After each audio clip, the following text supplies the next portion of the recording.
The Reds scored runs, and they lost again. Let's talk about a disaster series against the Brewers and much, much more right now on First Word. Welcome to First Word, Cincinnati's only morning sports show, breaking down the biggest moments and the stories shaping Cincinnati sports with analysis that cuts through. First Word, setting the agenda in Cincinnati sports. Welcome into First Word, and happy Thursday. I'm James Rapien alongside Jacob Tissot. Marisa Contipelli is out for the next couple of days. We are your morning sports show every single weekday, 7 to 11, right here on The Crown, and plenty to dive into. The Reds scored a run. Clap it up. They scored 5 runs, which would have gotten wins if they had scored 5 total combined runs in the first 2 games of the Brewers series. Yeah. Guess what? They would have won the first 2 games. They would have won 3 straight series, and instead, the rally came up very, very short, or just short, however you want to describe it, doesn't matter. The Reds get swept by the Brewers after beating the Yankees 2 out of 3, and I think this side of the desk, when Marisa was here, called it. Watch them beat the Yankees in a series and get swept by the Brewers. I hate that you guys were right, but they scored a whopping 6 total runs, 5 in regulation, in the 27 regulation innings, and swept by the Brew Crew. Yeah, this is essentially Reds baseball this year. You win 2 series in a row, you build up a little bit of equity, you get people back in, you get a chance to really take a step forward in the division, and you don't. And they get swept by the Brewers' first sweep at home in 44 series for the Cincinnati Reds. It's been a long time that they've been able to win at home, at least win a game at home for multiple seasons now, and not the case last night as they fall to the sweep. And I think the thing that's really frustrating about it is exactly what you said there. The first 2 games, the pitching staff does their job to a T, above and beyond in terms of domination, from Lodolo before he got hurt, and then the bullpen after him, and then Brady Singer in the first game with maybe the best start a Red starting pitcher has provided so far this season. Not enough because the offense didn't show up either of those 2 nights. And then last night the offense does show up. 5 runs should be enough, but you allow 6, doesn't quite get there, and the Reds fall again. It's incredibly frustrating because it seems like none of those groups, the bullpen, the rotation, the bats, have great games at the same time. It's not coming together like it needs to. We've seen them succeed on their own, but in order for this team to have any kind of success, they're going to have to come together at some point and play like a team, and they haven't done that in a while. Yeah, and part of it, they put themselves in a 3-0 hole, and they don't score until the 6th inning. Right. They squander opportunities early in the game. Like I think the hitting was still an issue yesterday, and hitting in critical situations. They had 11 hits, and they produced the 5 runs, 2 courtesy of Spencer Steer, which really got them back in it and brought some hope. The rally fell short in the 9th. Dane Myers grounded into a double play. Look, this team squandered an opportunity to get back into the mix. With Hunter Green coming back, Ellie De La Cruz back, all of these things that were going their way behind the scenes. And they put themselves in position to beat the Brewers at least twice. However you want to cut it. If you want to count yesterday and say that's the game that they should have lost and they did lose, fine. But game 1, 0-0, can't find a way to get anything going until the 10th inning when you have the Manfred runner on second base. And then game 2, nothing. Completely blank, completely shut out. The bats are a major, major issue. But to your point, Sam Wall gave up 3 runs. And that's going to happen. Your bullpen isn't going to be perfect. We knew that. And they were still in position late. Let's talk about that 9th inning yesterday. Because the 9th, the rally was going. The rally was on. It's 6-5. The Reds get the winning run on base. The winning run really close to getting all the way. Can't get him home. Let's talk about Terry Francona. We're going to hear from him in a second. The decision to bunt in the 9th with Jose Trevino on second. I understand bunting Edwin Arroyo in that situation. I'm not the biggest fan of it. I'm not the biggest fan of bunting in that situation a ton, but I understand it with Arroyo. He's been good at bunting through his minor league career, and he hasn't hit the ball very well since he's come up with the Reds. It makes sense in that situation until you talk about who's on second. Sure. The lead runner means it makes no sense to me. Jose Trevino is on second base. Jose Trevino is the slowest red by quite a wide margin. And I'm not necessarily saying that as a huge knock on Jose Trevino. The second slowest red is Tyler Stevenson. It's a catcher thing. And I would have really the same opinion here if Stevenson was the lead runner. But it's certainly exacerbated by Trevino being significantly the slowest red. And spoiler alert, he got cut down at third base last night. And the Reds had a fielder's choice, lose the lead runner that was going to be 90 feet away, and you get another out in the ninth inning, losing that go-ahead or tying run. I think the logic, to your point, makes it you avoid the double play, theoretically. Right. Then you have the winning run on second with one out. That makes sense. But to your point, you got to make sure that guy gets to third, because that's the whole point of bunting. Exactly. If you're not doing that, you might as well just swing away. Right. And so that's unsuccessful. And that's what losing teams do, is in those situations, they get it wrong and they don't execute and they fail. And the Reds, even with that, had 2 runners on, 1 out. Dane Myers at the plate, and he grounds into a double play. Terry Francona hit on that, and much, much more following a 6-5 loss to the Brewers. Here's Tito. Plenty of hits. You feel like you just left too many chances out there, including the ninth. Yeah, I mean, we had a real good chance early. We had bases loaded. I think second and third, nobody out in base and couldn't score. And we battled back, and I'd rather give ourselves chances. I mean, I know we left a lot on. It's better than not having anybody on. God, we were, talking through all the strategy in the ninth. One of the things me and Freddie kind of was, we thought it'd be hard to double up Dane. That's exactly what happened. For Lauder, you impressed at least that he was able to rally after a tough third inning. Yeah, the third was tough, but he got it together and got us to a point, where you feel like you got a chance. We were very limited in our bullpen tonight and what we could do, so that led to we had to be very careful. For Maul, was it just a tough night that you saw from him? The guys that I thought he'd get out, he didn't, and then he got the other, so we were kind of backwards tonight. Is Gino okay? Yeah, he is. What do you feel like you guys can do better against the Brewers team that has had your guys numbered? Well, win's the easy one, but I think it's too blanket of a statement. Every game is different, and I always feel that way. They're a very good team. They're hard to beat because they challenge you in so many ways. But we just have to be more consistent in a number of areas. The Reds fall 6-5. They had the 11 hits. And the thing that's wild here, what number stands out to you looking at that graphic? Well, the left on base. 16. Yeah. 16. Yeah. I'll say it. 16 left on base, not taking advantage of the free runners the Brewers were giving the Reds.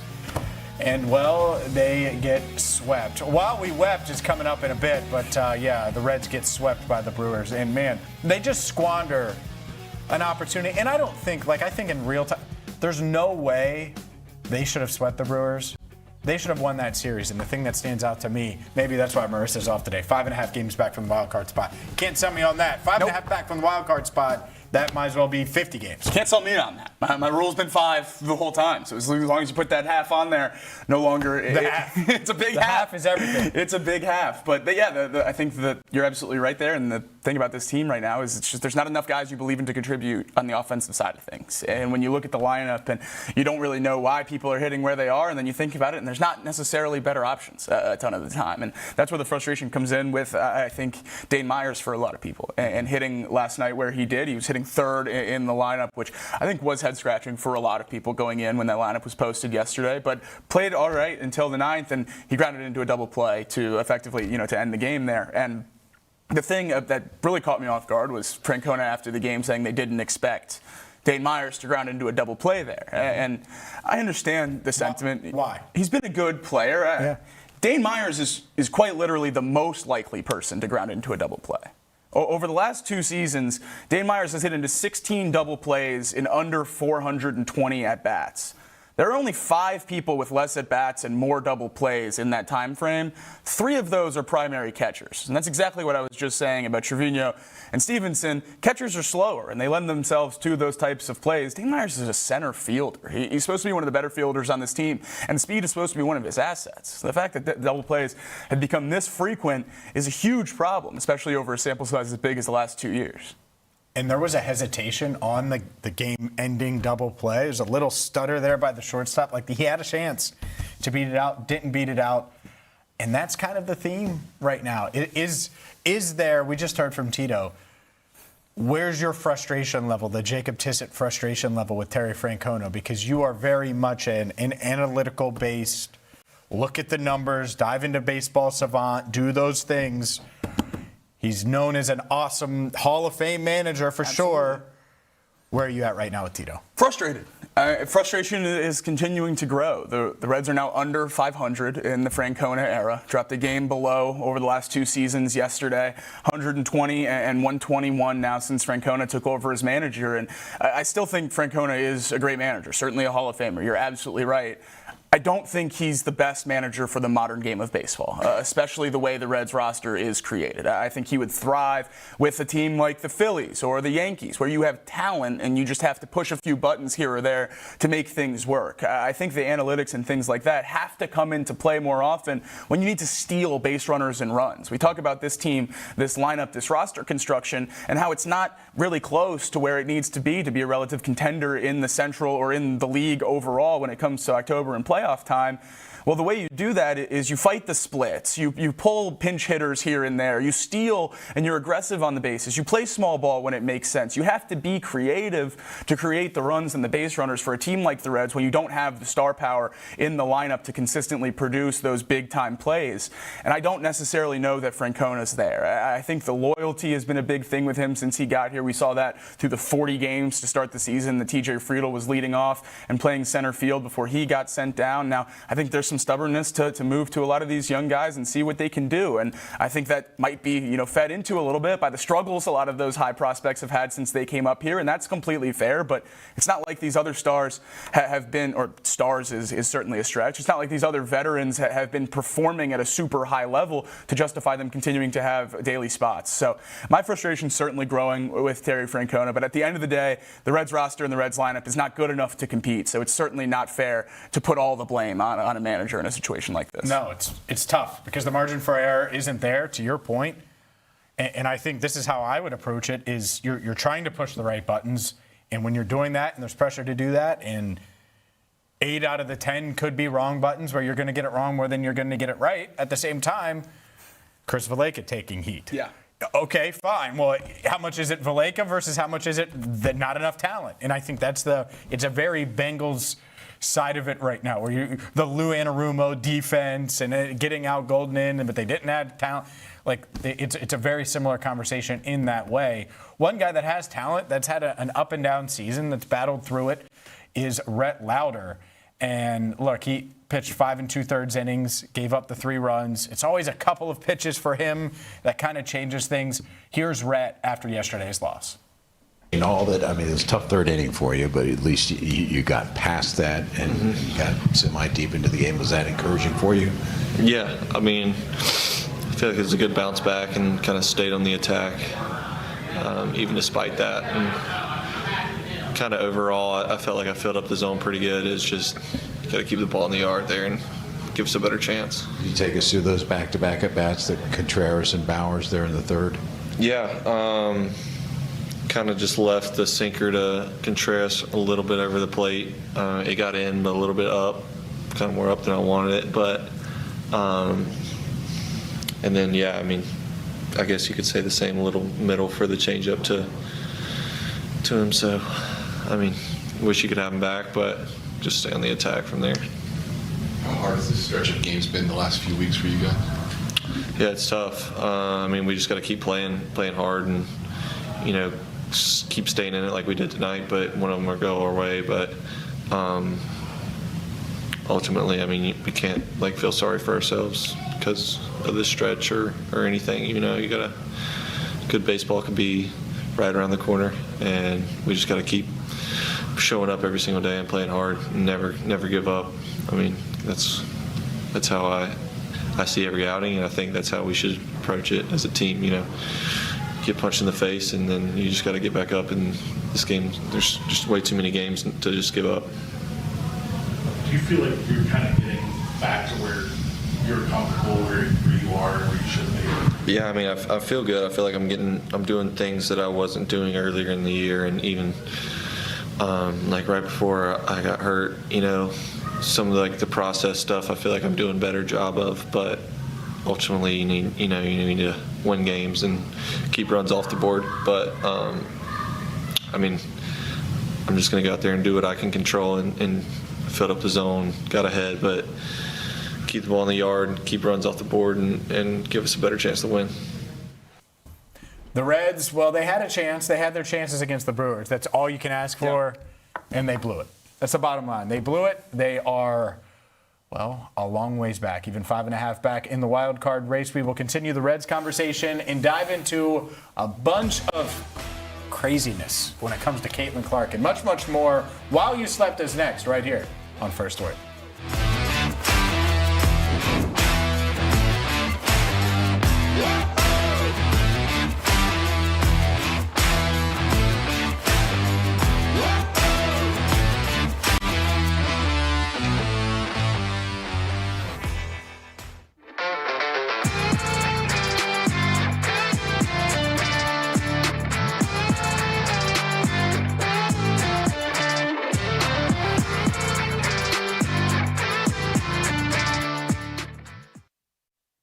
Emotionally, spiritually, I love football till the death of me. I don't say it's what I feel like it is what I'm called to do. But last year it was hard. It was extremely hard. It was days where, like I said, I'm in the building at 6 a.m.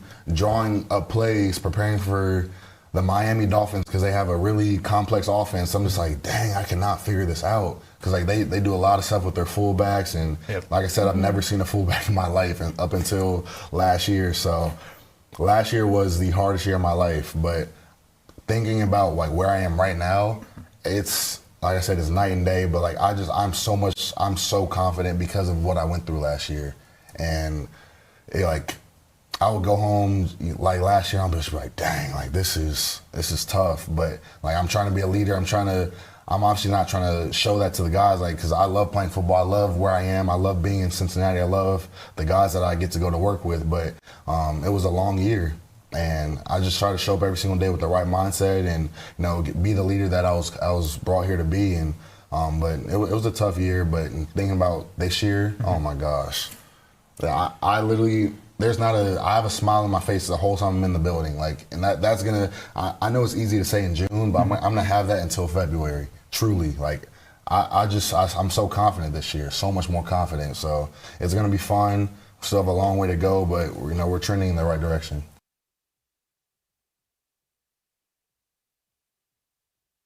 This is the Rebound Rundown. I'm your host, Paul Fritchner. Your home for college basketball in the Cincinnati area and across the country every Monday through Friday during the season.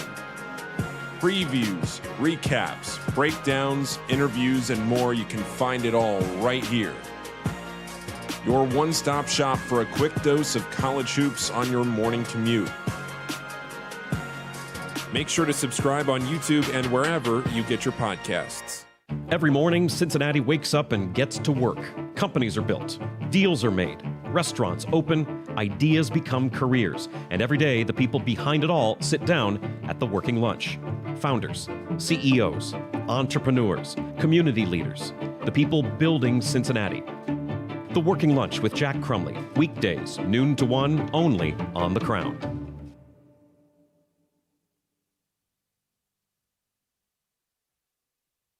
This city deserves its crown. Watch, listen, subscribe.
Caitlin Clark is in the news, and no, it shouldn't be her fault. And it isn't her fault. And we're going to dive into that and much, much more here in While You Slept. Welcome back to First Word. I'm James Rapien alongside Jacob Tissot. Marisa Contipelli has the day off. Let's dive into everything you missed while you slept. And it starts with the Reds, which you probably could have slept through the first 5 innings. Then it got exciting. The Reds decided to score some runs yesterday, but they still lost 6-5 to the Brew Crew. The Brewers come in, they sweep the Reds at home. It's the first time the Reds have been swept since, the first time in 44 series? Yeah, August of 24. So it's been quite some time for the Reds since they've been swept at home here. And I don't know if it was just the first 5 innings last night. You could have slept through the first 23 innings of this series. The Reds offense didn't wake up until the second half of the game yesterday, where they started to score some runs. Got 5 across last night.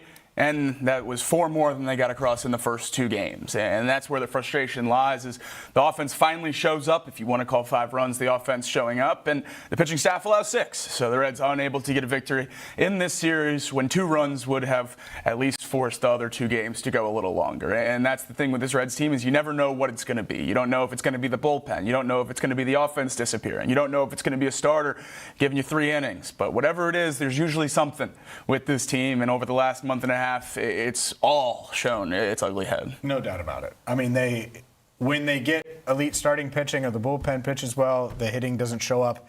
And that's the common thing. Like, of the 3 units, the hitting is the thing I'm still most worried about. Led the show off with it yesterday, and I think for good reason. Terry Francona talked about the loss, discussed a plethora of topics, including the Dane Myers double play that ended the game. The Reds were down 3-0 early. They rally, they come back and make it 6-5 in the 9th. They get the go-ahead run on base. A decision to bunt in the 9th, certainly questionable with Jose Trevino on second. Here's Terry Francona on everything that went on during the 6-5 loss and eventual sweep at the hands of the Brewers. Plenty of hits. You feel like you just left too many chances out there, including the 9th. Yeah, I mean, we had a real good chance early, the bases loaded. I think second and third, nobody out in base and couldn't score. And we battled back, and I'd rather give ourselves chances. I mean, I know we left a lot on. It's better than not having anybody on. God, we were, talking through all the strategy in the 9th. One of the things me and Freddie kind of we thought it'd be hard to double up Dane. That's exactly what happened. For Lauder, you impressed at least that he was able to rally after a tough third inning. Yeah, the third was tough, but he got it together and got us to a point, where you feel like you got a chance. We were very limited in our bullpen tonight and what we could do, so that led to we had to be very careful. For Maul, was it just a tough night that you saw from him? The guys that I thought he'd get out, he didn't, and then he got the other, so we were kind of backwards tonight. Is Gino okay? Yeah, he is. What do you feel like you guys can do better against the Brewers team that has had your guys' number? Well, I mean, win's the easy one, but I think it's too blanket of a statement. Every game is different, and I always feel that way. They're a very good team. They're hard to beat because they challenge you in so many ways. But we just have to be more consistent in a number of areas. They got to be more consistent everywhere, and there's no doubt about it. They certainly have to hit better, and I think that's the thing here. Is you see the 11 hits, the 5 runs on paper looks all right. 16 left on base. They should have doubled up the Brewers yesterday. That's reality. Reds were walked 11 times yesterday. Teams in MLB history that draw 11 or more walks in a single game have an overall win percentage of roughly .770. So almost a sure thing to win that game unless you're the Cincinnati Reds. And you pair that with 11 hits, and I'm sure that number creeps up even higher than that. Reds now 5.5 back from the wild card spot, 12.5 back in the division. And since they beat the Pirates earlier this year, they have dropped 16 of 17 interdivision games. 16 of 17 against your division. Embarrassing. Especially because had they scored 5 runs combined, even one in game 1 in the first 9 innings, and then 3 or more in game 2. So that 5 runs, they win the first 2 games. They allowed 4 total runs in 19 innings of baseball going into yesterday's game. That's it. That's all you had to do. You didn't have to be a good hitting team. You needed to find ways to generate some type of production. And then the Brewers gift you 11 walks on the getaway day. Gift you 11 walks that you can take advantage of. And you leave 16 runners on base and don't get going until midway through the game. Don't score until midway through the game. Don't take advantage of the ducks on the pond until midway through the game. It's what losing teams do. And that's what the Reds are playing like right now. All of that momentum that they built with back-to-back series wins, dominating the Big Apple, dominating the New York baseball scene, well, it's gone out the window. More on the Reds coming up in a bit, but, man, you want to talk about things, not just teams getting it wrong, but leagues getting it wrong? Yeah. The Caitlin Clark treatment, and this is a big story that you're going to see throughout the day, is wild. And she gets hit and pulled and all of those things, and that isn't abnormal for a player of her style, basketball player like that. That happens to Steph Curry. That happened to Reggie Miller back in the day. That happened to Ray Allen when he developed into a guy who's going to run around screens and do all of those things. But look here, loose ball, Caitlin Clark passes it, gets hit in the throat, and nothing called there. Refs didn't see it, James. Yeah. Didn't see it. The ball's out of her hands, and then she gets hit, full body weight landed on. And this is going to be a huge story, and it should be, because Caitlin Clark is a star. And when I say that, I've seen WNBA, not insiders, but people that follow the WNBA much closer than I do, say, oh, well, she's not the best player in the league. I do not care. I don't care if she's the best player in the league. She's the biggest star in the league. It's not particularly close. And so when it's a very similar conversation, to pull it local, to Joe Burrow. When Joe Burrow gets hit and he gets slammed and he gets all these things, and it's been a topic, I've said 2 things. 1, what in the world are the officials doing? 2, teammates need to step up and defend him. I feel the same way about Caitlin Clark. And this continues to be a theme, continues to be a discussion. And, I mean, you saw it. Yeah. There's no way that should be legal. And it wasn't the only time that happened. She also hurt her back later in the game when she was coming down from a 3-point attempt. And so, man, this is going to be a huge topic. I would not be surprised if the WNBA acts swiftly for sure. I think the craziest thing about this whole conversation is it's not the first time we're having it. This has seemed to be a thing the entirety of Caitlin Clark's career in the WNBA, where whether people are seeking her out or an enforcer type thing against the other team's best player, I'm not entirely sure, but she's been taking the brunt of some really physical fouls since she got to the Fever. And I understand that that's part of basketball. It's a physical game. And like you said, with Steph Curry, Ray Allen, a lot of those other slippery off-ball players that are great shooters, this happens a lot. But when you're the WNBA and she has taken the league to the level it's at now, so many of the eyeballs just started watching the WNBA when Caitlin Clark got there. And her games are moved to NBA arenas because so many people want to watch her play. You have to protect your product, and you have to protect the player people want to see. And Caitlin Clark has missed significant time over her WNBA career from injuries, from plays like this. And the reason they keep happening is because there hasn't been those repercussions for them more often than not. And hopefully this is a change. And Stephanie Burkhart, the Fever coach, spoke about it after the game. Yeah, yes, she did. And so Stephanie talked about it. We're going to hear from Stephanie White in just a second. But Alyssa Thomas, I was checking out my guy Robin Lundberg, who does cover WNBA, covers it very, very closely, like Robin's work a lot. He wrote, Alyssa Thomas deserves a suspension for the dirty play against Caitlin Clark.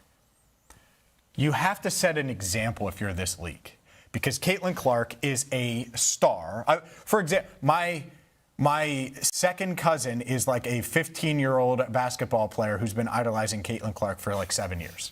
Like, that's who's looking at this. Yeah. And so that's the example here. And so for someone who averages 21, 8, and 4, well, that's one thing, right? And I'm not saying she's the best player in the league, but she's the biggest star. And so, yeah, you have to protect your stars. I have plenty of NFL analogies that I could tie to it. But before we do that, Stephanie White, the Fever head coach, making it clear, perfectly clear, her feelings on Thomas's fall on Caitlin Clark. We have a generational talent and a WNBA superstar who had 2 cheap shots right there that weren't called. And I just say, again, absolutely unacceptable. Steph, do you think that the league needs to look into how Caitlin Clark is defended or how she's officiated going forward? I mean, we spent all offseason looking at officiating. All offseason. And I still say the one thing that we keep asking for is consistency. She is not called the same way everybody else is called. Steph, one more on Caitlin. Obviously, you're very forceful tonight. What made you want to maybe make that statement so forcefully tonight after you defended her in the past, but obviously a little more fire? Because they were so egregious. I mean, the fist in the throat is crazy. It's crazy. It's dangerous. The fist in the throat is crazy. Like that. How is a coach saying that? If we were talking about Kobe in his prime, Steph Curry now, LeBron would have milked that thing. And I'm not be on the court. He would still be on the court. Absolutely. What is going on? Draymond Green got suspended for way less than that. And I get it. You're going to dive into the particulars. Don't.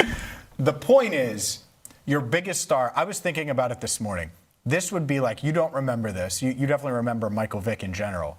But this would be like Michael Vick when he was like 04 Michael Vick, starting to get the cleats and all those things, and becoming the star that he is in the league. Where he's not the best player in the league, but he's one of the biggest stars in the league.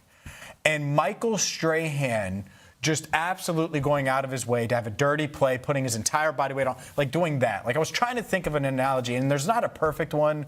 You could use the Steph Curry one if you wanted to, but it's not perfect.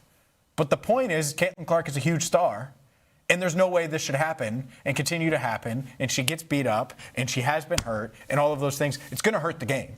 And so let's take a look at the play one more time if you're just joining us, because this it's wild to me that a star is getting this treatment, because the ball's out of her hands long before Alyssa Thomas falls on her. And I say falls because that's basically what it was. It was like an off-the-top rope, the ball's gone. You can't see that. I saw another angle, and they showed it on the broadcast, where, let it run one more time, Gabe. Ball's gone now. And she falls all the way down, puts her body weight on, and out of your way, egregious. Yeah, she's made contact with the ground before the hand hits Caitlin Clark's throat. Yeah. She more uses Caitlin Clark's throat to get up. Correct. That's insane. And that would be probably, I got to get up. That would probably be the excuse. Yeah. No. As someone who's played a lot of basketball, you don't need to do that. Also, if there's a loose ball on the ground, this is what annoys me about basketball. It's not rugby suddenly. You don't get to just everybody dive on each other. I get like the effort and all that. Fine, do that. There's still fouls. Especially when hand, throat can't happen. Anyways, what can happen, and I love this. This was awesome news. Girls flag football has officially become a sanctioned Ohio high school sport. News yesterday for love this. There's been plenty of girls flag football games at Paycor Stadium, and the OHSAA has elevated girls flag football to a fully recognizable sport for this school year. Love every bit of this. This is big time. Absolutely awesome. We've seen this as a huge push, really nationwide, from the NFL and teams in different markets to get this, going in multiple states across the country. And it's great that Ohio is getting involved as well. One of the best high school football states in the country. Only right that they throw their hat in the ring for women's flag football as well. This is going to be awesome. I obviously played the game of football going up through high school, and it was a great way to learn a lot of things on and off the field. So it's great that the girls in high school are going to get the opportunity to do that as well. And flag football is great and how much it's grown the game over the last, 4 or 5 years or so, with the big push of the Olympics to get it bigger and more available for everyone. I just love growing the game of football as much as you possibly can. Love it. Love it. Love everything about it. And it also, I'm telling Gabe, get ready. Aaron, get ready. Rodney, we need a first word. And we can make it crown. It doesn't matter if the other shows want to participate as well. Got to get flag football going, man. I'm in. I will get hurt, but I'm in. You're not going to get hurt. There's almost a 100% chance one of my CLs goes. Come on, man. I don't know which one. What's wrong with you? My collateral ligaments are not good. You're not going to have to guard me. You'll be okay. We'll be on the same team. There we go. What are you doing, man? It's bad news when I get out there sometimes. I got bad knees, man. I love this. And being a girl dad, I love it because, like, the idea, like, I literally went there and I was like, oh, like, high school flag football. Like that. It's awesome. I haven't wrapped my head around that as being an option. You think softball, basketball, and flag football? Let's go.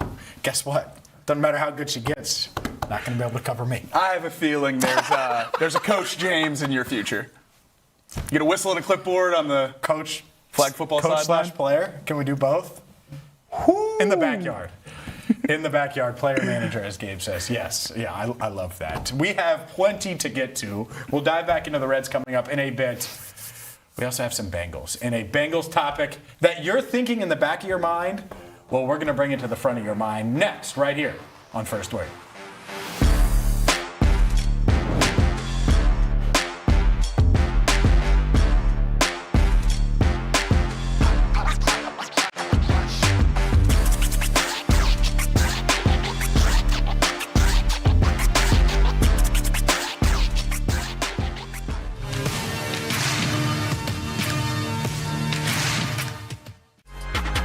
So you've worked out so far for Charlotte, Sacramento, and Toronto, right?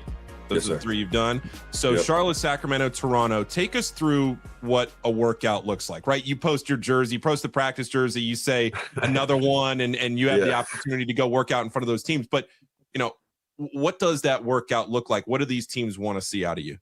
So basically like a day, just, you know, a day going to a workout, you know, leaving the hotel probably between 7 and 7:45 in the morning, you know, get into the arena, eating breakfast, and then, you know, you get measurements, you get testing, you know, you go through the whole combine testing. And I feel like I was very disrespected not getting any combine invite. I felt like I was the only first team Big East guy to not get a combine invite, which I thought was crazy. Just add more fuel to the fire. Does that, okay, like, I didn't need a reason, but you just gave me another reason to prove who I am. So I was like, all right, bet. So I have to go through combine testing every workout that I go to because, you know, I didn't have the numbers at the combine. So I have to do it every single time. And I just had to keep my body in like peak physical shape to, you know, improve my numbers each workout. So you go through the combine testing and then you go through like another warm up. And then each team is a little bit different in how they do their workouts. You know, with Charlotte, you did a lot more drills at the start, and then playing at Toronto, it was mostly just playing. Like you shot, like you're shooting and then you're playing. At the Kings, kind of like Charlotte, but it was less drills and a lot more playing. You know, you're playing out of like concepts, you know, you're playing with dribble limits, you know, 10-second shot clock, 5-second shot clock, you know, it's all these things. So every team is different, but it's mostly just, they want to see like who you are as a person. You know, they want to see like, you know, are you really, you know, a dog? Like, even if you're not making shots, like they just want to see like the type of person you are, the type of player you are. Like, are you what the film says you are? And they just want to be either proved right or proved wrong.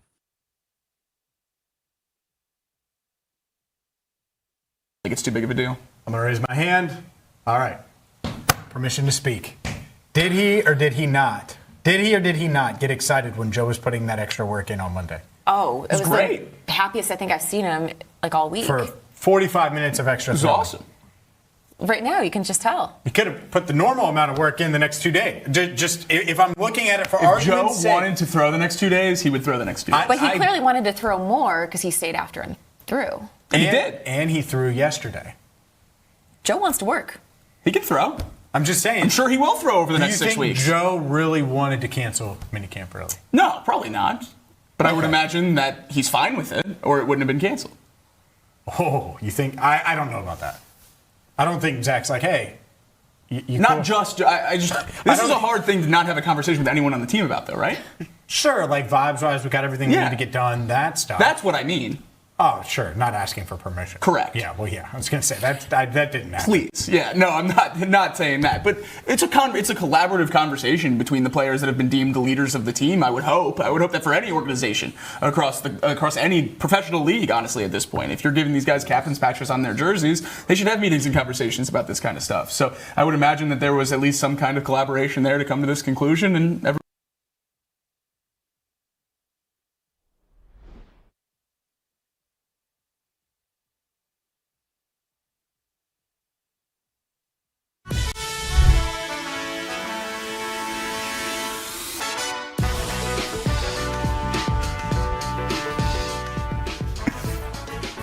First Word rolls on a Thursday. I'm James Rapien alongside Jacob Tissot. We are your morning sports show, Cincinnati, every single weekday, 7 to 11.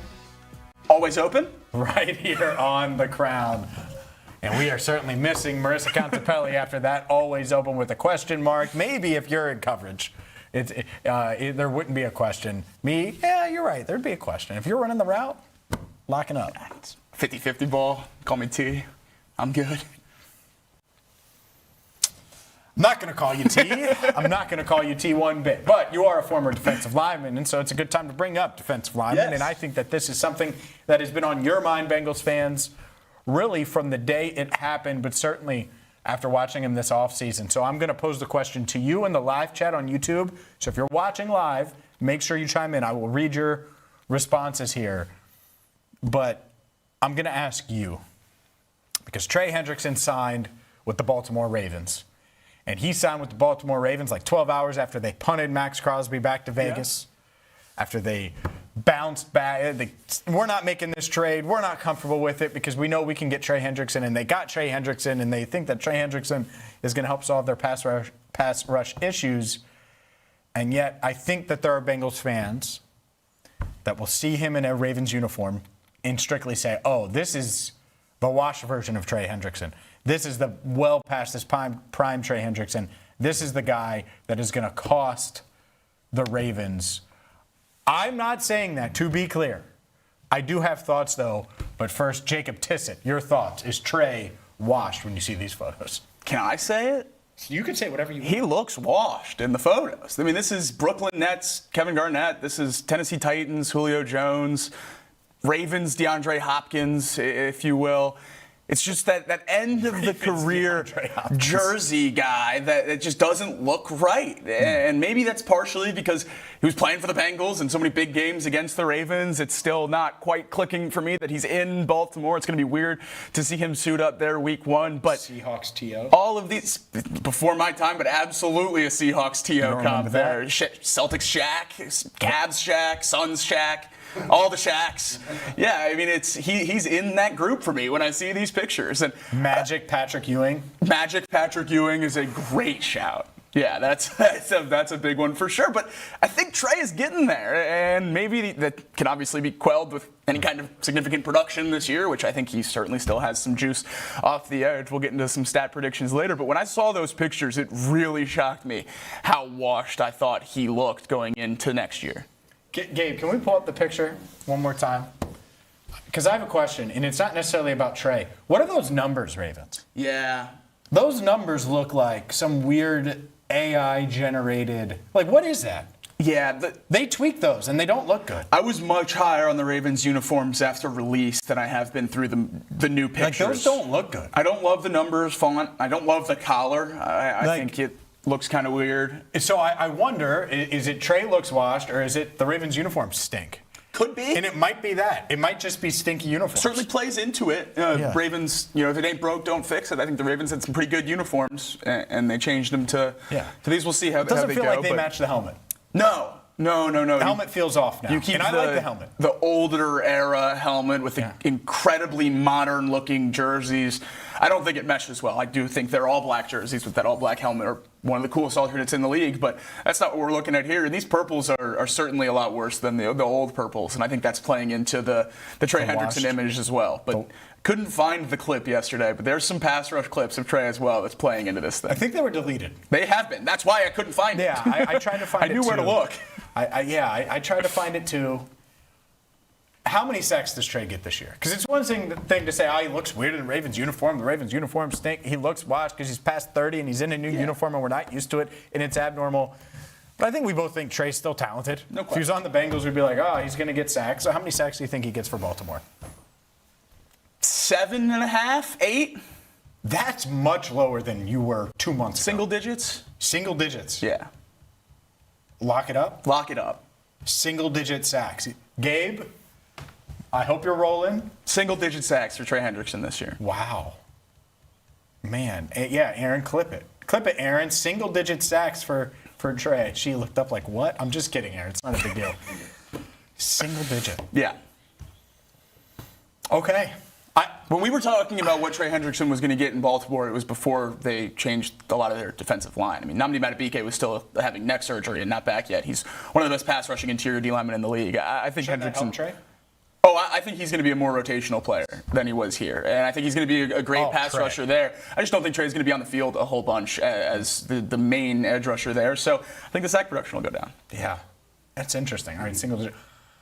I still believe enough. Like, I think 10 plus, he should be able to, like, even if he's not what he was, should still be able to get 10 plus. So I would take the over on that. He could have an awesome season with 8.5, 9 sacks. Sure, he did in 2022. Absolutely. And so like, that's just more the vein. I'm not saying he's going to have a bad season by any means or it's a bad signing. I just 17.5 is such a high number, and I don't think you're going to go there necessarily with it, but just a little bit of a fall off there. Where do you think it would be if the uniforms looked better and the clips you've seen of him looked better? Probably around like 12. Okay, so it has impact. It does. It certainly does. Because that's where I'm at. I think he'll have like a really solid season if from a sack production standpoint. Trey cares about sacks. He got paid. Yeah. He's going to want to deliver.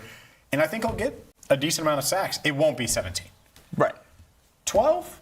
Sure. What's the number where the Ravens are happy with the deal or the 10. signing that he's here? Is it 10? Below 10, that means they're not then? Probably. Okay. Probably. Your single-digit world, I'd have to look at the contract, but I think they're having like real discussion about things. But maybe not. Maybe it's 2 years locked up no matter what. I don't know. I would have to look at the details of the deal. All right, so who has more sacks then? Boye Mafe and Cassius Howell, the two newcomers in the Bengals defensive end room, the edge rush room. Cassius Howell, second-round pick. Boye Mafe signed a 3-year, $60 million deal. So those are the two guys they added this offseason to help replace Trey Hendrickson. Obviously, they have Miles and Shamar and all these other guys too. But the two guys they added this offseason, or Trey Hendrickson, who you taking? Howell and Mafe or Trey? Who has more sacks? I want to take Howell and Mafe really bad, but I am going to lean Trey marginally. And really, that's mostly because I don't know how early in the season Cassius Howell is going to be on the field consistently. I think he's going to be a great edge rusher for the Bengals, but I think there's a lot of bodies in that room. You obviously have Mafe, who you just mentioned there, the other big addition from free agency, but Miles Murphy's in a contract year. Shamar Stewart was taken in the first round last year. There's a lot of mouths to feed in that edge rush room. I think they're going to be able to replace Trey Hendrickson in the aggregate. I don't know if those two guys are going to have more sacks just because Howell probably won't be in there right away to start the year. So I'm going to lean Trey, but not by much. And I think the entire Bengals edge group will make up for that for sure. I'm taking Trey, but with this disclaimer. If Howell and Mafe combine for more than Trey, and Trey's in the, I'll say minimum of 8. 8 sacks or more for Trey. And if Howell and Mafe get more than that combined, which realistically they should get more than 8. They should. If that happens, Bengals are going to win in the division. Yes. Because this defense is going to be really darn good. So maybe that you think that's foolish and there's all these other things and it's not that. If those two guys are giving them real juice off the edge and Mafe can put it together that way, like the way he did a few years ago when he was used in a much different way than he was the past couple of years in Seattle, and Howell can be this very quick twitch off the edge pass rusher, and they produced 12 sacks this year for the Bengals, well, guess what? They're going to be in business because they will know somebody that knows somebody that knows somebody, like our guy Jack Crumley at the working lunch. So yeah, if that happens, it's going to be big time. So we started. Is Trey washed? It doesn't look great. Right. It might be the Ravens uniforms stink. We have plenty to dive into. We will get to your responses. Is Trey washed? Plus our What's the Word poll question of the day next, right here on First Word.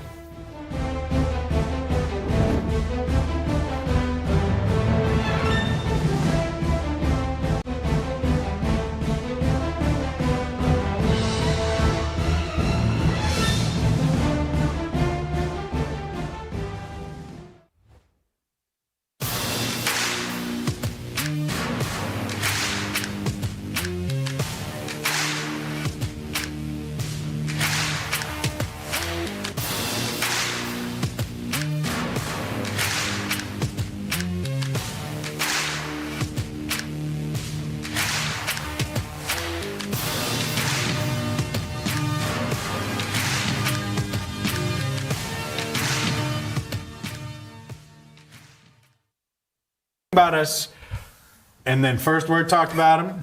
And every national show that you can think of yesterday talked about Joe Burrow. And we're going to hear from all of them coming up in a second. But the power of Joe on full display this week.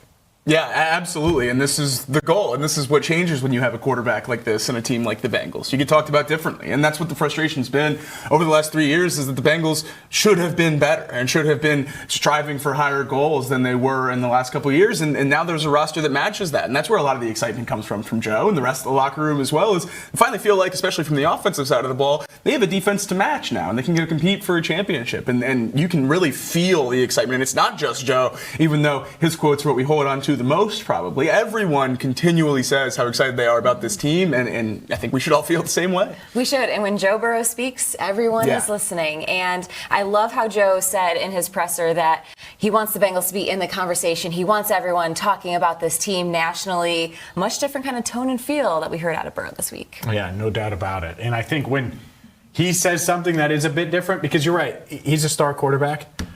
I don't think many star quarterbacks, even if they said what Joe said, make the news, the headlines that were made. The Bengals were the talk of the country yesterday, and it started with Pat McAfee on the Pat McAfee show talking.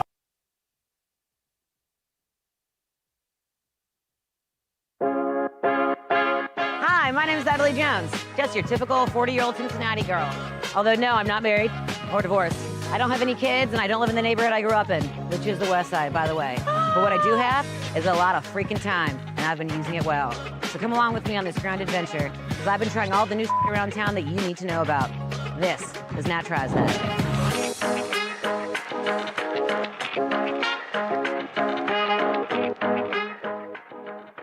My name is Jack Crumley. I've been covering news in Cincinnati on the radio for the last 20 years. I grew up in Northeast Ohio, but Cincinnati has always felt like home since day one. I've seen so many things accomplished here, and now, with the Working Lunch, I get to write, read, and talk about them every day. Hard-working people with a drive and a dream. Innovative ideas that help shape this city. Cincinnati is a great city, and I'm excited to tell you about it every day. This city deserves its crown. Watch, listen, subscribe.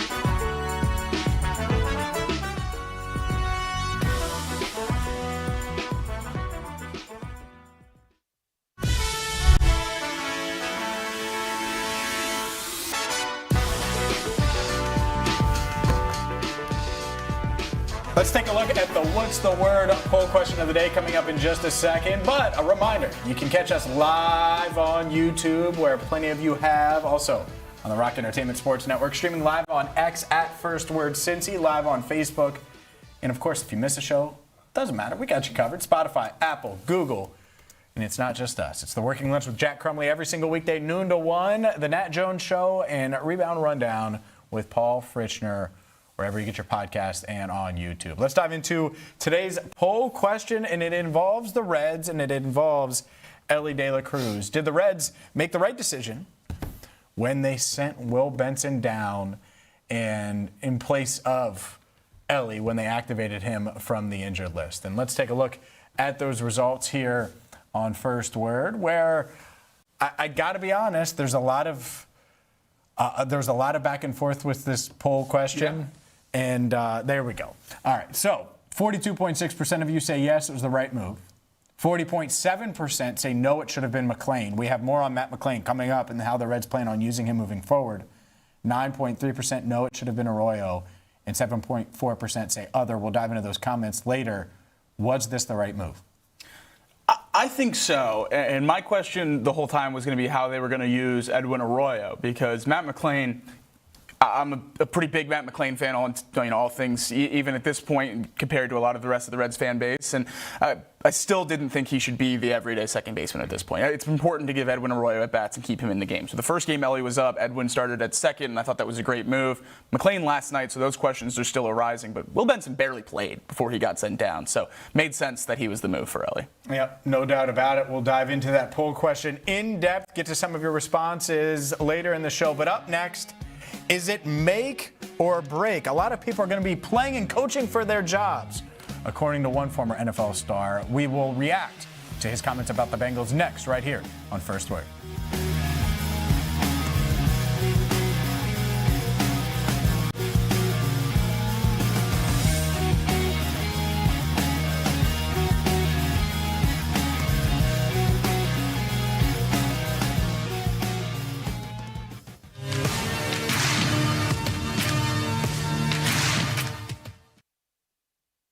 Cincinnati fans that are watching this, Jared Calhoun takes over the program for the Bearcats. A dynamic hire, somebody that has ties to the program.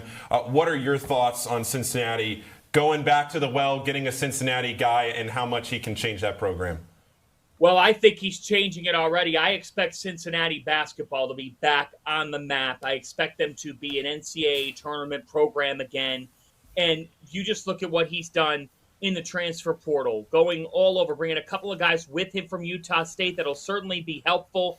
Going and getting Tyler Tejada from Towson. That guy is ready for the high major level. He's a 6'9" wing who can do it all, scored a number of levels. You go and you get Miles Colvin, who's a 6'5" guy who's been around the block, a couple of high major schools, but I think is a player and can really play. You look at their roster, and they did a nice job of identifying different guards who provide length and versatility.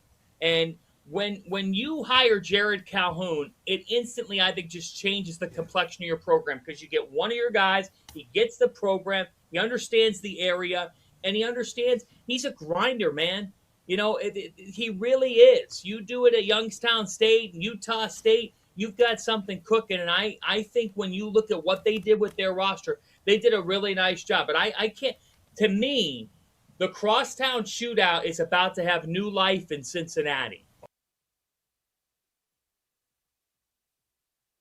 It affects the whole game, and you know whenever you break the snap and you're going up to the ball, you have to see where 97 is. So that's a linebacker's dream, you know, playing behind that. So I'm looking forward to taking the field with him and, you know, making a lot of plays with him and, you know, hitting the sexy Dexy with him. I've been practicing. I still don't know how to do it, so it's gonna take a little more practice. But I'm excited just to take the field with him, and you know, he's a great player, so I'm excited to line up with him for sure. You know, don't feel bad. These guys are still trying to practice their sexy Dexy. We had them doing drills in here a couple of weeks ago. A lot of work. Hey, needs to be done. You weren't too far off. We're getting there. We got a lot of getting there, you know. Pressure's on you, though. Yeah. You got plenty of eyeballs on you. I tried in the mirror, and it just I look so uncoordinated, and yeah, I got to work on it, but it'll come.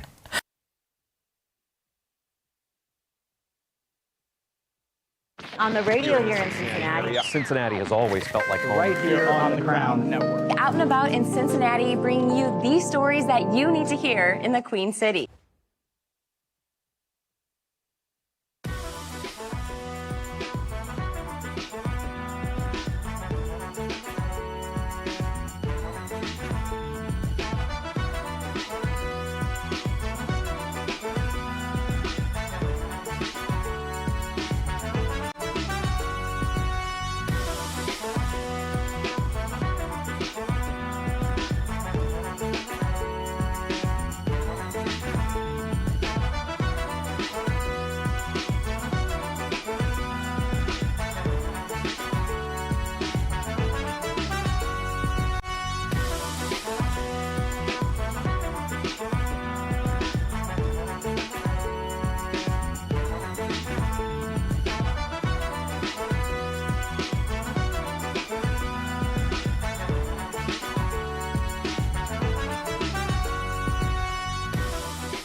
Welcome into First Word. I'm James Rapien alongside Marisa Contipelli and Jacob Tissot. We are your morning sports show, Cincinnati, every single weekday, 7 to 11, right here on The Crown. Plenty to dive into today. Marisa taking the day off, and I want to make every joke in the world, but Jacob Tissot has said, no, James, you cannot make fun of Marisa for taking a Thursday off in June. Yeah, correct. Yeah. I thought about it. I'm trying to be a good teammate. Thought about it. Trying to be a good teammate, so I'm not going to do that. And so I need to really get away from the temptation that I've put myself into, because now I'm in a corner. Yeah. What are you doing to me, Jacob? You put me in that same corner. I did. I don't know what I did, but I did it. And either way, we have plenty to dive into. Starting with the Cincinnati Bengals coming up, we'll dive into the Reds. And while you slept, we'll get to Caitlin Clark. And while you slept, we'll get into how we need a flag football team here on First Word. So plenty to dive into, including some thoughts on Ellie De La Cruz following a couple of starts now that he's back in the Reds lineup. But before we get into all of that, let's dive into the Bengals. And it's no secret, and we've talked about it in a bunch of different ways, that the Bengals have added to their roster in a major way this offseason. From trading for Dexter Lawrence, to signing Brian Cook, to signing Boye Mafe, to going out and getting Kyle Duggar, all of these different pieces. It's very, very clear for me that expectations have changed. And Joe Burrow has made that clear as well. And we're going to hear a national analyst coming up in a few minutes that kind of points out what I think is pretty obvious, but points out what I think there's the reality is for the Bengals when it comes to this season. But overall, the pressure is certainly there. Expectations are there, and with expectations become pressure, there's certainly pressure on this team to deliver this season. Well, when I think about where the pressure gets divvied up, I think about where the excuses have come from or been rooted in. And excuses or explanations, however you want to split it, have been rooted in over the last 3 years when the Bengals have been on the outside looking in the playoffs. And obviously, a lot of that has been injury-based with the quarterback position in Joe Burrow. And if he can stay healthy this year, that's a huge piece of this whole thing about where blame and pressure will get divvied up, at least in my mind. Because if Joe Burrow's injured again, misses significant time, then that will always be something that can be the coaching staff and front office can fall back on, is that they didn't have the quarterback or the roster that they thought they were going to have going into this season. And that was the plan, to be a contender. Obviously, that rests on Joe Burrow's shoulders. Now, once you cross that bridge and he's healthy this season, the excuses of the past 3 years are out the window. The lack of talent on defense, a change in a coaching staff, growing pains for a lot of young players. Well, those young players have been here now for multiple years. They've started for multiple years, and now there's been a huge infusion of talent this offseason from proven players from across the league, a level of proven talent that, quite frankly, we haven't seen added here in Cincinnati ever, much less in this Joe Burrow era. So all the talent conversations around this defense and the roster as a whole are out the window. You now have the horses on defense to run the race with the rest of the contenders in the NFL. And I think that's where this pressure lies, is now on the coaching staff to get it all right for these players once they're on the field. Yeah, there's no doubt about it. And you're not alone, because Dominique Foxworth on Get Up making it very, very clear, coaches, players, a lot of people in the building that need to prove themselves and show that they're the right men and women for the job. Here's Dominique Foxworth on Get Up. I think the expectations should be high there, and I appreciate that Joe Burrow is putting the spotlight on himself and making sure that the pressure is high now, because the pressure is high for the season. A lot of people are going to be playing for their jobs and their futures for that team, especially in the coaching staff. So I think that it's important that he put that pressure there. I do think the strength of schedule matters. I know it played a big role for the Patriots last year, and they made it to the Super Bowl in part because they were in good position because of that strength of schedule. The Bengals will probably split their divisional games, because that's kind of what happens in that division pretty often. No matter who the best or worst teams are, you end up kind of splitting those out. And yeah, the strength of schedule will help them bolster the rest of that and be in position to win the division. And winning the division gets you closer to potentially getting that bye, which makes everything easier, especially for the quarterback like Joe Burrow that Tim mentioned has had trouble staying healthy. Yeah, look, a lot of these guys are playing for their jobs. We talked about Jordan Battle yesterday. This segment is on our YouTube channel, but like, if Jordan Battle doesn't show up and ball out and play well, Kyle Duggar's here, and that's going to be the case. And he's in a contract year, and there are a lot of guys like that. Jalen Davis is playing for a lot. Like, it's not just the stars. It's not just the obvious. It's not just Zach Taylor coaching for his job. It's Al Golden. It's the cornerbacks coach Chuck Burks. It's really everybody that's been a part of this organization. It's Dan Pitcher, in his mind, probably thinking, hey, I need to put myself in position for a head coaching job. But on the other side, if they go 6-11 again, Dan Pitcher might not even be the OC next year. And so there's a lot of pressure on these guys now that, at least for my money, and it's June 25th, that you can't say they don't have the talent. They don't have the pieces. This is the Bengals were where the Reds were last year, or the Reds currently are, where you can say, oh, well, Tito doesn't have enough to work with necessarily. And so that can be part of the reason, even if he frustrates you. Last year, Zach Taylor might have frustrated a lot of people. It was very clear they didn't have enough talent either. And so that's definitely part of it. You could say the same thing in 2024. Definitely part of it. And so health is a huge factor. But beyond that, you needed to upgrade your talent. So they've done that, and they've put themselves in a position where even if Joe misses a month, well, you have Joe Flacco. You have talent around him. You should be able to find a way to go 2-2 over that month. And so, yeah, I think this is very much a make or break, if you want to put it that way, type of season for a lot of people in the building. And I think a name that you didn't mention there, which also has a ton of pressure, is Joe himself. I mean, it's 3 years, even removing the health aspect of things, it's 3 years he's been outside of the playoffs. Joe Burrow very vocally wants to be viewed as one of the best players in the NFL, and there's only one way to make sure you're not in those conversations, and it's to miss the playoffs. It's very hard to be viewed as one of the best quarterbacks in the NFL if you're consistently missing the playoffs, if you're not playing in those big games in late January and early February, and for the last few years, it hasn't. And with the team with a quarterback like Joe Burrow, the pressure never goes away. It just shifts. And the pressure after these last 3 years was on the front office to get that infusion of talent, to add players to this roster. Now, through the offseason, the pressure's shifted to the coaches to get these players ready to go by week one, have everyone gel in the locker room, get familiar with the scheme and the system, and play their best ball against the Buccaneers in week one, not in week 4 or week 5 or in November like we've seen in the last few years. And then once week one rolls around,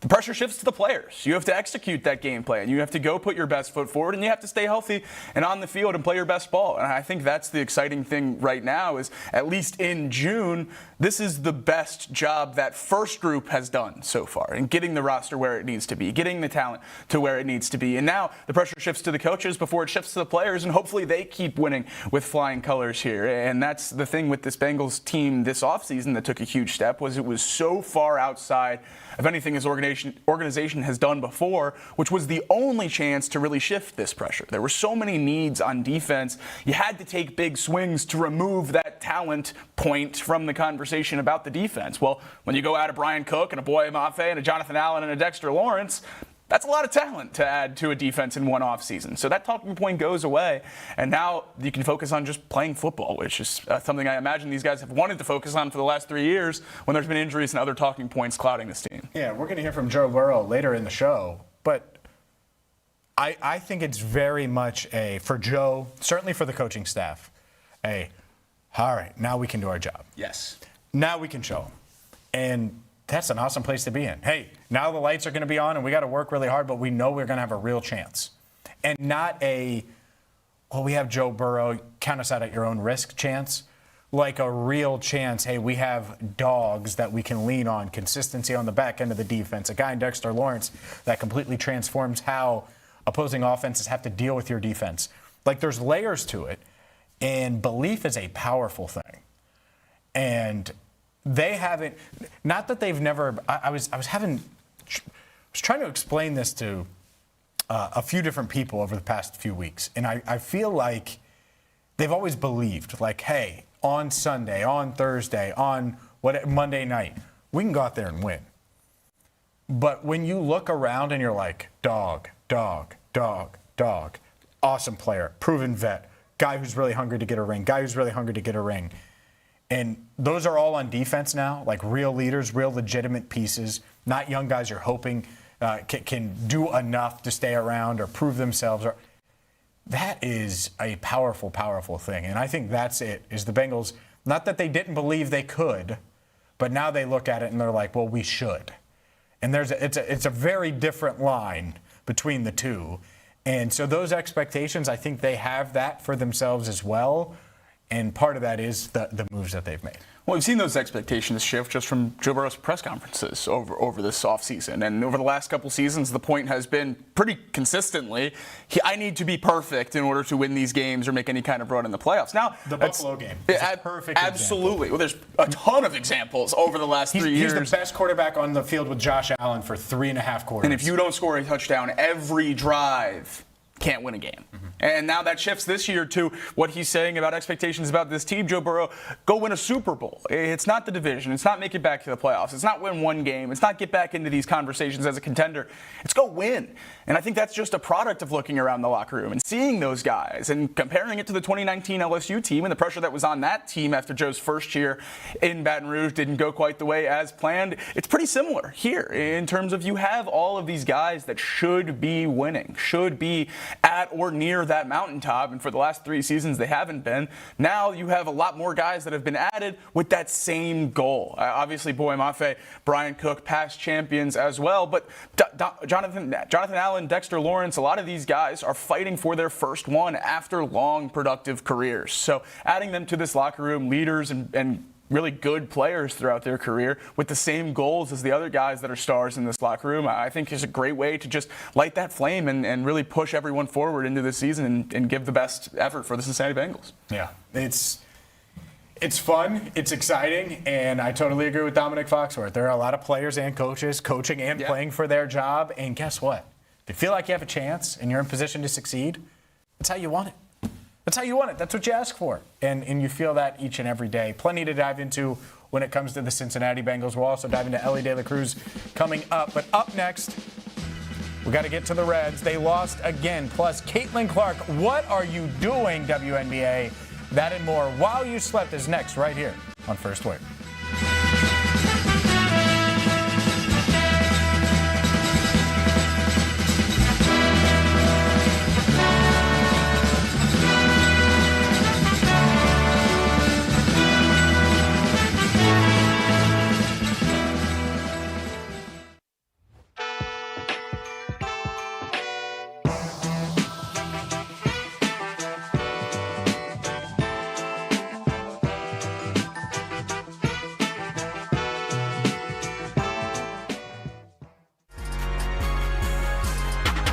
Let me ask you this, Trey. What kind of a coach, from your perspective, is Richard Pitino for this program going forward? What did you enjoy about playing for him the most?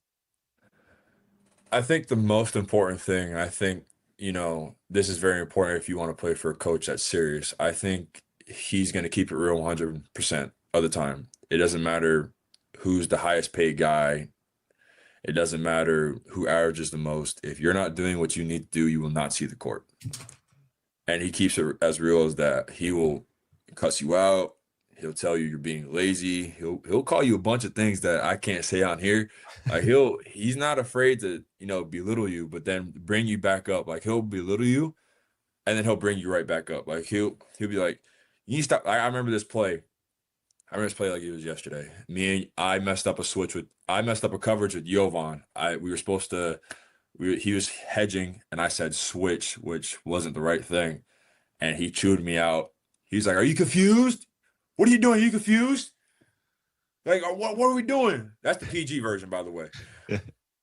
Like, cause he called a timeout right after he hit a 3. And then so this was in a game, not in practice. Yo, this was in a game. This is in a game. And then he's looking at me on the bench. He's looking at me. He's like, "All right, where do you want on the block so you can go score and show him who's boss?" I was like, "Oh, well, just put it right here, coach. I'll go score on him." And very next play, I scored on him. So, but he's a coach that, he wants what's best for you. He also wants what's best for the team. He's going to put you in situations where you're going to shine the best, but it's his team. You need to know it's his team. And like, he has a family and he has a job that he needs to, he needs to win. And obviously this first year, you're not going to be like, okay, it's the first year. Like, I promise you, he's the type of coach, like, he's never going to have a losing season ever again at Xavier. Like, I know I sound bold for saying that, but he's never going to lose again at Xavier. I'm not going to be surprised if they finish top 3 this year because of how his mind works. Because, like, he loses sleep over losing. He loses sleep when we don't beat a team by 20 that we should have beat by 30. Like you can ask him; he loses sleep about this kind of stuff. Cincinnati, home to more than a dozen Fortune 500 companies. A city where you know someone who knows someone, and you're in business. Every weekday at noon, The Working Lunch brings you headlines from local businesses, along with exclusive interviews with owners and local leaders. East Side, West Side, northern suburbs, downtown over the Rhine, and northern Kentucky. Real conversations, real Cincinnati.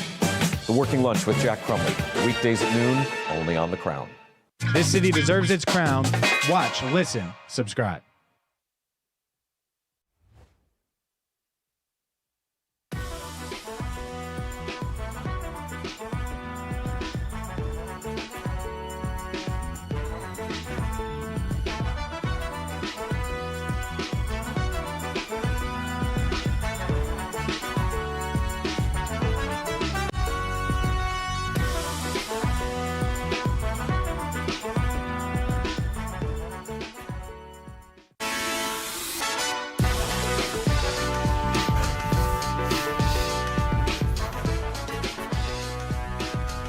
Caitlin Clark is in the news, and no, it shouldn't be her fault.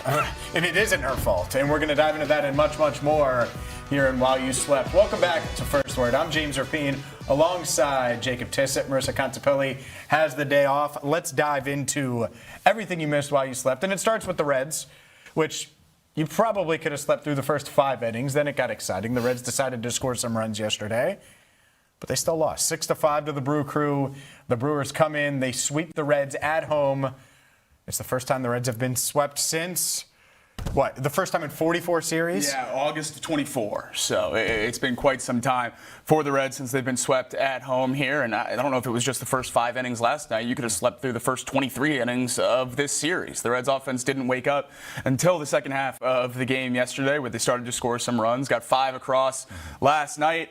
And that was 4 more than they got across in the first 2 games. And that's where the frustration lies, is the offense finally shows up. If you want to call 5 runs, the offense showing up. And the pitching staff allows 6. So the Reds unable to get a victory in this series when 2 runs would have at least forced the other 2 games to go a little longer. And that's the thing with this Reds team, is you never know what it's going to be. You don't know if it's going to be the bullpen. You don't know if it's going to be the offense disappearing. You don't know if it's going to be a starter giving you 3 innings. But whatever it is, there's usually something with this team. And over the last month and a half, it's all shown its ugly head. No doubt about it. I mean, when they get elite starting pitching or the bullpen pitches well, the hitting doesn't show up.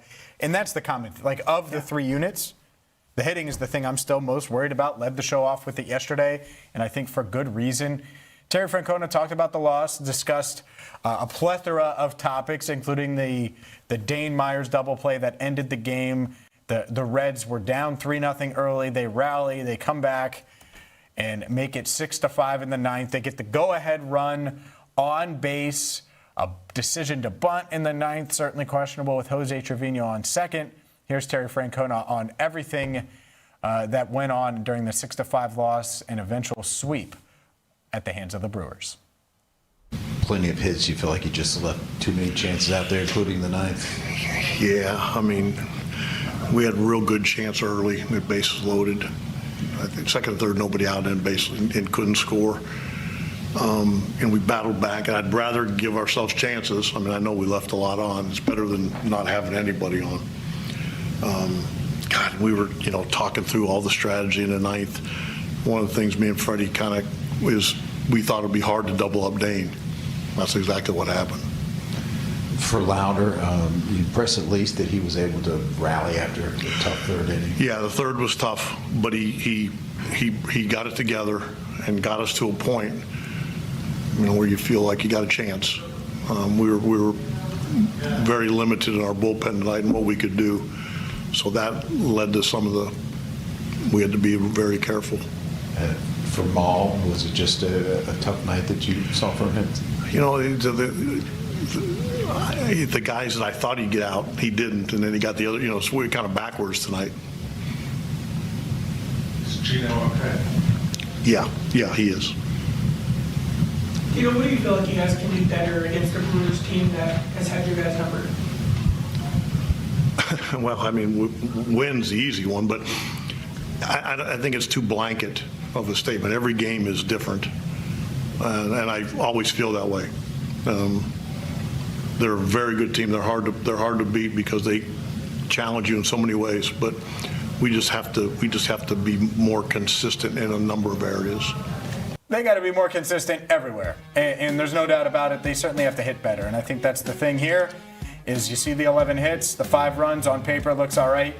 16 left on base. They should have doubled up the Brewers yesterday. In reality, Reds were walked 11 times yesterday. Teams in MLB history that draw 11 or more walks in a single game have an overall win percentage of roughly .770. So almost a sure thing to win that game unless you're the Cincinnati Reds. And you pair that with 11 hits, and I'm sure that number creeps up even higher than that. Reds now 5.5 back from the wild card spot, 12.5 back in the division. And since they beat the Pirates earlier this year, they have dropped 16 of 17 interdivision games. 16 of 17 against your division. Embarrassing. Especially because had they scored 5 runs combined, even one in game 1 in the first 9 innings, and then 3 or more in game 2, so that 5 runs, they win the first 2 games. They allowed 4 total runs in 19 innings of baseball going into yesterday's game. That's it. That's all you had to do. You didn't have to be a good hitting team. You needed to find ways to generate some type of production. And then the Brewers gift you 11 walks on the getaway day. Gift you 11 walks that you can take advantage of.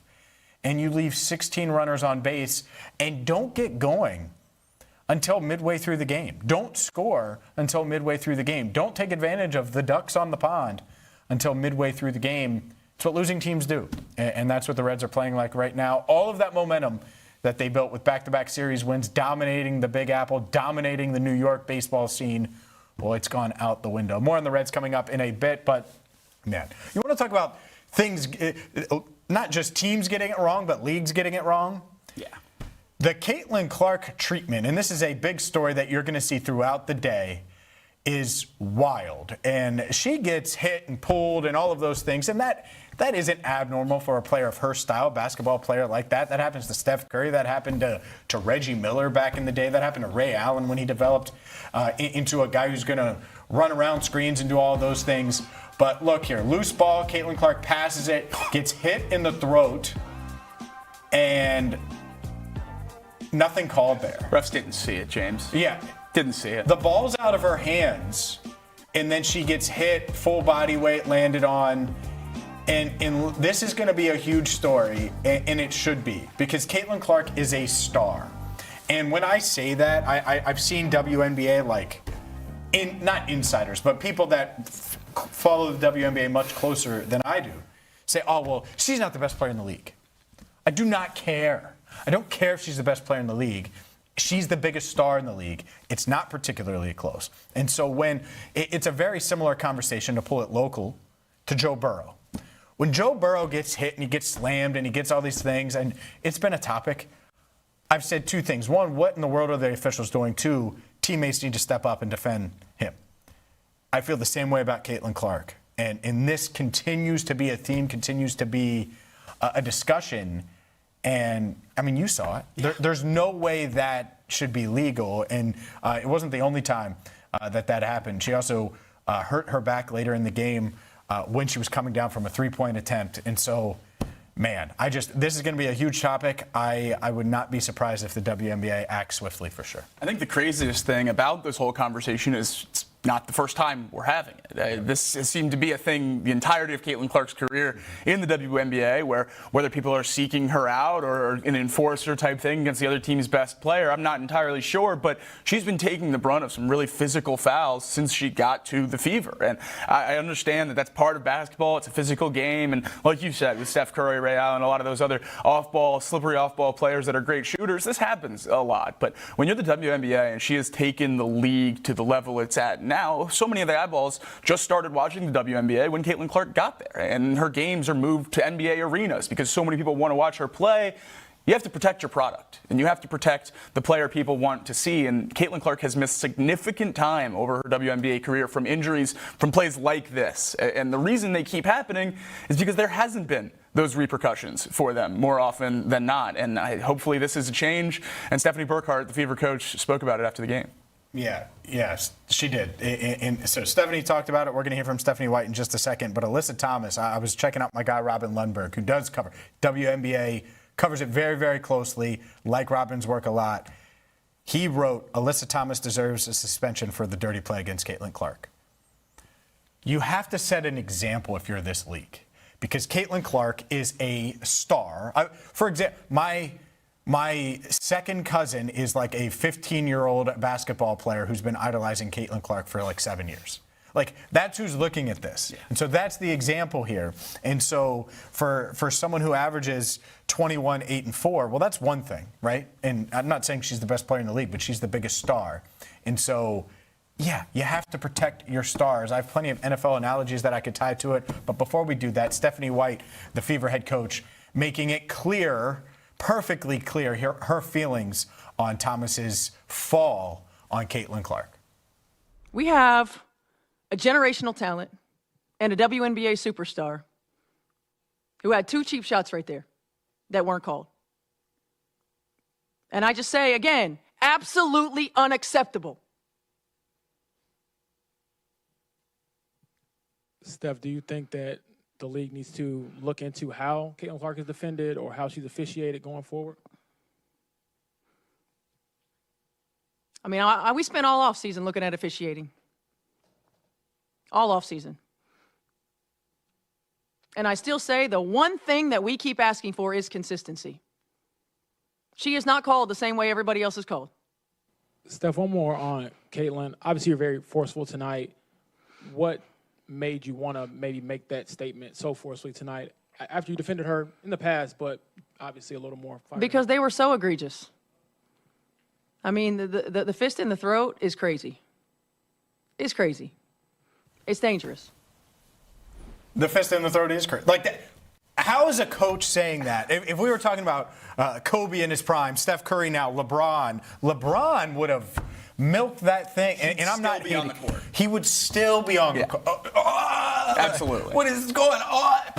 Draymond Green got suspended for way less than that. And I get it. You're going to dive into the particulars. Don't.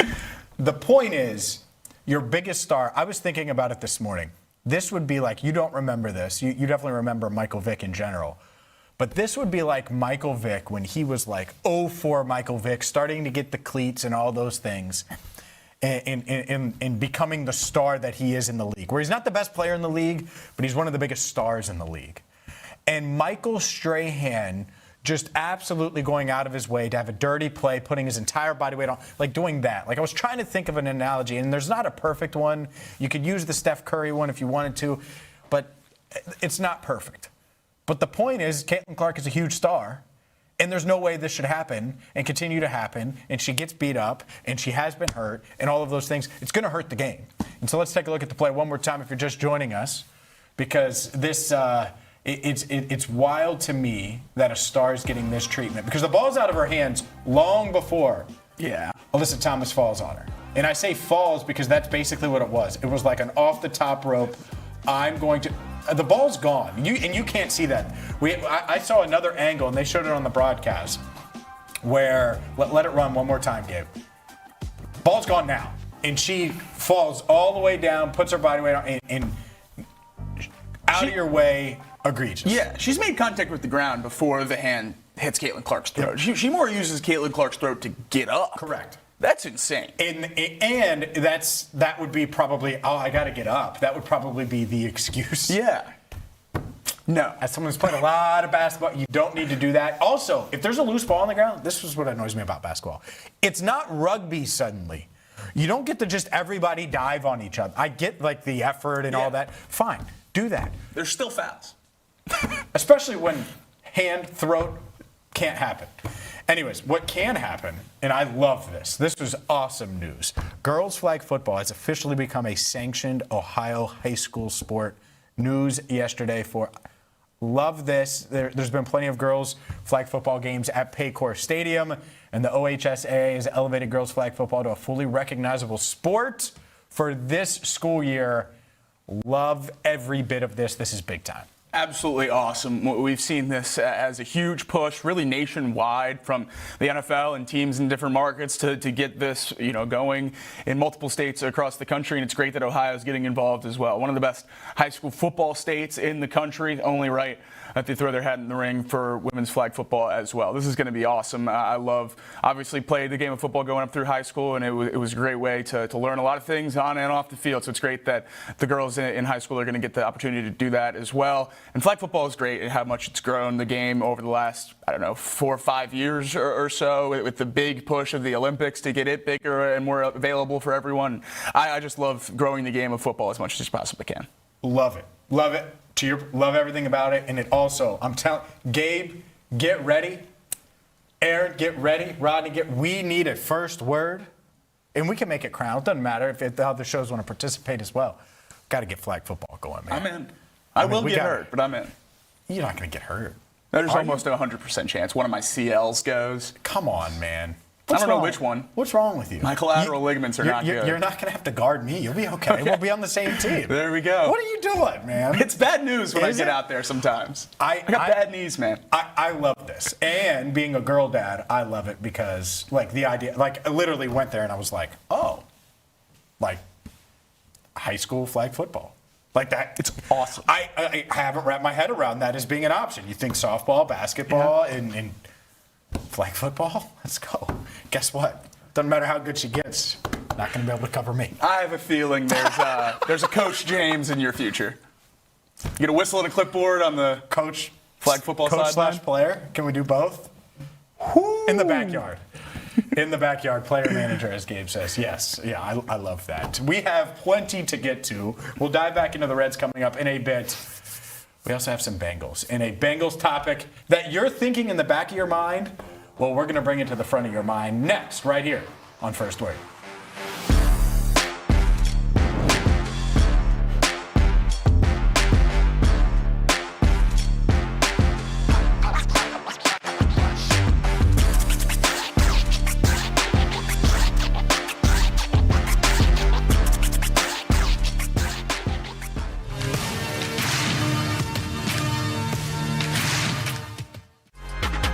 So you've worked out so far for Charlotte, Sacramento, and Toronto, right? Those are the 3 you've done. So Charlotte, Sacramento, Toronto, take us through what a workout looks like, right? You post your jersey, post the practice jersey, you say another one, and you have the opportunity to go work out in front of those teams. But, what does that workout look like? What do these teams want to see out of you?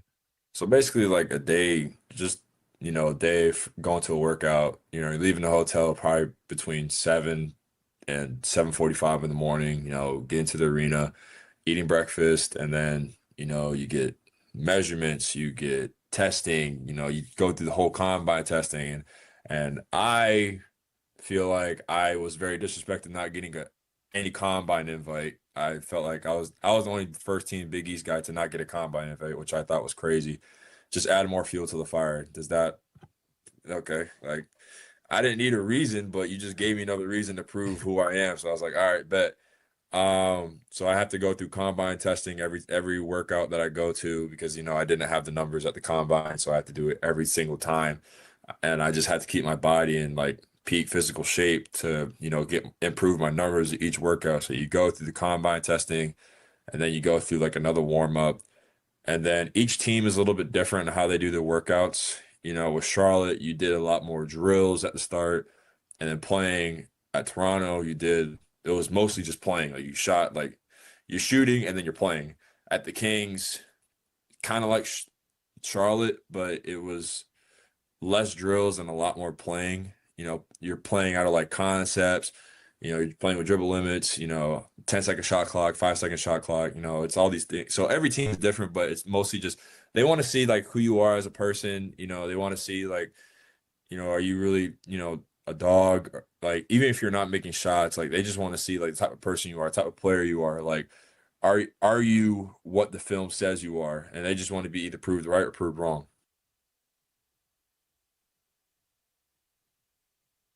think it's too big of a deal. I'm going to raise my hand. All right. Permission to speak.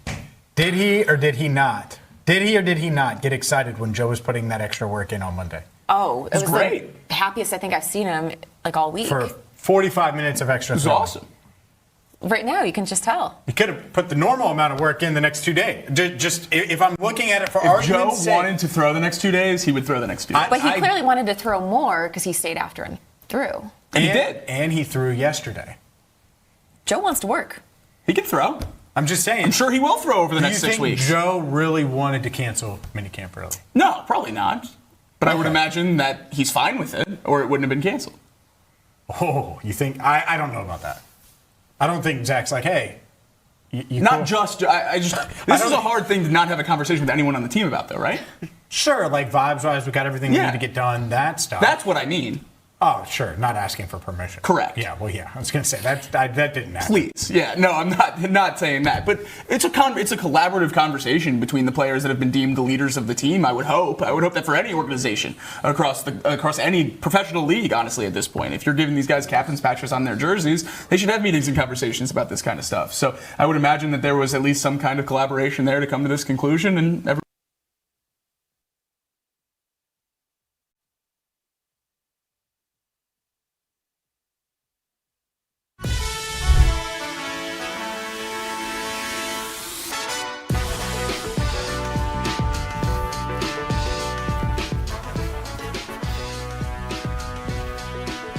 Will Ellie De La Cruz save the Reds? Well, 2 games in, the answer is no. Welcome back to First Word. I'm James Rapien alongside Jacob Tissot. Marisa Contipelli has the day off. We are your morning sports show. Cincinnati every single weekday, 7 to 11, always open right here on The Crown. And take over. Hey, sometimes it's ISO. Nothing wrong with that. Sometimes you got to get your own buckets. Also, I do the always open You're sometimes. a facilitator. Yeah, for sure. Absolutely. I'm going to facilitate right now. Ready to go? Steve Nash, prime. I'm in the corner. Oh, I just passed it to Rodney. It was a mistake. Man. He just Rodney, you want to? Yeah. Mic him up. Get the mic on him. All right, let's dive into Ellie De La Cruz. All right, 1 hit. Yep. 2 games. It's only 2 games. The Reds have lost both games. I was surprised that he was playing shortstop. Game 1 right away from the jump. Boom, that's it. What else stands out about Ellie De La Cruz in his return before we dive into stock watch, trending up, trending down, right in the middle for Ellie? Well, not just shortstop in game 1, shortstop again yesterday. Yeah. And the conversation... Off day today. Absolutely, but the conversation we had yesterday on the show was obviously a huge expectation that he was going to DH in the first game back, and then once he played shortstop, I think that expectation shifted that he was going to DH yesterday, and not the case. And I think a big thing I was focused on was who was going to play second if he was playing short, and so far we've alternated at second base these 2 days. Arroyo got it the first time, McLean last night. But the big thing with me for Ellie, obviously the hit last night is a huge thing to get on base for the first time since his return, but 2 walks last night as well, getting more comfortable in the batter's box, seeing the ball again since his recall. But to both of his outs at the plate as well, hard hit balls. All 3 balls he had contact with last night were hard hit. A 91-mile-an-hour ground out, a 110-mile-an-hour line out, and then the 112-mile-an-hour single. And now, I'm not one to point to exit velocities for outs, except for when guys are returning from injury like this. And Ellie De La Cruz making good contact, having those 100-plus mile-an-hour exit velocities, even though 2 of them resulted in outs last night, is a huge, huge encouraging factor for me early in his return here. I think even with the limited production and the struggles, at least before yesterday, to get on base at all, Ellie still has provided something to this team being back. And even if that is mostly excitement and energy, having your star back in the locker room, that is tangible and helps. Now, it didn't result in wins these last 2 games against the Brewers, but over the last 3 years, not a lot has resulted in wins against the Brewers. I think having Ellie back and playing shortstop is huge for this team, and there are encouraging signs there, even though the production hasn't lined up quite yet. Yeah, I agree. 1, just having him back gives everybody juice. 2, the big walk in the 9th. Yeah. And it was. He was 0-2 in the 9th, finds a way to battle back, patient at the plate, draws a couple of walks. They're in a really tough spot where they need Ellie to be a star right now. And he is. I don't mean, but 3 for 7. Like, if he's 3 for 7 instead of 1 for 7, they may win that series. Absolutely. And the margin for error at the plate, given everybody else that they're trotting out there every single day, it makes it really, really tough. So, like, stock watch, I think it's up for sure because he's out there, because he played shortstop back-to-back days. I haven't noticed. Have you noticed anything? Hamstring-wise? Not that we've been able to see him open it up on the bases or anything. Yeah, not particularly. Certainly nothing's jumped out. I think the only thing I could really remember is Tuesday night, there was a ball up the middle that he didn't quite get to, ranging to second. It got just in front of his glove, dribbled up into center field, and that looked to me like a play that fully healthy, early season Elly De La Cruz does make. So, granted, it's probably a good thing that he didn't. You don't want to press these hamstring injuries like that early on the field, but I think it's more holding him back maybe at points now instead of anything lingering injury-wise. Maybe that's more fear than necessity at this point, which, again, I don't think is a huge problem unless it transpires into the next few weeks. Yeah, I think as long as he avoids that, they clearly are comfortable with him playing short as well. He gets the off day today. Obviously, huge weekend series as well. Brewers again next week. You can go after some revenge, potentially. I mean, it stinks the position they've put themselves in. But as far as Elly goes, if you would have told me 3 days ago, hey, he's going to come back, not re-aggravate anything, play both days at short, go 1 for 7, draw 2 walks, so in 9 plate appearances, get on base 3 times, I'm probably taking it. I absolutely am. Right? You know, all of those. I don't want the results of the game to impact how I view Elly. And there's 2 different things, right? Exactly. And if you say, he didn't get to a ball that maybe he would have gotten to opening day, well, fine. I can deal with that. That's not an abnormal thing, especially for a guy coming back from injury. It also should be the expectation. And again, if this is a conversation in a week or 2 from now, then it's a different conversation. But right now, Elly being careful when he comes back is important. And there's a world where you have a young player like this that comes back, and remember, he didn't even want to go on IL when it happened, that wants to push it even more to make up for lost time. And I think that's a concern we both shared during his time on the injured list, is a player like Elly, so much of what he does well lends itself to more of those soft tissue injuries. And you can see the numbers right there. That's why it's important to get him back, because there's no one else on this Reds team with numbers close to that. He is so significantly above every other player on this in this organization right now from an offensive perspective that they need him back. I think to a degree, this Reds team, coaching staff, front office could feel this season falling through their fingertips with Elly on the IL. And now they had a chance to get him back. They were confident enough that he could play shortstop in 2 days, so they thought, let's not drag our feet and not waste time. And I think the fact that he didn't re-aggravate anything over these last 2 games, even with the limited production, means that they made the right call. Because if he's able to play 18 innings of shortstop and feel good about himself afterwards, then he was ready to go and he deserved to be up here. So that's great, obviously, for Elly. But the thing that I'm wondering is, you need 1 run in game 1 to win that game. Yep. If Elly's called up a day earlier, do the Reds not get swept? Might have mattered. My pushback on that would have been, he did come back, and you get shut out the day he comes back. Yeah. Right? And so For sure. That's the pushback. Do they get one of those 2? Maybe. And this is what's really annoying about this, is we shouldn't be having this conversation, because they should be able to hold it down enough, right, to not just get through, but hold their own. And it's a very Bengals topic in this sense. Like, a lot of people are going to say, well, Joe Burrow wasn't healthy. Well, you can't punt the year and just throw it all away if Joe doesn't play for a month. If Elly misses 3 weeks, it's baseball. Like, you should be okay. And they weren't. They weren't okay. It didn't go well. It was not going well. They showed some signs of life late last week, and it was because of the Mets, and then that went into a really nice series against the Yankees where they took 2 of 3, and it felt like they were building some momentum. But that was it. It wasn't like there were multiple times where when Elly went down where we were given hope. At least I didn't feel that way. It was really bad. A little glimmers of hope, but not much. And then when they finally did decide to almost turn a corner, when Elly's coming back and things seem to be coming together at the right time, well, then they stubbed their toe 3 straight games against the Brewers. In all 3 winnable games, I think, realistically, winning 2 out of 3 should have been like the outcome for a decent team, and they play below their talent level, that's a rough situation when I'm saying they don't have enough talent if they're playing below their talent level at the plate. Absolutely, and I think that's the frustrating thing with the Reds is that's happened a lot this year. And players with not very inspiring backs to the baseball card are somehow playing worse than those career numbers. And that's the thing with the Reds when you're not going to go get big-time players. You're preying in career years. You're preying on breakouts. You're preying on young players to do things they've never done before. And the Reds had pressure on about 7 guys this year to hope for career years. And funny enough, they're getting them out of about 2 or 3 of them. But that's not enough throughout the roster. And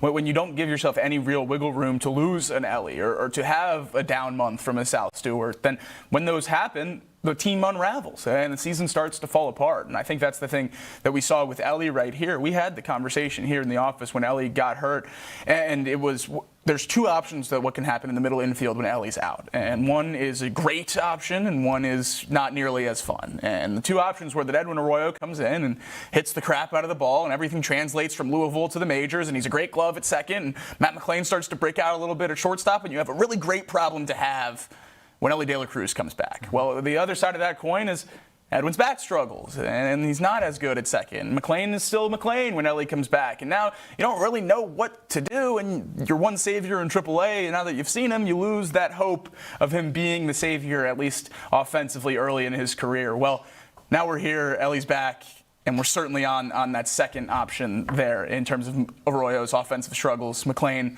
still not really sure what he's going to do when he's going to get back to 2023 form, if he's going to get back to 2023 form. And it's a really hard spot for the Reds to be in because the conversation was when Ellie was up here the first time and McClain was struggling at second was, okay, let's just get to Arroyo. Let's just get to Arroyo and it'll change everything for this lineup. Well, Arroyo's here, and I think we still have the same questions. No doubt about it. We'll dive into the Reds in depth coming up at 9 a.m., including hearing from Terry Francona. We'll also react to a rough series against the Brewers and talk about Matt McClain. What's next for Matt McClain? Could be a big change in his future. But up next, the Bengals are getting great value. The latest on Mr. Flowers. We'll go back to Baltimore next, right here on First Word.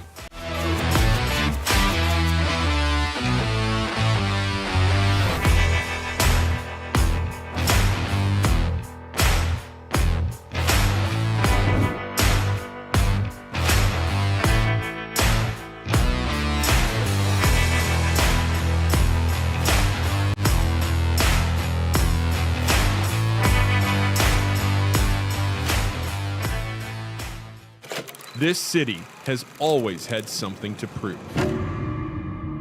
While the rest of the country talked about us, we built our own voice. Blue collar, underdogs, built differently, overlooked, talked about like we were supposed to stay quiet.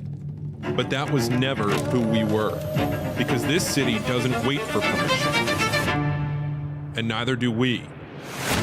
And now, for the first time, Cincinnati has a network built in its image, because the biggest stories in this city deserve more than highlights. This isn't cable television. This isn't national media. This is ours. This is the Crown.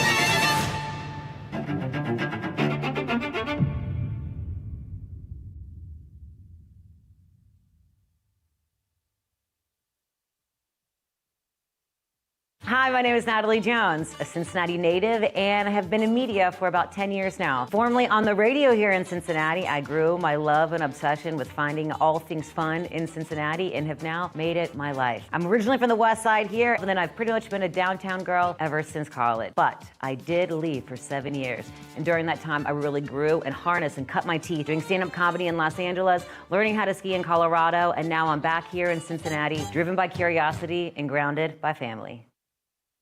First one's going to be a yes or no. So is the biggest need for the Reds right now bullpen? Yes. It is. Over lineup?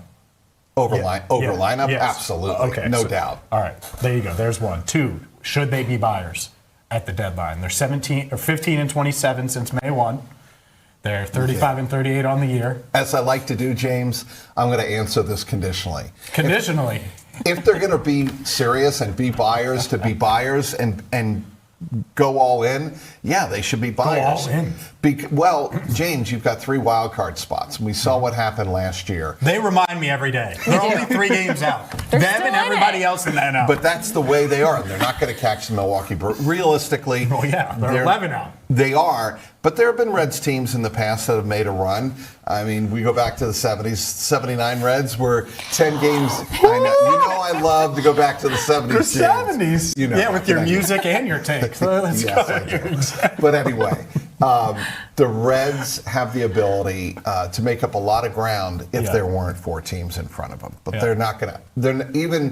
We're talking mid to late June, they're not going to be able to leapfrog 4 teams, I don't think, and get to the top of the division. That's just not realistic at this point in time. So if they are still within shouting distance of that number 3 wild card, go for it and then get in, and then hope Hunter Green finds that magic, becomes that dominant ace. Hunter Green and Chase Burns at the top of your rotation with Andrew Abbott after that. If they were ever able to get to the postseason, I love that.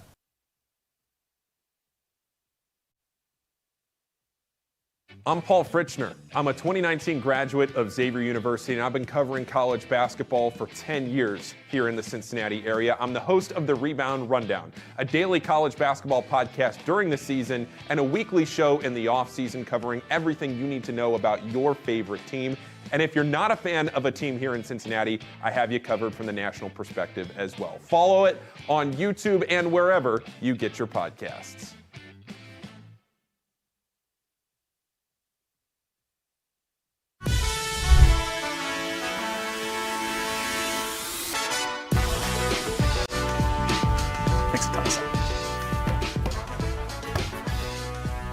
The Bengals are getting great value from 2 of, well, really 3, really 4. All of their best players are great value, but let's talk wide receivers here. Wide receiver, you know why? Because wide receivers make the world go round, at least here on First Word. They do something for championships. When I'm at the desk. I'm James Rapien. He is Jacob Tissot. What'd you say? So they do something for championships. I just couldn't remember what. They do a lot for championships. What do you mean? The offense? Wins. Championships. That's right. Especially with Marisa not here, we can just roll with that one. You're I'm good. in. Yeah, you like scoring. You like points. Zay Flowers is clearly the best weapon on the Ravens. Yes. His extension, and he's ready to get an extension. He's played really well, all of those things. His extension is about to make T. Higgins and Jamar Chase look like even better values. And this is just the reminder when we talk about corners and all of these different things. DJ Turner, Dax Hill. If you get in front of it, you're going to be ahead of it. And you're going to look at those contracts and say, hey, those are great values. It happens time and time again. As long as the player's good, paying them market value, getting ahead of it, it ends up saving you money. And Zay Flowers is the latest example. Expected to get a huge, huge extension from the Ravens. 35. You think it's going to be $35 million? That's the rumbling. I do. I think that might be close to the floor. I think Zay Flowers is no doubt number 1 in Baltimore, at least within their offense right now, and the other options they have in that receiving room without Likely there in the tight end room, who was a pseudo wide receiver 2 for them. The goal would be a long-term deal with him if we can, said Ravens GM Eric DeCosta. And during the draft, he said, I fully expect we will. The Ravens picked up Flowers' 5th-year option, which will pay him $27.3 million in 2027. Flowers' extension will likely average over $35 million per season, which will put him among the 4 highest-paid wide receivers in the NFL. Now, that's essentially a similar contract to what Drake London signed earlier this offseason. London signed for a yearly average of $35,263,000. So pretty similar numbers for the two, but obviously Zay has a much better quarterback play in Baltimore. 1,200 yards last year, 118 targets, 86 receptions, 5 touchdowns for Flowers. Flowers has been a really great player since the Ravens took him out of Boston College. They nailed the pick. Nailed it. He's been really good.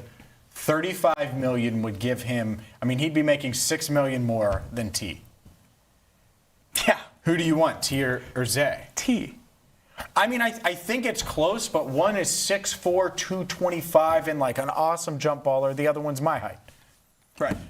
Honestly, it's a big part of it. T's certainly a great point and a great thing for the Bengals to continue to add value here, but just looking at the NFL as a whole, if it's above 35 even, Zay Flowers is getting more money per year than Justin Jefferson.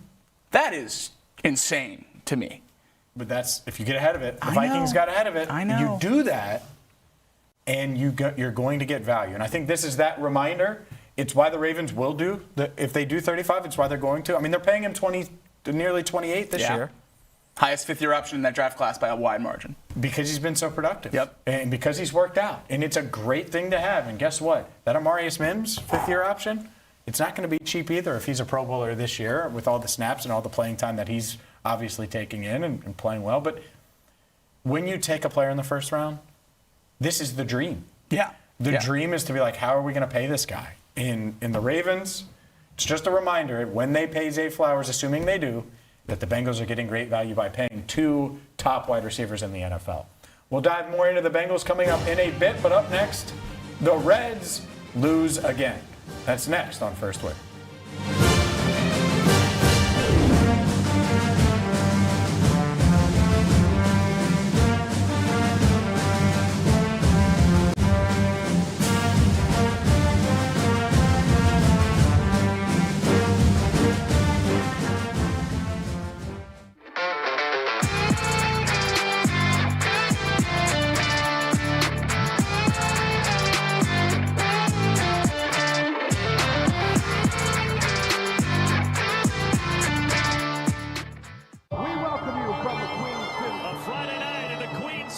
Cincinnati, Ohio. We welcome you from Cincinnati, Ohio. Metcalf with the fan favorite to put it away. Touchdown, Cincinnati. Oh, what a catch.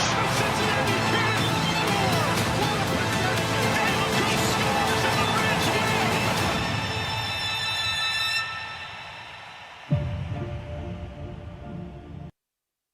You were there. We were sitting next to each other like we are now yesterday. Joe Burrow was talking for 25 minutes. Your biggest takeaway was? Urgency. I think Joe Burrow realizes that he's got to be a meaner Joe. 1970s? Meaner Joe. Mean Joe Burrow. I love the way that lines up for everybody who appreciates the 1970s and Mean Joe Green. But anyway, all seriousness, I think Joe Burrow has communicated to everybody inside the locker room and now outside that what happened the last couple of years is not going to be acceptable. And I think he is ready to take on the responsibility that comes with holding everybody accountable every single day. I think he has been certainly the leader in that locker room. I'm not here to insinuate that he hasn't done a good job being a leader up until this point, but I think he's going to try to be a different type of leader. Dan Pitcher talked about this as we were heading out the door and met with him, a couple of the beat writers, and Dan Pitcher was saying maybe he wasn't comfortable being that kind of leader the last couple of years, and maybe this is his growth in leadership, the next step he thinks he needs to take to deliver that message of urgency, and I think it's been really well received.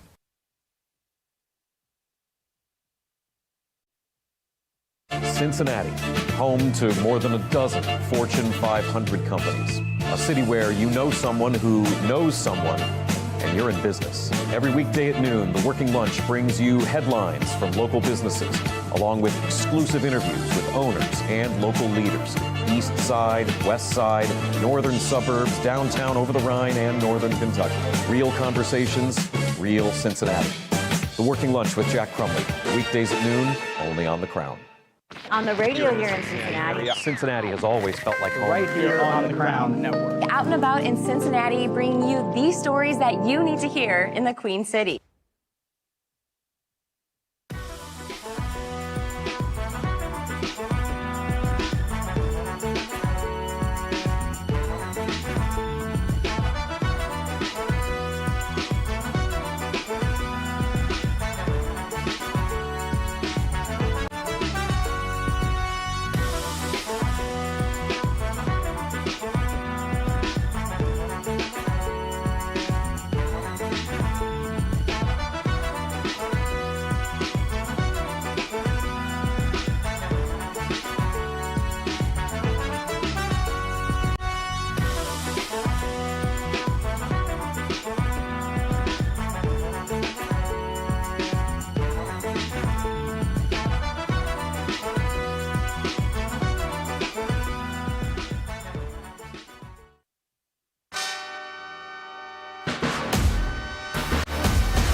Welcome to First Word, Cincinnati's only morning sports show, breaking down the biggest moments and the stories shaping Cincinnati sports with analysis that cuts through. First Word, setting the agenda in Cincinnati sports. We set the agenda every weekday morning right here on First Word. Welcome in. I'm James Rapien alongside Jacob Tissot. Marisa Contipelli has the day off. Your spin move in the intro. Can't get enough. I love it. Every morning it takes me back to Blacksburg, Virginia, Braxton Miller, Virginia Tech. Best spin move of all time, and we get to see it every morning. Yours is the second one. You're right behind Braxton. It's real close. I mean, you could go either way. I wouldn't hold it against you if you like Braxton's a little bit better, but it's up there. It's close. Yeah. It's holy B button. Absolutely. I mean, side note with Jacob, speaking of the B button, he's told me about NCAA College Football 27 52 times in the past 3 days. It's Thursday. 4 days, technically, if you count today. You're all. When does it even come out? Couple weeks. Couple weeks. Got early release on July 1st, but on a couple weeks after tomorrow's that. show, I think I will allow you to dive into some of the ratings. He's been telling me, hey, this guy's rated this, and thought you'd be excited. Bearcats. We'll see. Okay. We'll see. We'll see on that about the Bears. Some of the ratings I was real TBD. happy about. Some of them I was not. They're 79. They're 79. Is Brendan Sorsby going to be in the game? No. We know that? Yes. EA Sports hasn't confirmed it. Everyone else has confirmed that he won't be in the game. How quickly are you going to create him? He's going to be my road to glory. And he will be going to Texas Tech. I just knew you'd have some fun. No question. Some fun. I'm going to be Ohio State and throw deep balls to Jeremiah Smith. Jeremiah Smith and Chris Henry Jr. That sounds. That's what I'm. That sounds a lot better. Because that's the James Rapien offense: is spread them out, drop back 65 times like Joe Burrow said. Like that's the. When someone plays me and I know that they think that, then maybe I'll run it. But otherwise, just so you know, it's bombs away, baby. Oh my gosh! You have to force me to run the football in a video game. It's 4 verts all the time. 4 verts. We're going downfield. I'm throwing for 700 yards. Yeah, describe your game here. It's I'm deep scouting shots now. This is me scout. We haven't played each other. It's deep shots, and then I make my hay on defense. Usually the middle linebacker, strong safety, and just lurk. You make your hay on defense. Oh yeah, I'm a lurker. I could see that. Oh yeah. So you don't rush with your. No. Always off ball. You're always just coverage. roaming. Yeah. Love it. You taking Cassius Howe out of pass rush and dropping him? Maybe. Yeah, you dropping him. I could see you doing that. Covering the tight end, trying to hang in the flat. Now this is obviously Madden, not CFB. I'm really excited to use Brian Cook on the Bengals. Really excited for that. Yeah. Wait, Geno Stone wasn't good in Madden either? I did not have any fun using Geno Stone in Madden. Was it really? He also missed tackles in Madden. Did he? Oh yeah. I didn't play Madden last year. Real bad tackle rating. Really? Oh yeah. Almost unplayable. I played the year before. I played that and NCAA because NCAA came out. I got the pack. Yep. So the McCaffrey and what was it? Travis? Who was on the cover of last year? 25. 25. Who was on the cover? 25 was the three of them. It was the group. Yeah. Whatever. Jeremiah and Ryan Williams. 25? No, that was 26. Yeah. Donovan Edwards from Michigan, Travis Hunter, and Hunter. That's all I got. Third right? one. I forget who was. You're right. What are you doing? You're supposed to be the NCAA guy. I was going last year. So much for him being the NCAA football guy. You are ridiculous. That is an idea, though. Maybe we should stream a game one day. We'll work on that. We'll work on that. I'm in if I win. Out if there's doubt. Yeah, that's fair. Yeah. And speaking of doubt, there's plenty of doubt in the Cincinnati Reds. They've lost 3 straight. They got swept by the Milwaukee Brewers over the past couple of days in pain. They lose 6-5 yesterday. Those 5 runs would have went a long way in game 1 and 2. Instead, they score 5 runs in a rally, and that rally fell short against the Brewers. They had the winning run on base in the 9th. They couldn't cash in. Here's Terry Francona on the loss last night. Plenty of hits. You feel like you just left too many chances out there, including the 9th. Yeah, I mean, we had a real good chance early. The bases loaded. I think second and third, nobody out in base and couldn't score. And we battled back, and I'd rather give ourselves chances. I mean, I know we left a lot on. It's better than not having anybody on. God, we were, talking through all the strategy in the 9th. One of the things me and Freddie kind of we thought it'd be hard to double up Dane. That's exactly what happened. For Lauder, you impressed at least that he was able to rally after a tough third inning. Yeah, the third was tough, but he got it together and got us to a point, where you feel like you got a chance. We were very limited in our bullpen tonight and what we could do, so that led to we had to be very careful. For Maul, was it just a tough night that you saw from him? The guys that I thought he'd get out, he didn't, and then he got the other. So we were kind of backwards tonight. Is Gino okay? Yeah, he is. What do you feel like you guys can do better against a Brewers team that has had your guys numbered? Well, win's the easy one, but I think it's too blanket of a statement. Every game is different, and I always feel that way. They're a very good team. They're hard to beat because they challenge you in so many ways. But we just have to be more consistent in a number of areas. The Reds started the season 20-11. Yeah. The Reds since May 1, worst record, 17-31. That's not good, James. That's not good at all. Spoiler alert. That's what's going to happen to you in college football, man.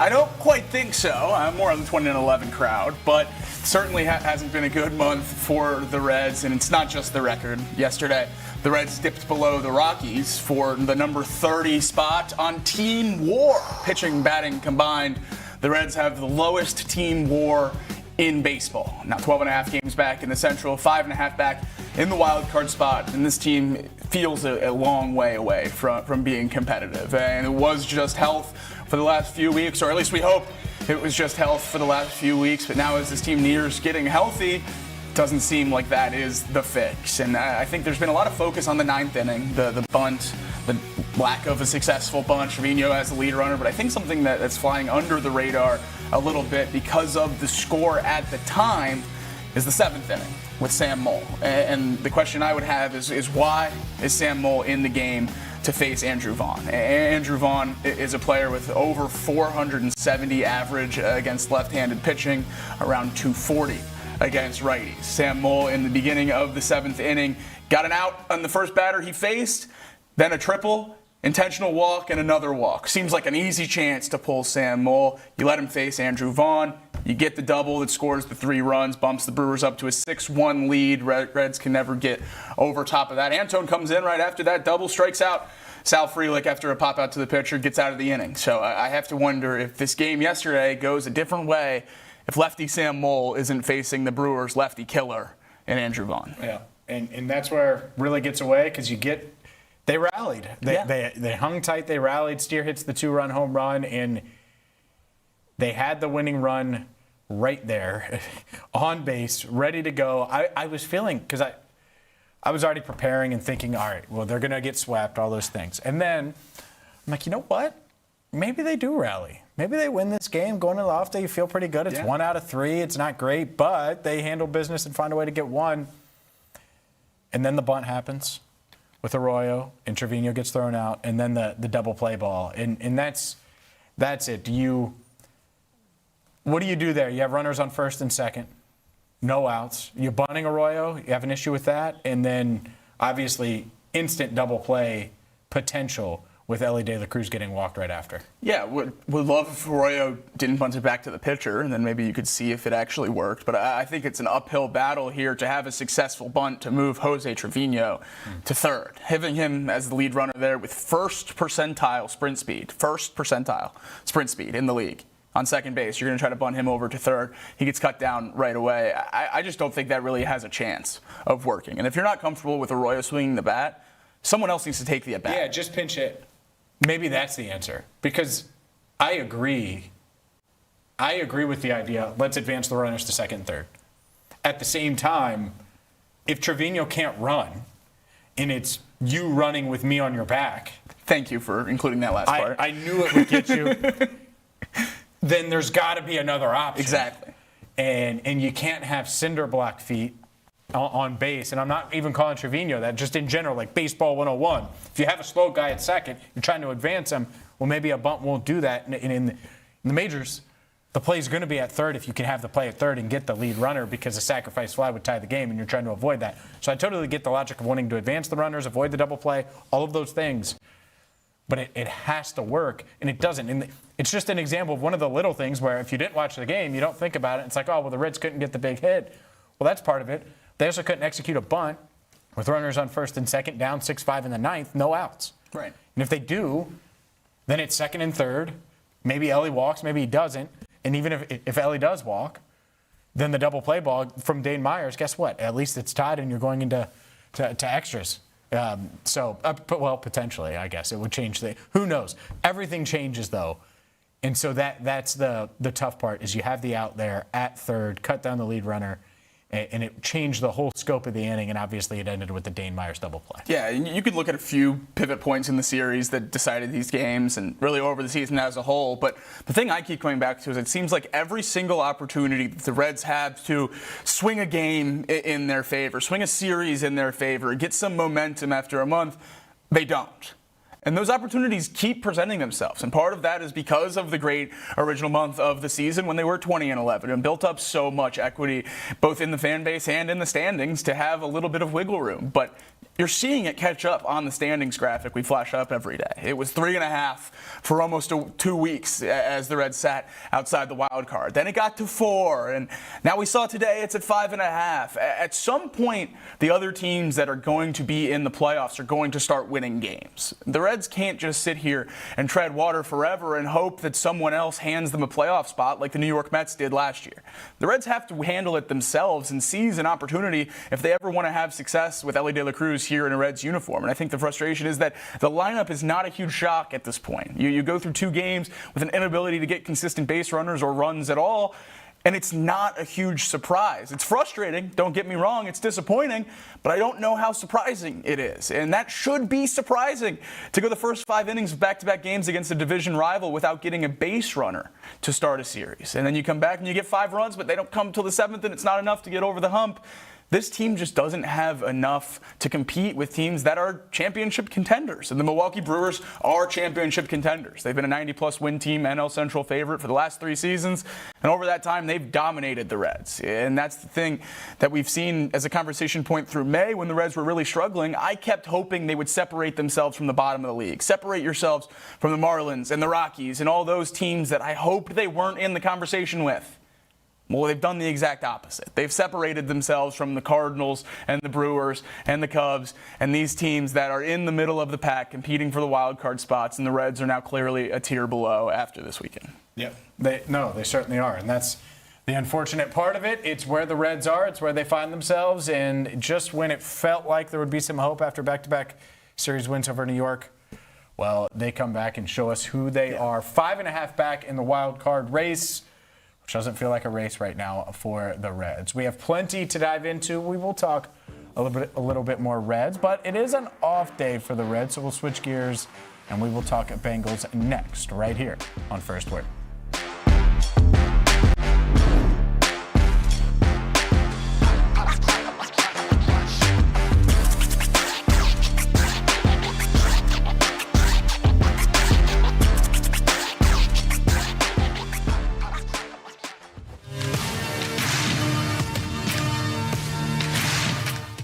The Crown has you covered. Start your day with the First Word, Cincinnati's only morning sports show. Power through midday with the Working Lunch. Cincinnati business talk that keeps you in the know. Nat tries that for lifestyle around the city, and the Rebound Rundown covers every corner of the college basketball scene in the tri-state and beyond. This is The Crown. Built for Cincinnati. First Word for your morning sports, the Working Lunch for business that hits home. Nat tries that for lifestyle around the city, and Rebound Rundown for college hoops. This city deserves its crown. Watch, listen, subscribe. Headline news that I mentioned out of Lexington is that Milan Momcilovic, the best shooter in the sport, he pulled his name out of the NBA draft, and he is going to Kentucky. The NIL rumor mill was that he got around $6.5 million. He chose Kentucky over Louisville and Arizona. St. John's had been in the mix for a little bit, but when they got Tunde Yesufu, he was not going to, Momcilovic was not going to go to St. John. So a huge recruiting win for Mark Pope. For all the flack that Mark Pope has caught this offseason, he has ended up putting together what I believe will be a top 20 team this upcoming season. He posted a picture after Momcilovic committed to Kentucky. Mark Pope posted a picture. He's sitting on the beach on vacation, and he's got 2 playing cards in his hand, and Many Men is playing as the song in the background on Instagram.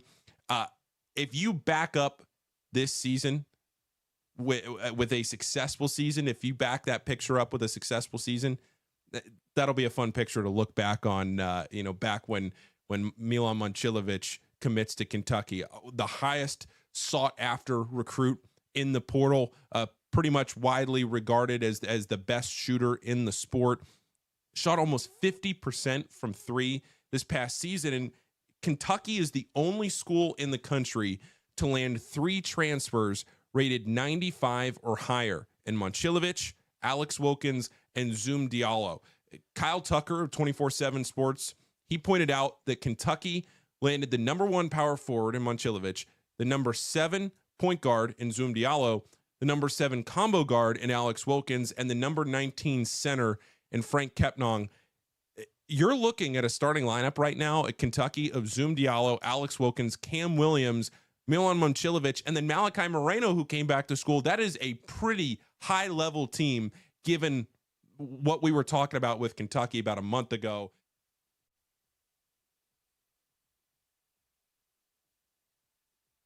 Hey, I'm Marisa Contipelli, one of the co-hosts on First Word and a features producer here on The Crown, where I will be out and about in Cincinnati bringing you the stories that you need to hear in the Queen City. Now, I know I'm from Cleveland, but I love my Cincy sports. I've been in Cincinnati for almost a decade now, spending the last 8 seasons with the Bengals as a team reporter and senior producer. I am so excited to be a part of the team here at The Crown, and I can't wait to bring you the latest from around the city. This city deserves its crown. Watch, listen, subscribe.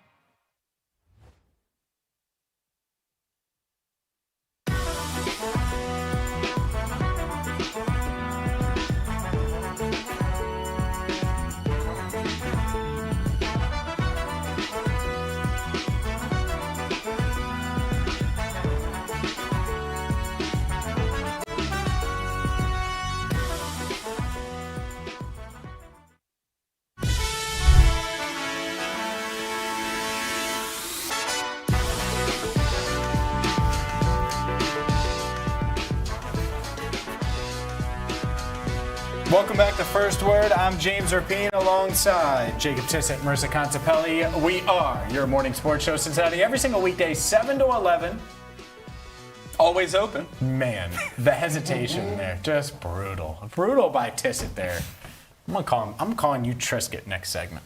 Put some cheese on it in the cracker box. In the cracker box. Marisa Contipelli not with us today. Has the day off, but guess what? You can still find us live on YouTube every single day, live on the Rock Entertainment Sports Network. And if you miss a show, well, we're on Apple, we're on Spotify, we're streaming live on X as well, right there for you. And it's not just us, it's the entire Crown Network, including the Working Lunch with Jack Crumley every weekday, noon to 1, right here on the Crown. And if you missed our interview with Darren Horn yesterday, if you missed any of our Bengals conversations, Reds conversations, they're all on our YouTube page, whether it's the live feed or whether it's clipped up for you. Our guy Casey is clipping up as we speak some different things that we talked about, including Trey Hendrickson, one you're excited about. So excited. To bring to the people. So if you missed that, well, there you go. You can go to our YouTube page, hit that subscribe button, and join in on the fun there.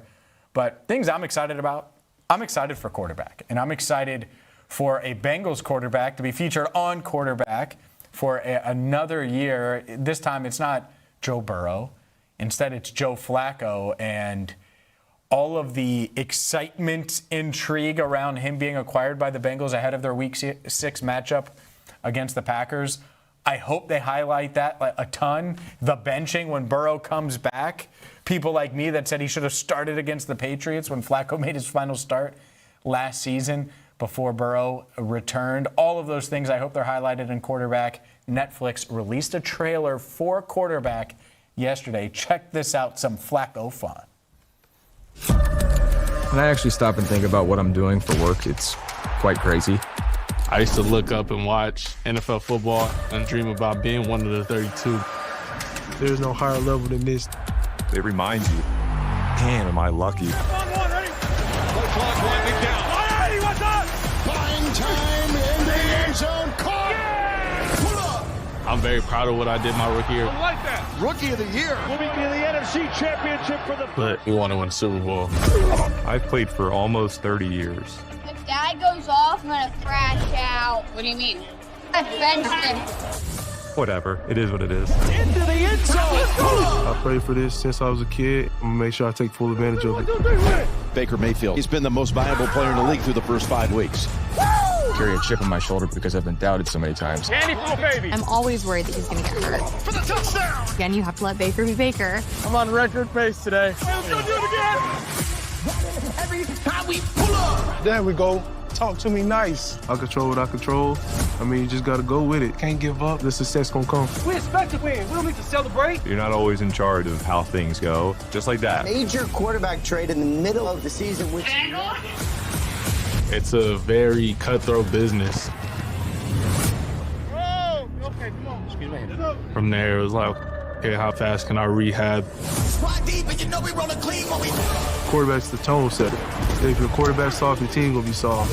Warren. Oh, nice try. Good grief. Hey, come on, boy. You gotta keep up with this. Doesn't matter if I'm 100% or 50. Good. I love it. I love it. You can still get it anywhere. Touchdown. You just have to be willing to accept challenges and see where they take you. I'm tired to be alive. Let's go. Right now. Let's go get paid. Let's go.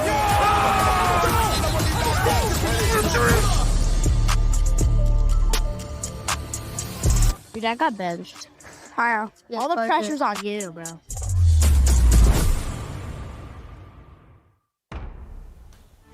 That's elite. That's elite. T-minus, what is it, 19 days until that comes out. I think this, maybe a take, it might not be. I'm more excited about this one than Burrow on quarterback. I think the peel back the curtain on Flacco, seeing how he navigated that trade, seeing how the Bengals navigated that trade, and you will be able to see that. Plus, the Baker-Cam combo is just really, really interesting. Oh, and by the way, Jaden Daniels, who's the best of the four, he happens to be in it too. And it's going to follow a rough year for him with Washington, but it's just, I'm excited for this docuseries to highlight these guys. And I'm surprised they didn't use Kirk Cousins for a third season. I'm just kidding. I loved Kirk Cousins in quarterback. That was too. my biggest takeaway from that season was that I thought Kirk Cousins was the big winner. Joe Flacco may have a big winner like.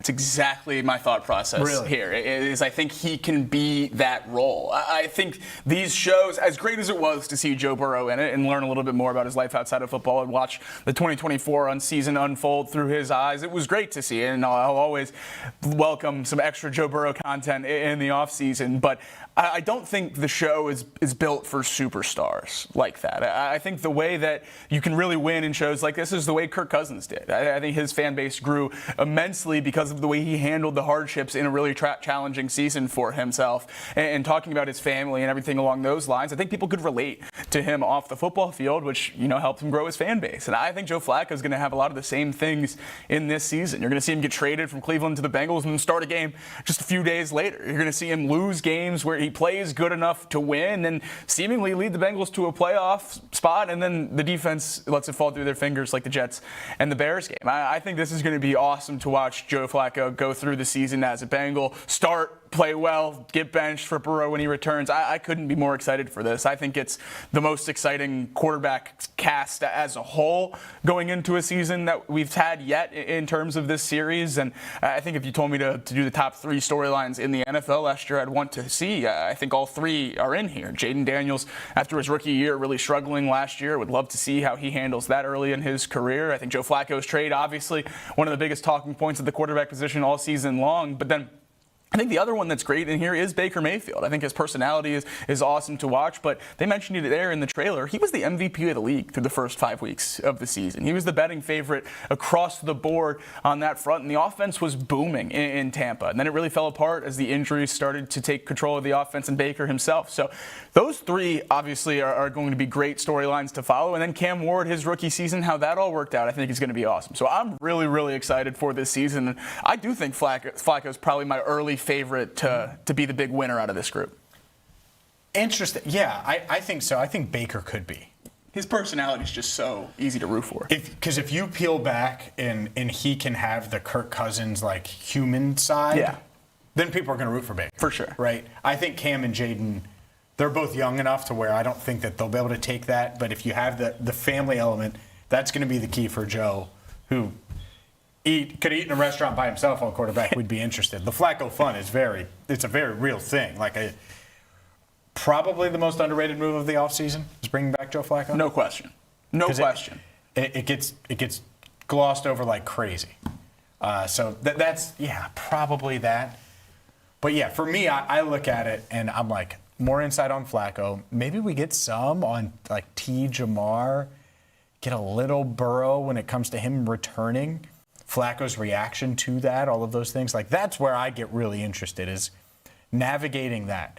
Because the Bengals basically, when Burrow came back, had to win out to have a chance. And even if they would have done that by then, it wouldn't have worked. They wouldn't have won the division. They wouldn't have been in it. But at the time, it felt like they still could be in it, and they were hanging on by a thread. But, like, Flacco after the Jets game. Yeah. When it goes from they're up 42-28, they're going to win. They're going to be 4-4. They win 2 games in 10 days. He's been a Bengal for 2.5 weeks, and now suddenly they're 4-4, and he can just breathe for a second. And instead, they're 3-5, and he's dealing with a shoulder injury, and his shoulder looked ridiculous. There was never a doubt that he was going to play. Like, his teammates are telling me that Monday, oh no, he's playing this week. Like, there was never a doubt. Because he was telling them, oh, I'll play, even though he didn't practice and had to do all those things. And I know there was some uncertainty behind the scene. But we get to see all of that. And so I'm excited. As annoying as last season was, Flacco was a huge bright spot, a huge reason why, one, I believed mid-year that they could turn it around, and two, why I believe this year. Because if Burrow misses some time, Joe Flacco is going to be calm. If he gets hurt in Baltimore, Joe Flacco is going to say, I got this. It's really hard to say it and then have the confidence and ability to do it, and I still think even at his age he does.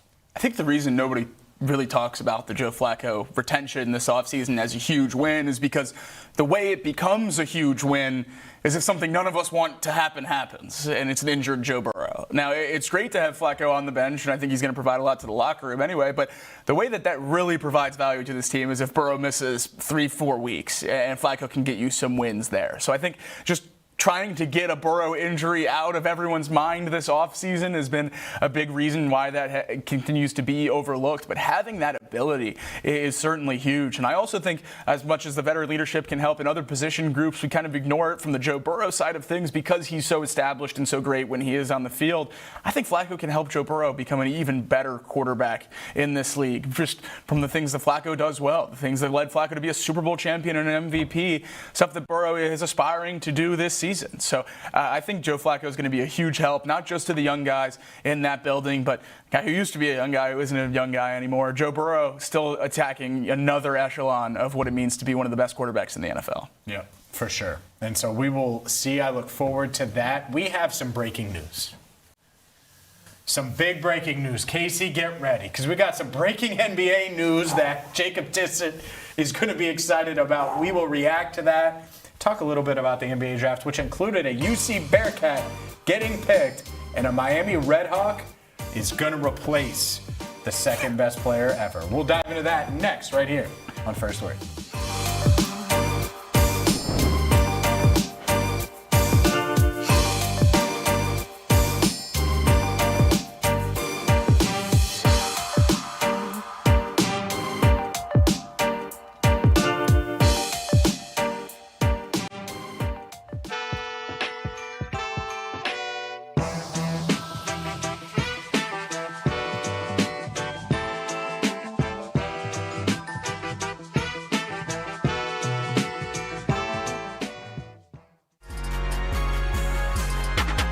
they started getting all the additions, and it's okay, Tyler Tejada, great, 17 points at Towson. He should come in and give you 13 or 14 as a wing who can shoot the three.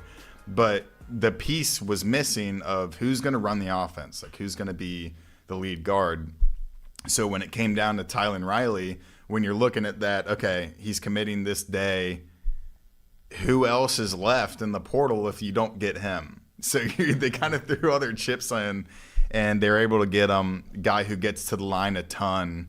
But I mean, hey, look, another team that we cover on this show, Kentucky, they put their chips in the middle of the table for a high school guy, Tyron Stokes, and that didn't work out. So it is nice when you push your chips into the middle of the table and you get the guy, because Tylen Riley is a dynamic, game-changing, playmaking type guy who will completely alter what this team would have been without him and now what they will be with him. Yeah, but, I mean, do you want your 1 and 2 to be Talon Kinney and Tyron Stokes at Kansas? I don't know if I do. Yeah, that seems like it can go awry pretty quickly. Yeah. But, yeah, I mean, Riley's a great player, and I love the amount of guards they brought in that shot 80% from the free throw line. Yeah. Now, that's something UC fans are going to have to get used to. a good people free throw making their shooter free team. throws.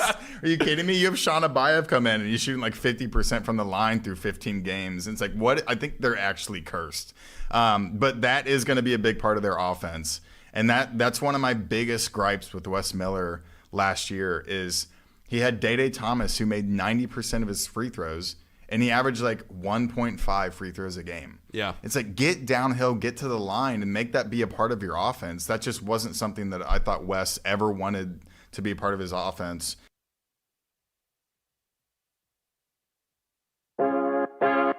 Hi, my name is Natalie Jones. Just your typical 40-year-old Cincinnati girl. Although, no, I'm not married or divorced.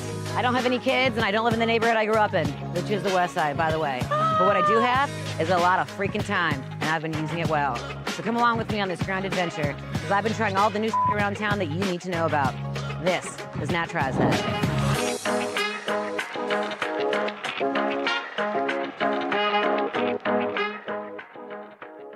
My name is Jacob Tissot, and I'm a co-host of First Word from 7 to 11 every morning right here on the Crown Network, where we will break down the biggest stories in Cincinnati sports. I'm a graduate of the University of Alabama, where I spent 4 seasons working for the football team as a student assistant, contributing to the 2020 National Championship and 3 SEC championships. I'm a Cincinnati native, a St. Xavier High School graduate, and will bring a local perspective and passion to covering the Bengals, Reds, and everything in between.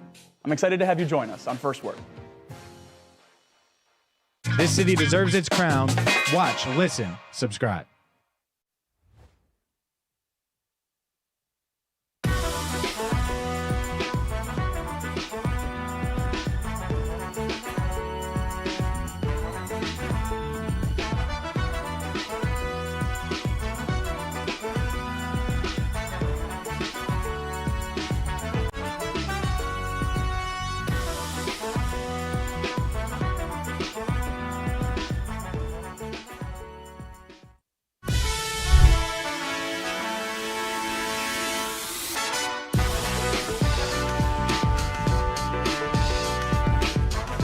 My, oh my. Holy blockbuster Batman. Yeah. Welcome back to First Word. I'm James Rapien. He's Jacob Tissot. And we had NBA planned for right now. Right now. We're going to plan NBA talk right now. Reacting to the draft, talking about Baba Miller and where he ended up, reacting to LeBron's replacement because of the Travis Steele tree. And we're going to dive into all of those things. But we have some breaking NBA news as the Timberwolves, they went big fish hunting. I told you and Marisa that this would happen. I know. I told you.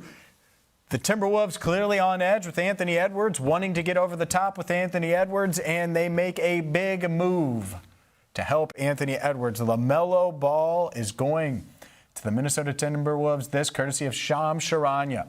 Charlotte Hornets trading star LaMelo Ball and Josh Green to the Timberwolves for Naz Reid, a 2033 unprotected first-round pick, 3 first-round pick swaps, 28, 29, and 30, and 3 second-round picks, 29, 32, and 33. Look, This is clearly from a Minnesota standpoint. They said we have to do something. We have to shake it up. And I guarantee you part of their thought is, can we finally get a point guard that can get the ball out of Ant Edwards' hands? Yeah. So that's their logic. But it is a lot. Even without the pick swaps, throw those away. An unprotected one in 2033 plus Naz Reid for LaMelo Ball, who I think some in the league, many in the league, may say, he's not a winning player. I think that's going to feel like a lot. We'll see if it is or not. I do wonder, though, Edwards and Ball in a backcourt. LaMelo Ball probably isn't going to be able to guard Aaron one-on-one, or you or me. He does not play defense. So that's part of it. But, man, this is a holy blockbuster. It's a lot to give up, at least on paper. At the same time, LaMelo Ball headed to join forces with Ant Edwards. Yeah, shocked to say the least. I certainly agreed with you that the Timberwolves were going to go big fish hunting this offseason, but as an Anthony Edwards fan, I was really hoping that it would be a different big fish. And I just don't know how well LaMelo Ball is going to work with Anthony Edwards as the on-ball player. And this comes just days after a $20 million a year, $100 million extension for Ayo Dosunmu in Minnesota as well. A huge backup of guards here for the Timberwolves, and with that Ayo extension, they also sent Julius Randle to the Nets, returning only second-round picks. Nick Claxton, part of that trade as well, but went to the Bulls. There's not a lot of big help in Minnesota right now. It's Rudy Gobert at the center position. I would imagine with those contracts and now adding LaMelo Ball, Jaden McDaniels is going to play your 4, and then you start all 3 guards. Is that the game plan now? You're not paying Ayo that much money to come off the bench, and you're certainly not trading all of that for LaMelo Ball for him not to start. So I think it's certainly an interesting lineup here. And then conversely, for the Hornets, you finally had something here with an exciting young core who was the best team in basketball over the last month of the regular season when you had this lineup figured out. And now you move off of LaMelo Ball for Naz Reid and a few picks. I don't think this trade makes much sense for either team, quite frankly, right now. And I'm shocked, the Hornets were that inclined to move LaMelo Ball, and B, the Timberwolves were willing to give up that much. Here's why the Hornets won this trade. Right now. They won it right now. They won this trade because LaMelo Ball misses a ton of time. In 2022-2023, he played 36 games. The year after, 22 games. The year after, 47 games. The year after, in this past year, 72. Like, he finally got up there, and he made an impact. He played 28 minutes a night, 41% from the field, including 37% from 3. He finished with 20 points, 7 assists, 5 rebounds. Like, productive player, but hasn't been able to stay healthy. And I think that's it. So it's questionable defense. Is he a winning player? Health. And the Hornets said, we got a good year out of him, and we can get a good offer for him. There's more interest here than we realized. Let's do it. They added in the draft. They added to their team in their draft. They have a good culture and a good young nucleus. I think they really believe in Brandon Miller, and who wouldn't? I always wondered if they could offload LaMelo Ball and when they would be able to find a team that would do it. I think this makes a ton of sense. And so, like, right now, initial reaction, I totally understand why the Hornets did this, because they're selling high on a guy that did not have this kind of value a year ago. That's certainly true. That's certainly true. And if you do believe in Brandon Miller as the key of this franchise, obviously Knippel showing you more than I think you ever could have really believed in. Guys. Absolutely. Knippel and you run with those two. You went and spent money on Kobe White this offseason. You drafted Christian Anderson in the draft. So you have some guard help coming, young, exciting players. So I do believe in the Hornets and what they're doing here. That core was so exciting. And the young players together were having a blast out there. And the first thing that really jumps off the page for me here on the Timberwolves side of things, obviously Naz Reid and the questions at the front court there, but 2033 unprotected first-round pick.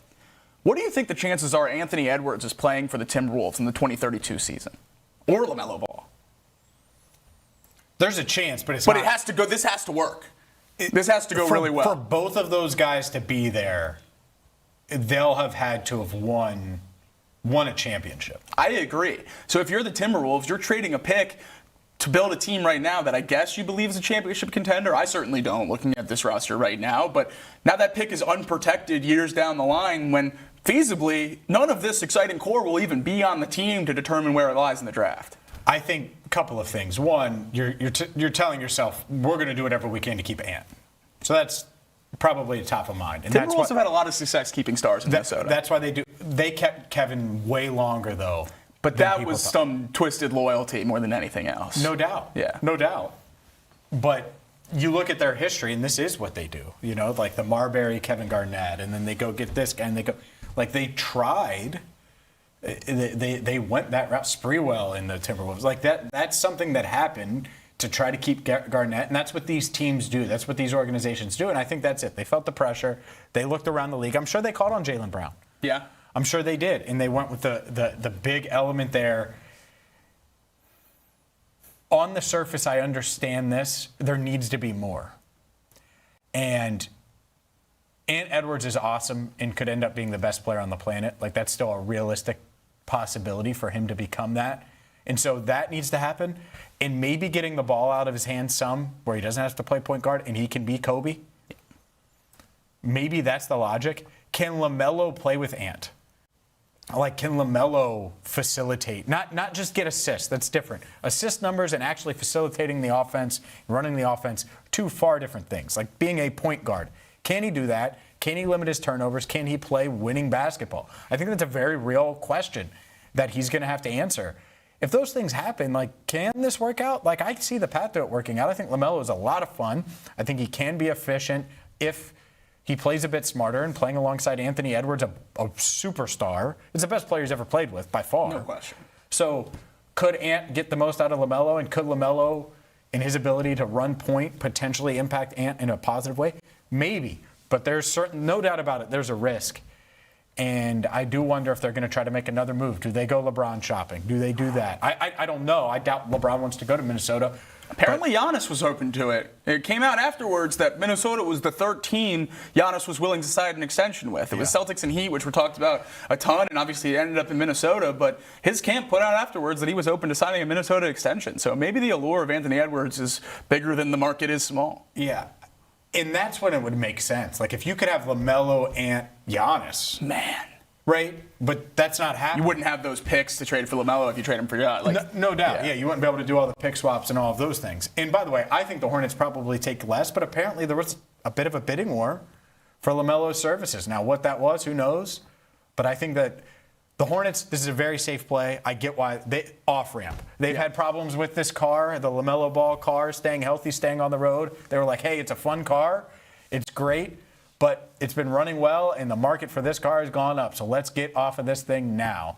And on the other side, Minnesota's like, hey, he's got a ton of talent. He was the third overall pick in the 2020 draft. Should have went second behind Ant Edwards. Let's combine these two guys and see if it helps. Yeah, no, it certainly could work. And I think it is feasible, and there's a clear path to how it does. And just taking a look here, exactly where you were saying, LaMelo's role that he's going to have to play in Minnesota is more that facilitator. Ant's obviously going to be the dominant scorer, be that guy you go to at the end of the shot clock, which we saw happen towards the end of this year in Charlotte. As they moved away from LaMelo as that main player, more towards Contipelli, more towards Brandon Miller.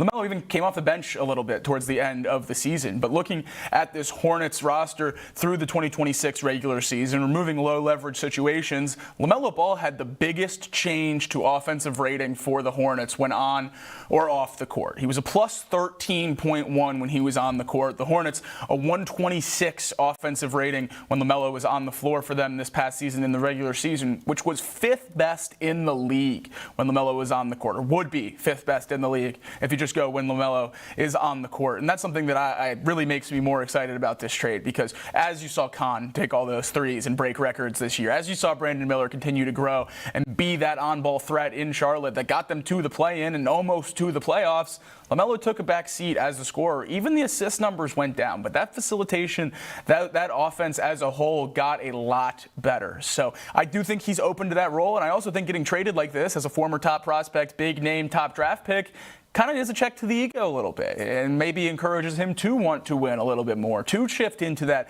winning player instead of chasing numbers and things along those lines, which I do think we've seen a little bit over the last few years, but maybe a move like this can force that hand a little bit earlier. Yeah, I wonder. I wonder if they... Do you think he's a winning player? Because this is like a real debate. Like, if he's on the court, does LaMelo Ball help you win? Because Contipelli got there, Brandon Miller when he's out there. Like, it was very obvious why Charlotte changed. And LaMelo did change, and he was more efficient, and he wasn't turning the ball over as much. And he, in the on-off court numbers, really like he impacted them winning if you look at that. But it's years now where people are like, he just, like NBA people are like, he just puts up numbers and does whatever he wants out there and treats it like it's AAU on a Saturday. I think that's how he's been through his career. I think that can change. And I think we saw it last year when the team got competitive. And that's the thing about the Hornets. Sure, he might not be a winning player because he didn't carry them on their own. Last year was the first time the Hornets were competitive in the LaMelo Ball era. And maybe there's an expectation that he does it on his own as a draft pick that high. But now that he had some help around him, we saw that shift towards the back half of last year to taking some off of his own plate, distributing to everyone else, and doing whatever it takes role-wise to help a team win. And I think that'll just continue in Minnesota. I think he has a long way to go to get there. But I think when you have a guy of Anthony Edwards, who, in my opinion, is one of the best pure winners in the NBA in terms of doing anything it takes to get there, I think it's going to be great for LaMelo. And if there's a chance for it to work, there's a much better chance he becomes a winning player in Minnesota than Charlotte. Just for those in the YouTube chat, I'm putting it in there now. Who won the LaMelo Ball trade? Timberwolves, Hornets, poll, just hit start. There we go. So we'll dive into those results coming up in a bit. I will say the graphic is fire. Yeah. LaMelo in the Timberwolves uniform, fire, and we will see. Huge round of applause to the Timberwolves rebrand this offseason. Unbelievable work. Sometimes you just go back to what worked, you know? And that one. Sometimes you got to go back to go forward. Are they going forward? I will say that the highlights of those two are going to be awesome. Yes. Will they win? I'm not sure. It's going to be very fun to watch. I would be floored if this is the last move the Timberwolves are making. Hornets, I guess with all those assets, certainly opens the door for them to continue to add as well as players become available. But I do not think this is the last move the Timberwolves will make. Jaylen Brown? Ooh. Just throwing it out there. Jaylen Brown Could the Hornets do that and they go that route and they try to add after subtracting and go get a guy that they think can help them right now? I don't Who hate knows? that. One I heard last night for Jaylen Brown, potentially under the radar, Utah Jazz. I think that makes a lot of sense. Have a lot of assets, have a big the Celtics are searching for. It was 100-1 last night, 11-1 this morning. So certainly some movement there. The other one floating is Detroit and Kawhi. So who knows? They've just unloaded Isaiah Stewart's contract. Now they have space for it. Yep, they have the money. Windy fingers. Speaking of money, Baba Miller, man, second round pick, went to the Los Angeles Clippers last night, 36th overall in the NBA draft. Congrats to the former University of Cincinnati star. Great to see Baba Miller get picked, and it's great to see a Bearcat head to the NBA. Pretty good landing spot, especially if Kawhi's going to be there. You go there, you can learn. And honestly, I drove by. I haven't been in the Clippers facility, but I've ridden by it. Their facility looks awesome. Yeah, no, that's exactly what I was about to say. A chance to play in the best arena and nicest facilities in the association. So a huge win for Baba Miller. And then another local product, Ohio State's Bruce Thornton, their all-time leading scorer, drafted with the first pick in the second round last night. So great for him to head to the league as well. And then your guy, LeBron's replacement. You said it. Peter Suter replacing LeBron in Los Angeles. Love to see that. And honor to see that. Yeah, that's right. That's exactly right. And to be honest, LeBron who? You don't need LeBron when you got Peter. LeBron James. Oh. One of the best players ever. Minnesota? I'm in. Golden State? I'm also in. Yeah. Either way, it looks like LeBron's on the move because Peter Suter is headed to Los Angeles. Congrats to all three of those guys. We will dive into the poll results live on YouTube and get to your poll answers as well as we roll on right here on First Word.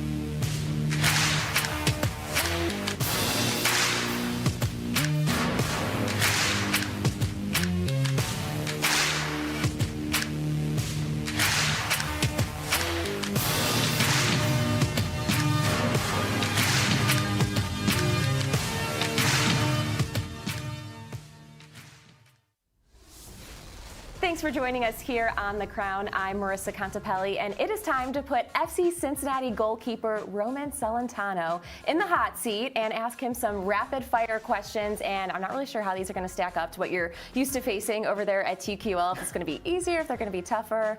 Are you up for the challenge? Sure am. All right, we're going to kick it off. Growing up, was goalkeeper always the position you wanted to play? When I started playing soccer, yes, but before that I was playing baseball, football, American sports, and I never thought soccer would be a thing, but after the 2010 World Cup, I was like, this is what I want to do, and I was good with my hands, so it was just goalkeeper after that, nothing on the field. So what is the best or favorite save of your career? Probably the 2023 Save of the Year against Columbus. That was a big moment for, myself, the team, to win at home against our rivals, and it kind of set us on the path to go on and winning the Shield, so it was big for me.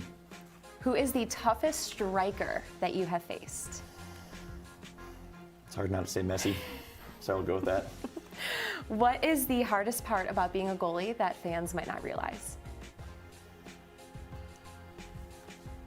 There's a lot to it that I don't think people understand or realize, but I would just say consistency, keeping, it's not about having a good game than having a bad game. It's about being okay all the time, and I feel like it's hard to do that. So when you have a goalkeeper that can do that, it's pretty impressive. So I give those guys a lot of credit.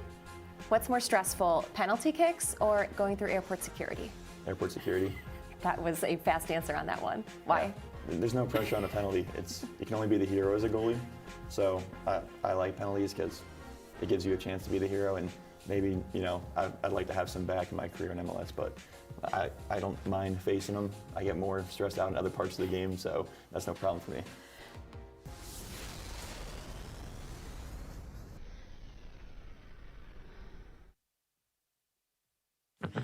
Hello, my name is Natalie Jones, and welcome to the Nat Jones Show. After retiring from my 10-year radio career here in Cincinnati, I caught the bug, and I'm happy to bring it here to the Crown. I love captivating people who have captivating stories to tell. And the thing about it is, everybody has a story to tell. All you gotta do is empower them to do so. That is exactly what I'm doing here.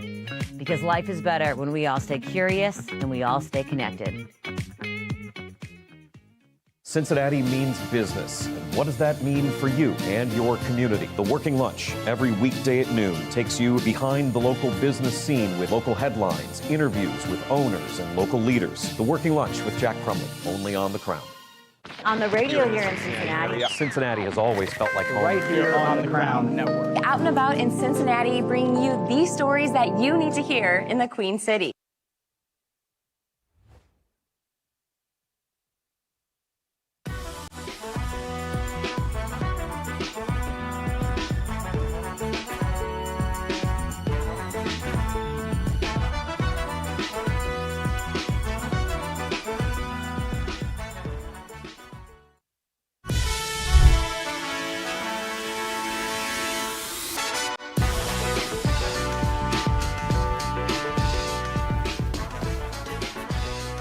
First word rolls on with the breaking news in the NBA. LaMelo Ball headed to the Minnesota Timberwolves. Did the Timberwolves win the trade, or was it the Hornets? Well, we asked you in the YouTube live chat. We'll get to those results coming up in just a second. But we do got to get to our what's the word poll question of the day involving your Cincinnati Reds. The Reds, well, they brought Ellie De La Cruz up this week and inactivated him from the injured list and sent down Will Benson. Was it the right move to send down Will Benson and option him to AAA?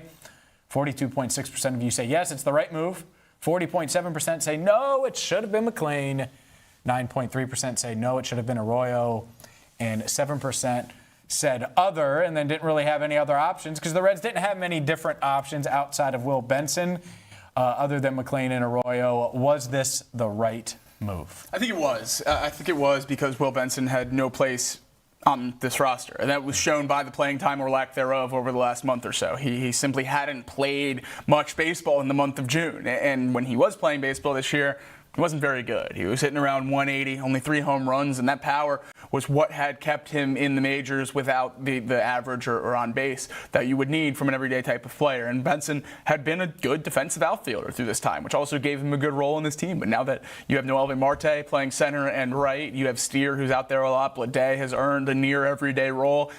wasn't a place for Will Benson in this team, especially with the production where it was at this point. I think it made sense to get rid of Benson, and then my concern would have been after that, where does Edwin Arroyo play? Because I think maintaining everyday at-bats for a young, exciting prospect is a huge, huge deal and can stunt their progression and advancement if it's not the case. So I think it was the right move, but I'll be really interested to see how they use Arroyo now that Ellie's back. Yeah, for sure. Balancing all those guys out. Matt McLain taking some reps in center field. Is that the path? My thing with that is why? Matt McLain is a great defensive second baseman. Do we need to get his bat in the lineup that bad to play him in center? Yeah, that's I don't think so. I wish he was hitting. When this conversation was happening in 2023, it was because he was hitting 300, and there was a bulk of infield prospects, and you had to get him on the field. This version of Matt McLain does not need to be on the field every day. No, he doesn't. He needs to figure it out at the plate. By the way, a shout out to everyone watching live on YouTube. We asked you if the Timberwolves won the LaMelo Ball trade. Right now, 90% of you say Minnesota won the deal. Wow. Despite all the picks, all the assets going to the Hornets, I find that shocking because as of now, I think the Hornets won the deal. I think it may work for both, but the Hornets certainly got a nice ransom. 2 losses for it. I'm not there. I think 1 win for sure, maybe 2. Maybe we'll 2. We'll see. But it is time to switch gears. We'll talk Bengals. We're going to hear from Joe Burrow and play a little real or ridiculous next on First Word.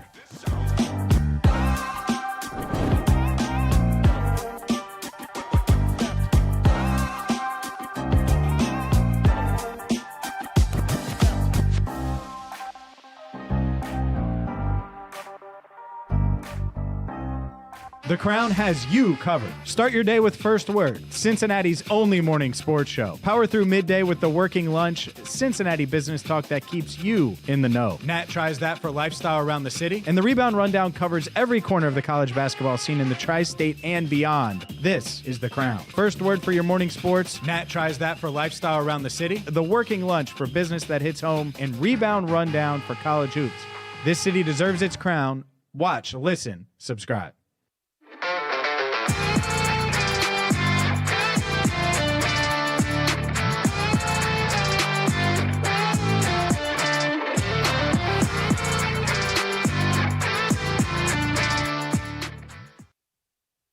I think that's a real thing there. But do you think first round? No, I'm selling that too. I have the same argument that you just made. If he would have gone, he should have gone this year because the quarterback class was way lighter this year than what we're going to see next year. So if you're going to be a first round, if you have a first round grade, why not go this year? It doesn't add up to me. And also, if Brendan Sorsby at the very least knew he had gambled on college football. We can argue about who else knew or what else. If that's hanging over your head and you go in the portal and you're this big name, $5 million quarterback and all that, you have to have some level of assumption that could come out at some point. If that is in your back pocket and you're getting first, second round reviews, go to the league and not have to worry about any of this thing. So you don't, and we just heard Pete Thamel say second round. I buy that teams are going to consider second round. First round, too much, I agree. I think second round, especially if they had a first round grade on them or close to it, they will jump at that right now. And some of these teams that either one, have a need at quarterback, or two, have their quarterback, but don't have Joe Flacco, don't have the best quarterback room in the league, where the Bengals go from Burrow, Flacco to Josh Johnson. I mean, it's the most experienced quarterback room in the league. If you don't have that and you need a proven backup, like if Ty Simpson didn't end up with the Rams, let's just say, and that was one of the shocks of the draft, I think the Rams would be in. The Lions think that they could be in. Like teams like that, heck, does Minnesota say, you know what, we really like this guy. We don't have to give up a first round pick to get him.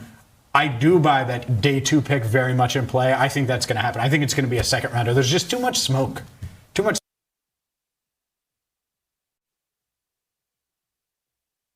My name is James Rapien, and I host First Word every weekday morning, 7 to 11, right here on The Crown. Prior to joining the Crown Network, I covered the Bengals for Sports Illustrated for 6 seasons. I also am the founder of Cincinnati Bengals Talk on YouTube and wrote the book, Enter the Jungle, A History of the Cincinnati Bengals. Couldn't be more excited to join you every weekday morning for First Word right here on The Crown.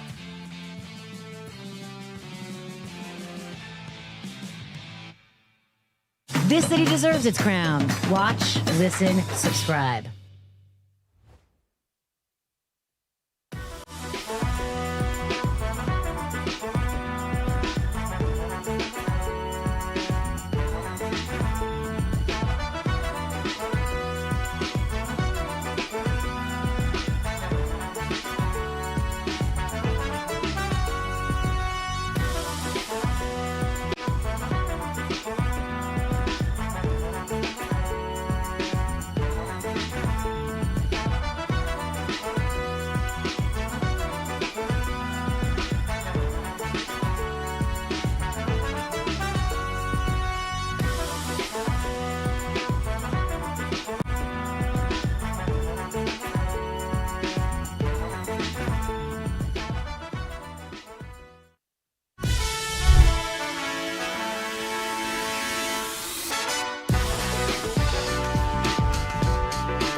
Is it real or ridiculous? Welcome back to First Word. I'm James Rapien alongside Jacob Tissot and Marisa Contipelli. We are your morning sports show, Cincinnati, every single weekday, 7 to 11, right here on The Crown. Did you think I was going to get you there? I did. I gave 7 to 11 right here on The Crown. Got you. I thought it was there. I'm going to get you tomorrow. I'm For going to sure. get you tomorrow. No for question sure, about it'll it. be Friday. It'll be a fired up Friday. But before tomorrow, it's time for the debut of Real or Ridiculous. I like this one. Oh, I love this one. I love this one because this is going to be a mainstay here on First Word. If I have anything to say about it, we'll see what Aaron thinks. But certainly, I think Real or Ridiculous is going to be a real thing here. And let's dive into it because Joe Burrow has made it very, very, very, very clear about his intentions this year, about his mindset this year, about what this Bengals team should be. And he said it in May. He said it last week. He continues to say it. The goal is simple. Super Bowl. Here's Joe Burrow. Take a little break, and then, once July hits, ramp it back up into the ramp up before training camp. The next 2 weeks, still be working out, but certainly not anything crazy, and then ramp it up in July. Joe, you guys had talked a lot about it.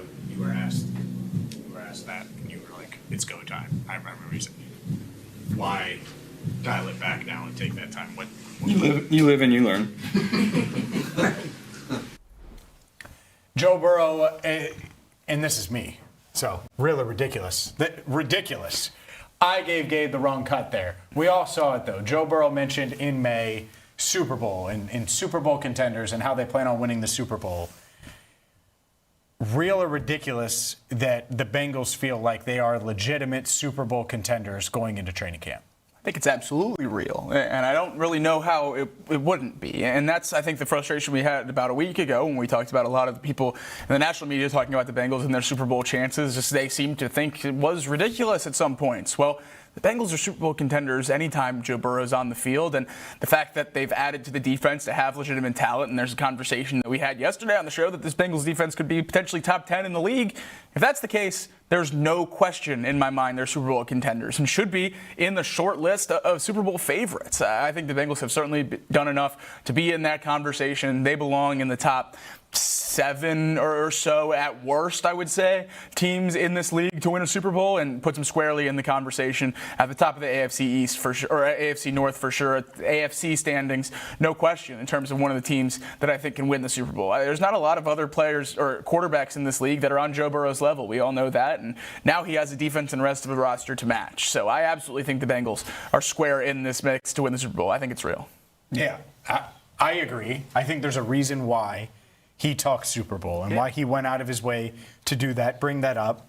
We had Ted Karras on the show, asked him about it. We had Orlando Brown Jr. on the show, asked him about it. He said that because he wanted to, at least in my mind, he wanted to make it very, very clear. After all these moves, after the talent we have, looking around, there's no reason why they can't go back to SoFi and win it this time. And setting that standard now, when he said it was May 20th, setting that standard on May 20th, makes it very, very real because it's not something he said before. No. And so the whole goal was to make it real, was to speak it into existence, was to understand that if you give up the 10th pick for Dexter Lawrence and you do all of these things and you sign Brian Cook, the top free agent safety, and you go out of your way to add all of these pieces, it's for one reason and one reason only. Not to win the division, not to compete, not to get back to the playoffs. No, to win the Super Bowl. That's it. It is that cut and dry. And that's part of why he's talking about vocal leadership and all of those things. He doesn't want to leave any stone unturned when it comes to doing everything he can to make this team as great as they can be because they have the talent and the potential. He believes it's very real to win a Super Bowl. And so me putting in the wrong cut there, I bet he would yell at me for it. And he should. Fail. That's it. You can't drop passes. You can't have the issues. You can't have the defensive breakdowns. And I think he sees, all right, there's going to be accountability on defense that we haven't had. I need to make sure I rise up to the leadership challenge as well. And so, yeah, there's pressure, there's expectations, and then there's Joe's expectations. And he hasn't shied away from the pressure. He's ran toward it. He hasn't shied away from the expectations. He's ran toward it. And if anything, he set them higher. Because when you hear Dominique Foxworth and this is from last week on Get Up, talking about the Bengals reacting to what Joe Burrow has said this offseason. It's not, oh, well, they better win the Super Bowl or that's it. It's very much, hey, they better get back into contention. Joe Burrow's thinking Super Bowl, national media, contention. Here's Foxworth last week.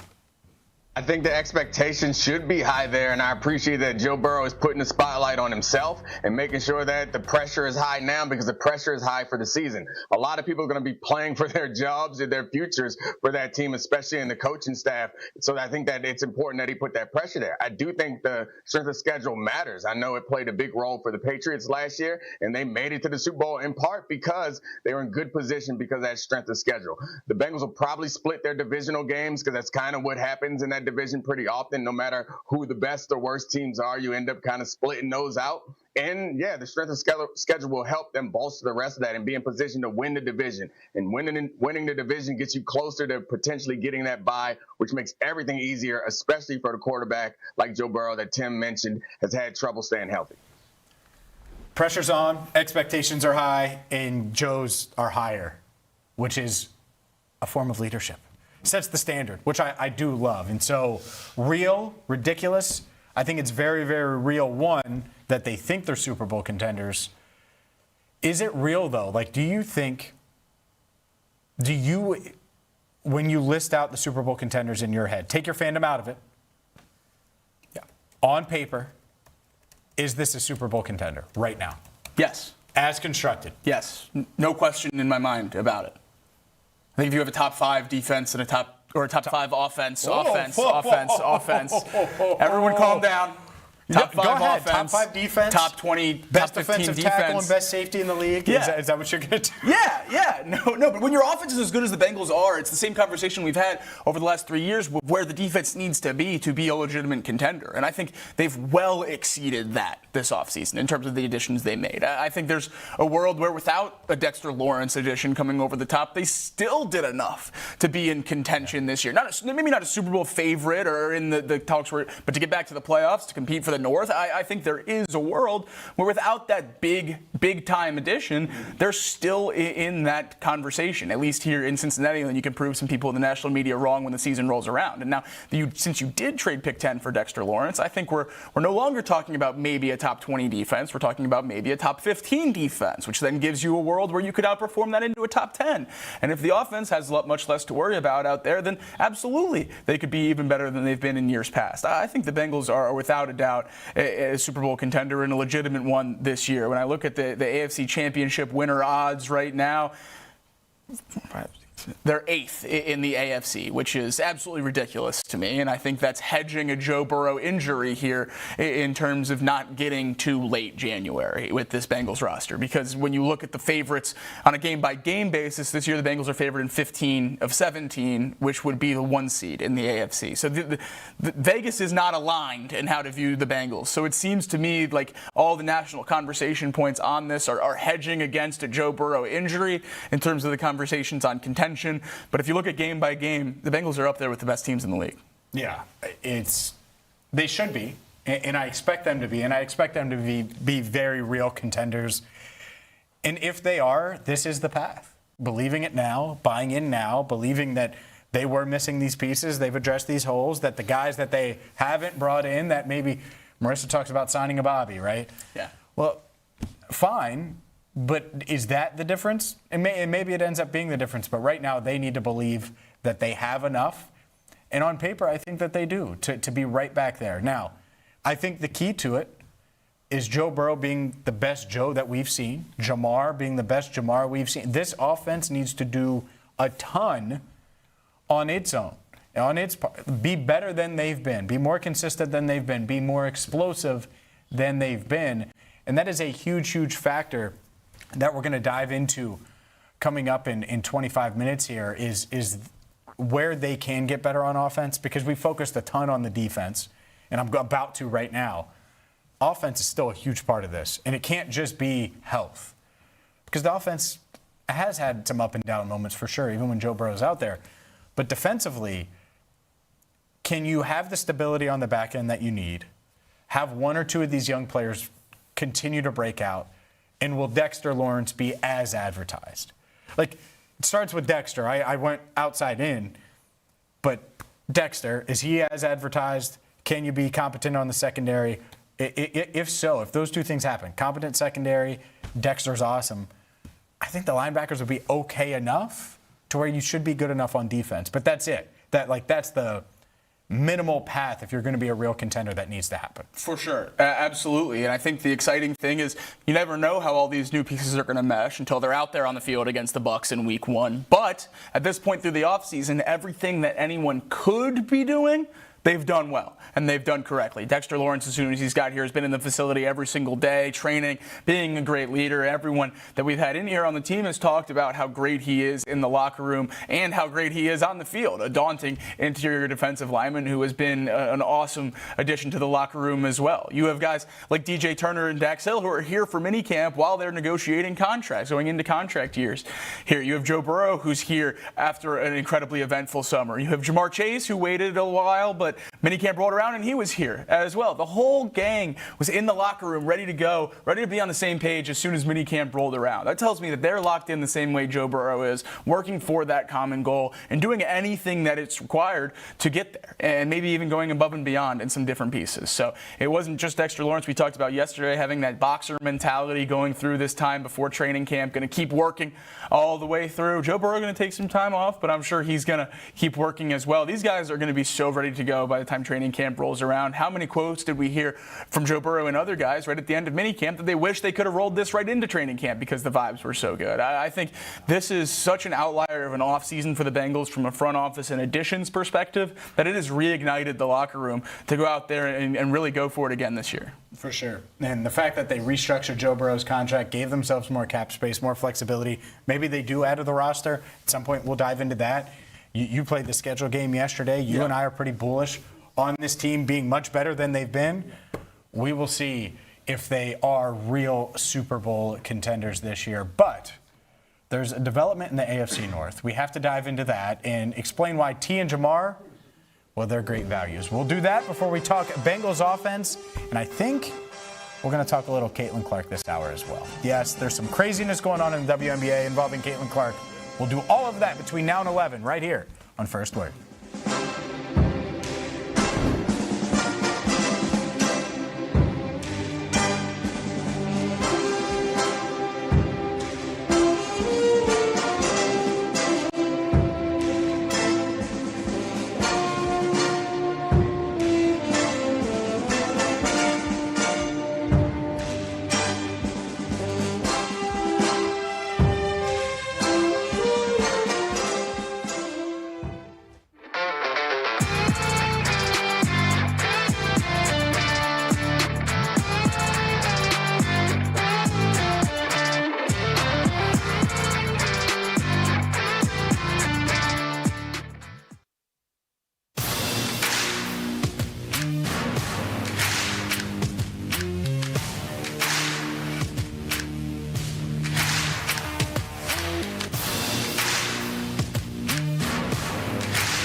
This is the Rebound Rundown. I'm your host, Paul Fritchner. Your home for college basketball in the Cincinnati area and across the country every Monday through Friday during the season. Previews, recaps, breakdowns, interviews, and more. You can find it all right here. Your one-stop shop for a quick dose of college hoops on your morning commute. Make sure to subscribe on YouTube and wherever you get your podcasts. They wouldn't be one of the first 10 teams I listed to win this year's Super Bowl, and they have not been anywhere close in the last 3 seasons that have been played. It is surprising to me how much staying power that one win against the Chiefs has had. All right. Worst word. And here's why it's the worst word. 1, put your fandom away. Yeah. The Kansas City Chiefs fandom is nonsense. 2, this idea, Jets, Raiders, Titans, Cardinals, Giants, Falcons, Colts, Saints. If Drew Brees was playing in his prime for the Saints right now, guess what? Then you could compare the Bengals to the Saints. You're comparing all these teams that are hoping, praying, and may all be in on Brendan Sorsby, right? Outside of maybe the Raiders with Mendoza or whoever they had. But my point is none of them have a franchise quarterback. The Bengals not only have a franchise quarterback, they have a guy that Nick Wright apparently likes. No chance do you actually like Joe Burrow, because if you like Joe Burrow, you'd be aware that going head-to-head against your guy Mahomes, he's won more than he's lost. And that's it, is Joe Burrow going up against Josh Allen, Mahomes, insert whoever else you want. He's either won or going to have a really good chance of winning regardless of the defense, which you praised. And I think that's it. Why are all these shows talking about Joe Burrow? Because he is one of the best on the planet. Have they had some down years? Absolutely. But you can't deny that. You can't deny that Joe Burrow is in that conversation with all these other guys. And so, like today, who are you taking? Patrick Mahomes coming off of a torn ACL? Did you watch Mahomes last year? Joe Burrow, when he was out there, was better than Mahomes was last year. I know Burrow has the health issue. Fine. So you could say, yeah, the Bengals are really good, but Joe needs to stay healthy. Well, everybody knows that. This argument that they're one of 3 teams and then comparing them to the Falcons and all of these other, quite frankly, losers that can't figure out quarterback is unfair, because the Bengals have Joe Burrow and they don't, and sometimes it is that simple.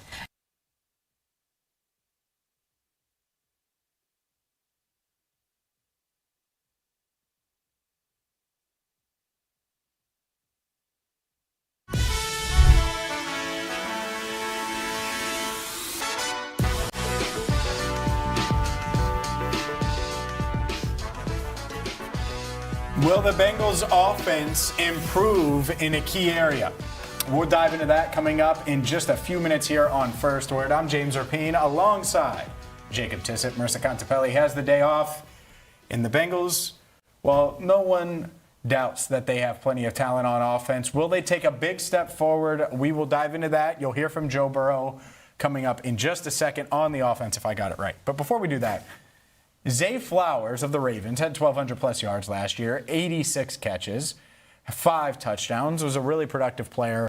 He's about to make probably $6-ish million more per year than T. Higgins, and just a few million less than Jamar Chase. Wild, wild times with the wide receiver market booming. This courtesy of ESPN, Jamison Hensley reporting that the $27.3 million that he's making in 2027, well, that's going to pale in comparison to the extension that will likely average over $35 million per year, and he'd become one of the 4 highest-paid wide receivers in the league.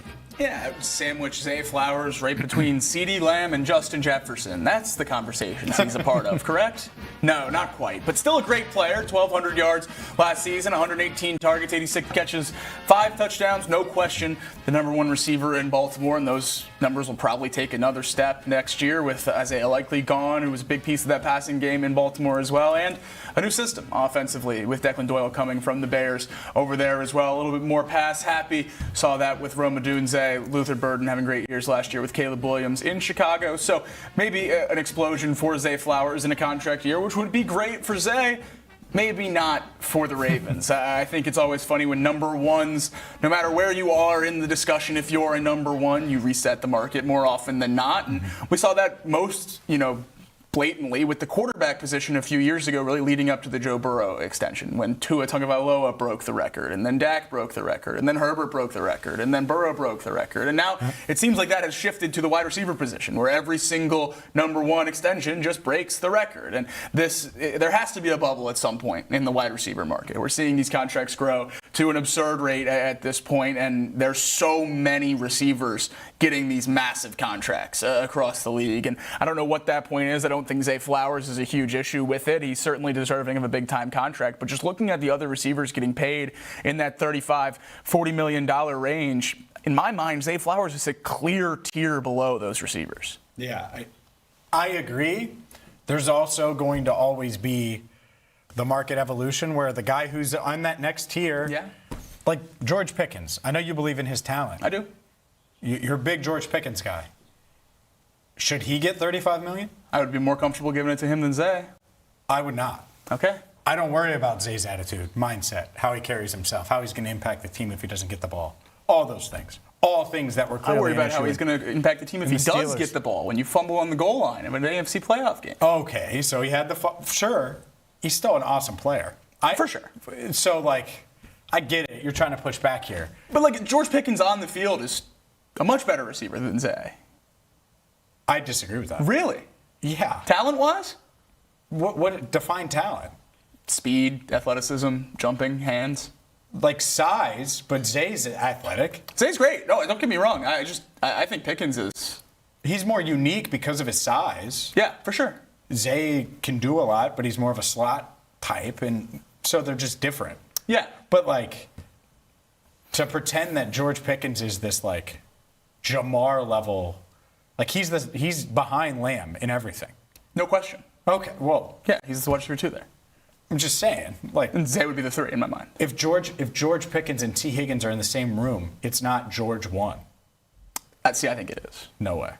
Maybe and maybe not. I think that's a big thing with T. Higgins for me as well. George couldn't even be the one number 1 in Pittsburgh. Yeah, like he couldn't just clear cut. They're dying to pay receivers there. They literally traded for DK Metcalf and then they traded for Michael Pittman. Yeah, absolutely. In back-to-back years. Like, what's that say about George? I think he'd still be in Pittsburgh if it was McCarthy. Oh, so you're blaming Tomlin now. The guy who handled Antonio Brown, you're blaming Handled it? All that talent couldn't win? Handled it. Yeah, handled Brown. Yeah, I don't know. Talent. Certainly. Ben Roethlisberger couldn't throw from me to Aaron right now, which is right past the camera that we're looking. I mean, yeah. At the end of Antonio Brown, you're weird with Pickens.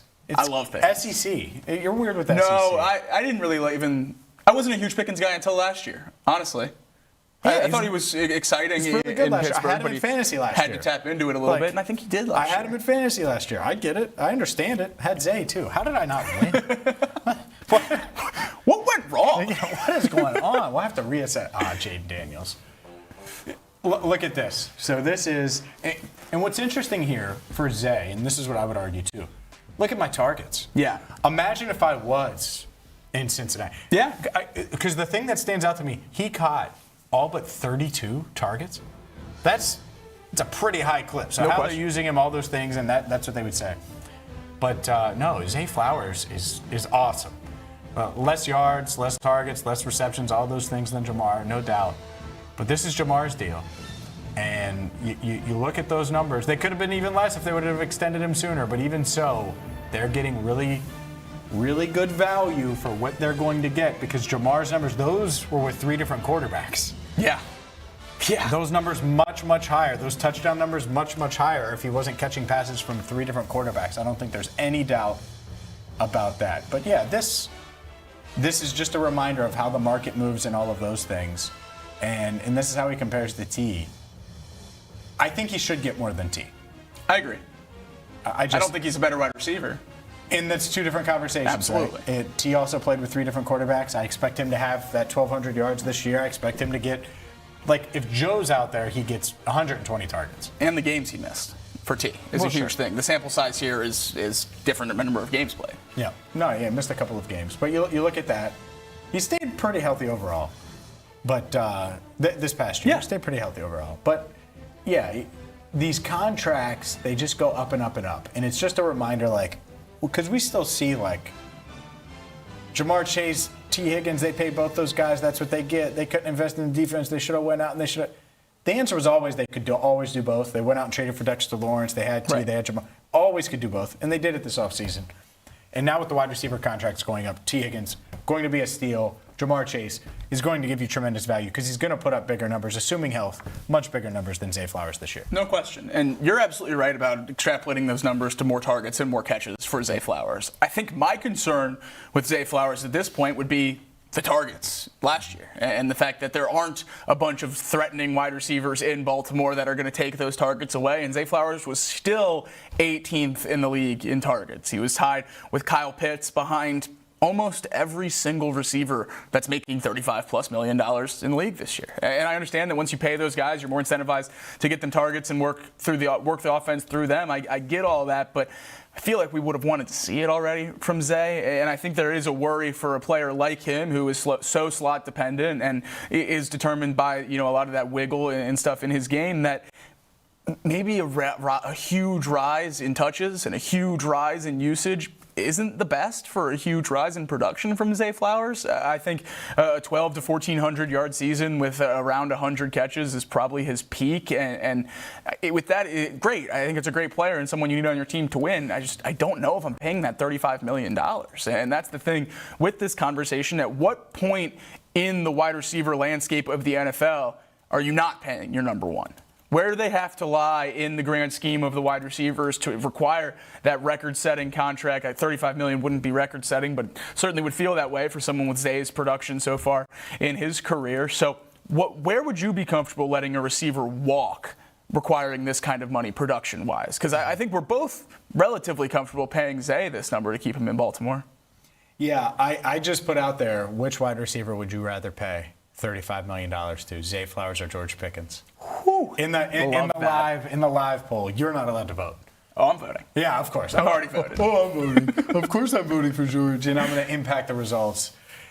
Yeah. We'll see. So we will revisit that poll coming up in just a second. But if you're just joining us on First Word, the Reds lost. We're not going to bore you with the Reds conversations. They've lost 3 straight. They got swept by the Brewers.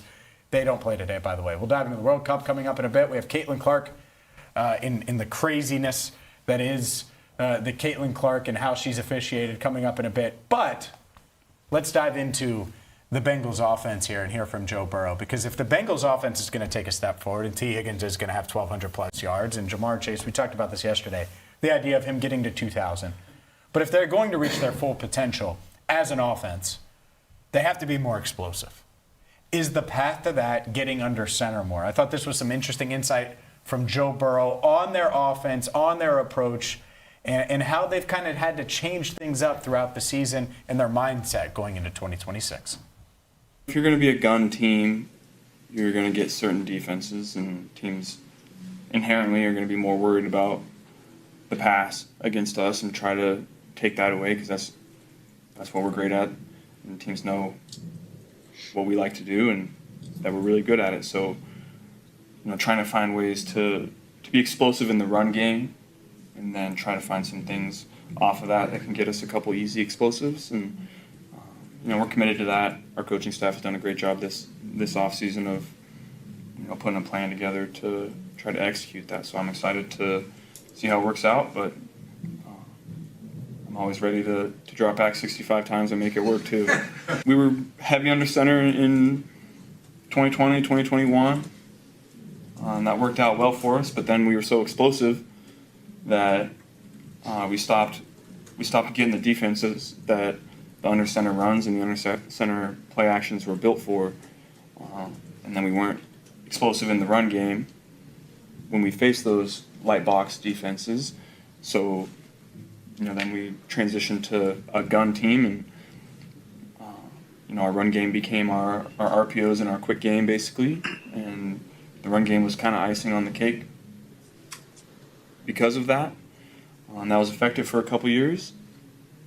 And then around 2024, we got so good at just picking people apart underneath and marching the ball down the field that we started getting some more of the 2021 defenses. And so now we have to get back to making people pay for playing that way against us, and that'll in turn then create that cycle again where we're explosive and then teams play a certain kind of defense, and then we'll be better equipped this time to be explosive in the run game to try to take advantage of that. You have to take advantage of it. You have to be more explosive, and I think that's the next step for this offense is get back to 2021. 2021, it was when I fully bought in, it was the Green Bay game. And they were down 14-3. It was before halftime. And Joe Burrow somehow found Jamar Chase, and it was suddenly 14-10. And I'm like, well, they're right back in it. And they did that over and over and over again with the big plays. In the Super Bowl, Jamar Chase beats Jalen Ramsey. And they had to settle for a field goal, I believe, but that crazy catch downfield. Obviously, the T. Higgins play where he gets away with a push, but is able to make a deep play. The deep ball can hide some flaws, man. Yes. And they need to find a way to get explosive in that way. And I get it. You can be explosive on the ground. You can find ways to be explosive with yak. They need to find a way to get those explosives back through the air consistently. Is it under center? Maybe it is. Maybe it's more gun and just having the offensive line that they have this year. Maybe it's Chase Brown and the run game getting going early on in the season, so they don't face those light boxes. Who knows the path? But I know the end result needs to be bombs away. We have Jamar, we have T, we have Andre, we have Kobe Young, we have Mike Gesicki. Like, that needs to be the Bengals' mindset on offense. Absolutely, and that's when they had their most success, is when they were using the strengths of these players. And obviously we know what Jamar can do in terms of stretching the field and as a deep threat for the Bengals, but T. Higgins is one of the best, if not the best, 50-50 ball receivers in the league as well. You got to use those guys down the field and make it happen. Now, we have seen the progression of defenses against the Bengals, not letting Jamar and T beat you, or trying their best to not let Jamar and T beat them, and that's 2 high safeties and sometimes even double-doubles on those 2 guys, which is absolutely insane that the Bengals offense is at that point, but teams have been able to get away with it because of the inconsistencies of the run game, and we really saw that through the beginning half of last year. Back half of last year, Chase Brown really exploded. The offense got a lot better on the ground, and we saw that open up things for the offense. Now, I think the next step here, and it's not, rocket science or any kind of hot take, it's something everyone in the Bengals fan base has been asking for quite some time now.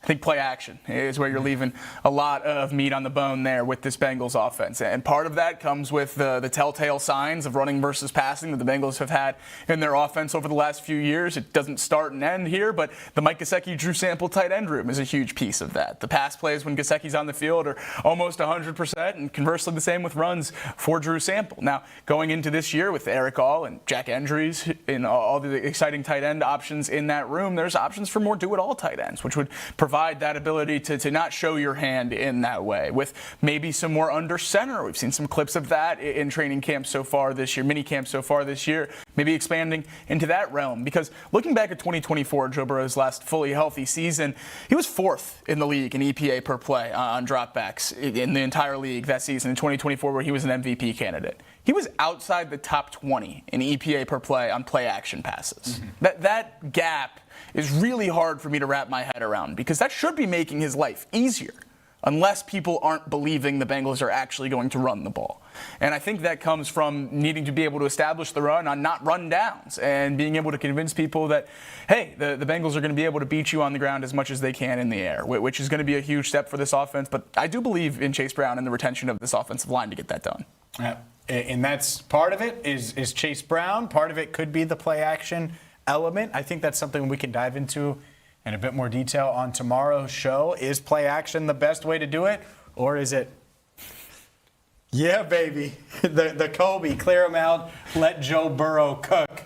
Well, we talked about offense. In fact, ironically, Miss Defense, Marisa Contipelli, asked Ben Baby about the offense when he was in studio. Some really good stuff here on the Bengals mindset and on the Bengals offense. Explosive plays, being better on first down. I think especially when you looked at it, it was interesting talking to Bengals offensive coordinator Dan Pitcher, because I went through and we tracked that the Bengals EPA, so basically are they staying on schedule? It's a big number that they have. Burrow, when he was healthy last year, had the worst EPA of any quarterback on first downs in the NFL, and that's because you look at some of the defensive touchdowns they gave up. That was a big part of it. And even the success rate, though, so that takes out any of those big negative plays that you have on defense. It's a 1 or a 0. Were you successful or were you not? That rate really wasn't what it needed to be, and wasn't what it was when he was an MVP finalist.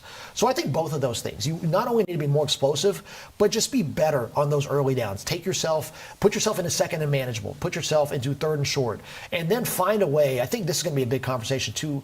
Can they use the receivers probably in a better way, if that makes sense? They give the ball to Jamar Chase a ton. But when you look at when the offense was really good, they were really able to beat teams down the field. And right now, over the last few years, teams have been willing to double team Jamar, double team T. Higgins. You hear all the time they say they play double-double. The Bengals got to find a way to make defenses pay. You have to take what they're giving you. And right now, the Bengals are not doing that at a high enough level. And I think if they can get better at that, that's how you unlock. Because ultimately, what this team will be judged on is this offense good enough? When you spend the money on Joe Burrow, you spend the money on T. Higgins, you spend the money on Jamar Chase, that needs to be one of the top 5 offenses minimum in the NFL when you spend that kind of money. It is not there at the moment. I think, and especially when your head coach has been there for that long, the offensive core has been there for that long, that is the mandate. We talk all this talk about the defense, the offense, those are the heavy hitters. That entire conversation is on our YouTube channel, so make sure you go there, hit that subscribe button, check out all the Bengals interviews that we've posted, I agree with one thing here when it comes to what Ben said. The main thing. The Bengals offense needs to be awesome. Like, everyone's saying that like it's a given. It was not awesome last year. There were some good moments for sure. And I think a lot of people just assume, oh, well, it's Joe, it's Jamar, it's T. They're going to be the number one offense in the league. You tell me when the Bengals have been the number one offense in the NFL. Not in the Joe Burrow era. I need them to be number one. Like, that's it. And they certainly need to be a top 5 offense. Yeah. Like, the inconsistency early in 21 and then figuring it out in 22, where you're relying on the deep ball in 21, 22 year evolve. You heard Joe go through it. Like, I get it.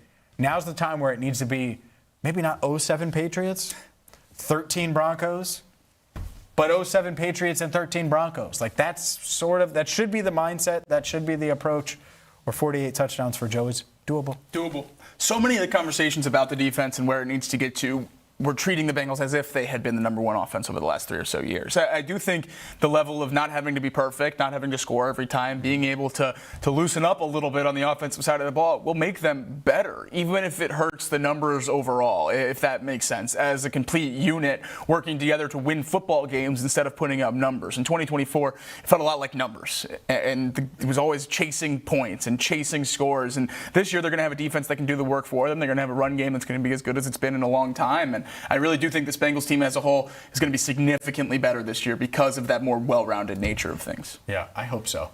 I need this offense to be great. Like one of those offenses that are like, you remember in 2026 when they did that? Sign me up. I think about that about the 05 Bengals. And that's it. In my life, like that's the year. That's it. And it was a different NFL then. We'll see if the Bengals can get to that this year. But up next, what in the world is the WNBA doing to Caitlin Clark? We'll dive into that as First Word rolls on right here on The Crown.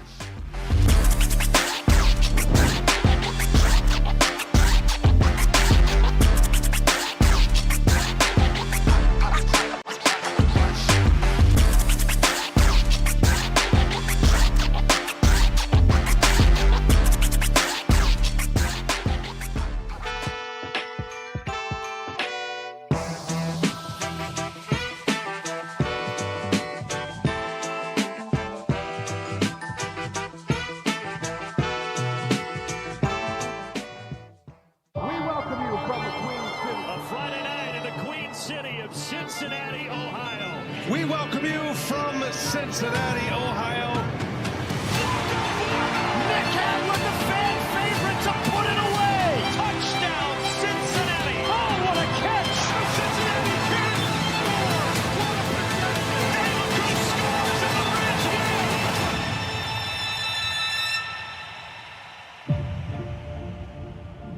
What's your weirdest pregame superstition, routine, or habit? Okay, so before like our team warm up, I go out to warm up like myself, and I'll have my headphones in, and I'll start at the goal line, and I'll walk to the 30-yard line and back. It just depends on how I'm feeling that day, but sometimes I'll do it 5 times, sometimes I'll do it 15, sometimes I'll do it 35 times. Like I don't even know like why I do it. I think it's like getting like a feel for the atmosphere, feel for my cleats. But like the number, like it's different every single time. So I don't know. I do it every single game. I don't know why. I don't know what the reason. I don't even know when it started. But it's just like I just walk back and forth. I'm not stretching. I'm just walking. So I'll say that's probably like my weirdest superstition. Would you rather play offense for a game or coach for a game? Offense for a game. That was like my natural position growing up. I was a running back and a receiver. Then I got switched to linebacker, and I wanted to quit football my freshman year of high school. So I feel like that offensive, mind is still in my body somewhere deep down there. But also coaching it seems a little stressful. So I'm like, yeah, I'd rather just be on offense and give me the ball. What is one thing that you are irrationally competitive about? Pickleball. Oh my gosh. I actually just played it like last night. That is, if I'm not working out like for football or training or doing some type of stuff football related, I am at the pickleball on the pickleball court or playing golf. Those are like my 2 things. But I would say pickleball. That's my thing. Which one of your teammates talks the most trash in practice? Oh yeah, Uno, Jamar. He does not. I love him, but he does not shut up, and but it makes sense. Cincinnati, home to more than a dozen Fortune 500 companies. A city where you know someone who knows someone, and you're in business. Every weekday at noon, The Working Lunch brings you headlines from local businesses, along with exclusive interviews with owners and local leaders. East Side, West Side, northern suburbs, downtown over the Rhine, and northern Kentucky. Real conversations, real Cincinnati. The Working Lunch with Jack Crumley, weekdays at noon, only on The Crown. On the radio here in Cincinnati. Cincinnati has always felt like home. Right here on the Crown Network. Out and about in Cincinnati, bringing you these stories that you need to hear in the Queen City.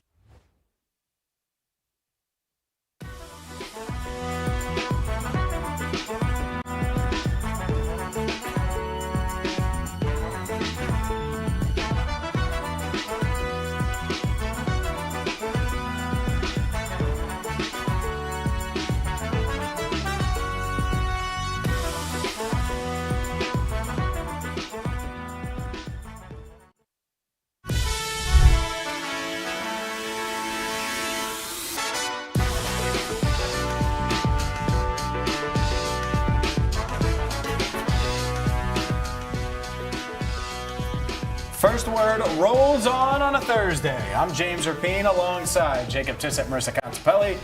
Marisa has the day off. We're with you till 11 Eastern right here on The Crown. 7 to 11. Always open. Right here on The Crown. There we go. Look at that. Oh, it just took a little bit. There you go. Took a while to get open. Yeah. Slow developing play. You had good protection. Play action to Drew Sample. That's what it was. Trying to get me in trouble. I maintained, and then we made it through there.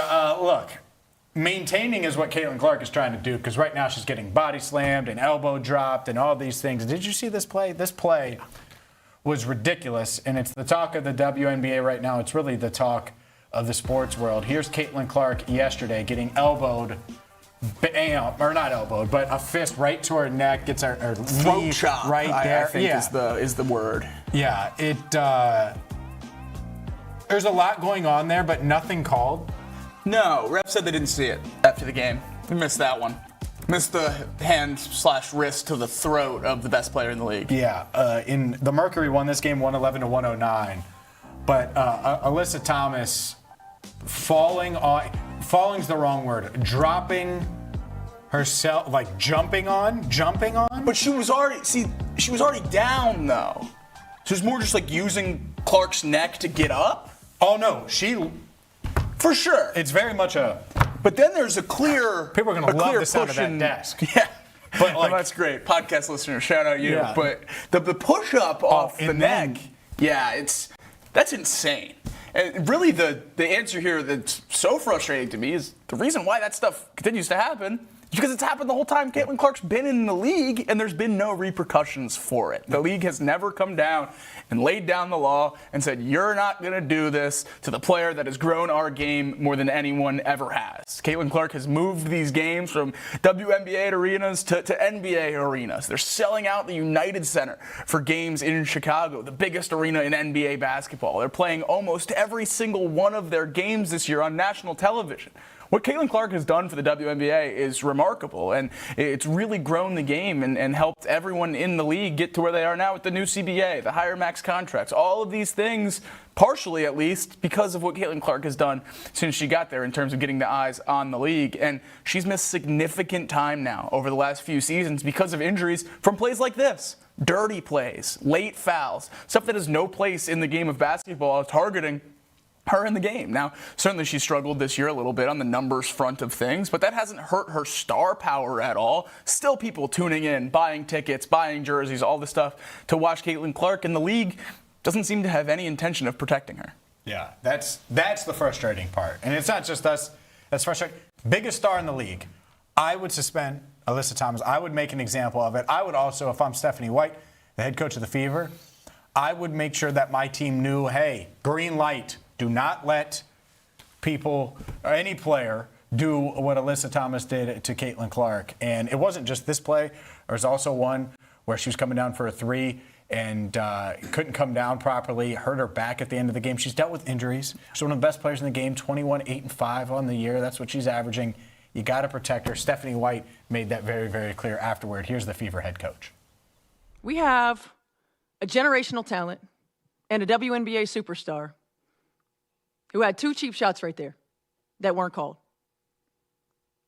And I just say, again, absolutely unacceptable. Steph, do you think that the league needs to look into how Caitlin Clark is defended or how she's officiated going forward? I mean, we spent all offseason looking at officiating. All offseason. And I still say the one thing that we keep asking for is consistency. She is not called the same way everybody else is called. Steph, one more on Caitlin. Obviously, you're very forceful tonight. What made you want to maybe make that statement so forcefully tonight after you defended her in the past, but obviously a little more fire? Because they were so egregious. I mean, the fist in the throat is crazy. It's crazy. It's dangerous. That's Fever head coach Stephanie White. Shout out to Dwayne Rankin for the video and asking the questions. Look, she's frustrated. She should be frustrated. If I'm Caitlin, I'd be frustrated. If I'm a WNBA fan in general, frustrated. It's the biggest star in the sport. I was thinking about it. I think the comp really is, because she's not the best player, but she's the biggest star. It's like 04 Michael Vick. And if Michael Strahan came across and just roughed up Michael Vick way too much, he's like the most electric player in the league. He's must watch. He's why you watch. There's cleats after him. He had his own football, all these things. And it's not a perfect comp, but it's one that makes sense because he's like Peyton Manning was better. There are other players that were better. Not a bigger star than Michael Vick. Frustrating, disappointing, and dangerous. The 3 points made right there, and each one's absolutely correct. These aren't just hard fouls. These are completely outside of the game of basketball, taking shots at Caitlin Clark. There's no point in a basketball game where you need to put your hand on someone's neck down on the court. So it seems really outside of the game or the flow of the game or any kind of foul that makes sense. So it's a huge problem in the league. It is, for sure. We'll have the latest, if there is the latest, and there should be more on that coming up on tomorrow's show. But up next, it is World Cup time. And will Christian Pulisic play tonight? How much will he play with the U.S. already advancing? Plus, a big trade in the NBA. We'll dive into both of those things next, right here on First Word.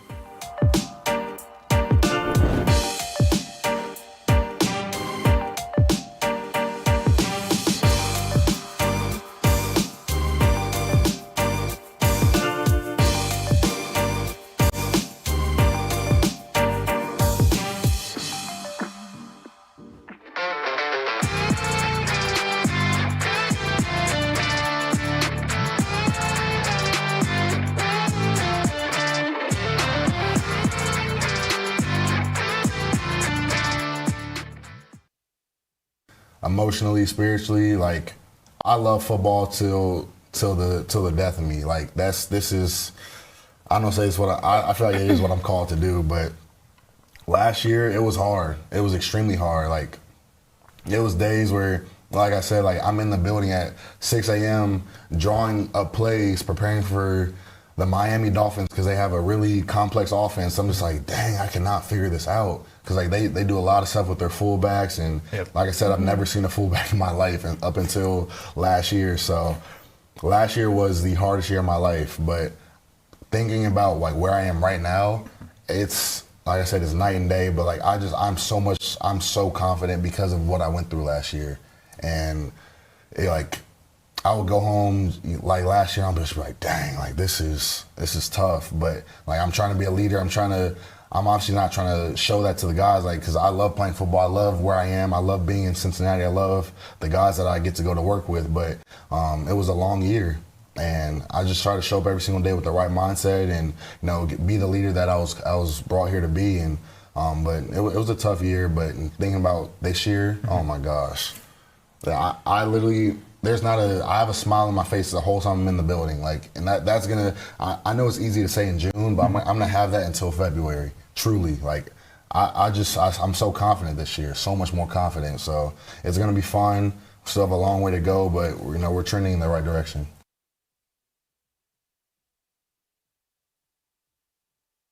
This is the Rebound Rundown. I'm your host, Paul Fritchner.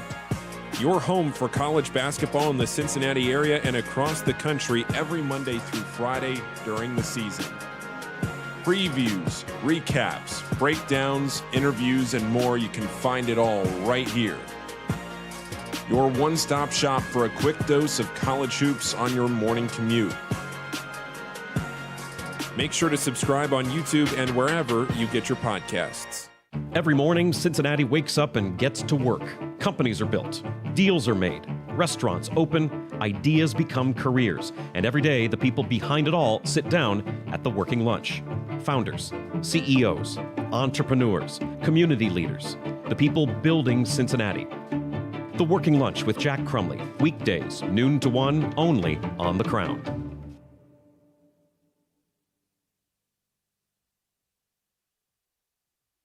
This city deserves its crown. Watch, listen, subscribe.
Welcome back to First Word. I'm James Rapien alongside Jacob Tissot. Plenty to dive into World Cup-wise, so why wait? Let's do it right now. It's Team USA. Look, you can see. Look, I'm wearing shorts. Look, you can see.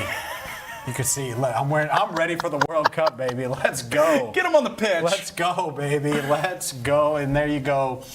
Match preview for tonight as Team USA looks to improve to 3-0 in the World Cup. They already have 6 points. They've already advanced. And look here, as you take a look at what they've done to this point, the downside here, or the upside, I guess you should say, and this is how we should do it, is they're not going to play Tyler Adams, Fowler and Balogun, who I probably butchered, Antone Robinson or Chris Richards. They're going to avoid the suspension. If they get another yellow card, they would get suspended. It's going to reset since the USA already advanced. So that alone, a big storyline. Obviously, Christian Pulisic, another big storyline going into tonight's match.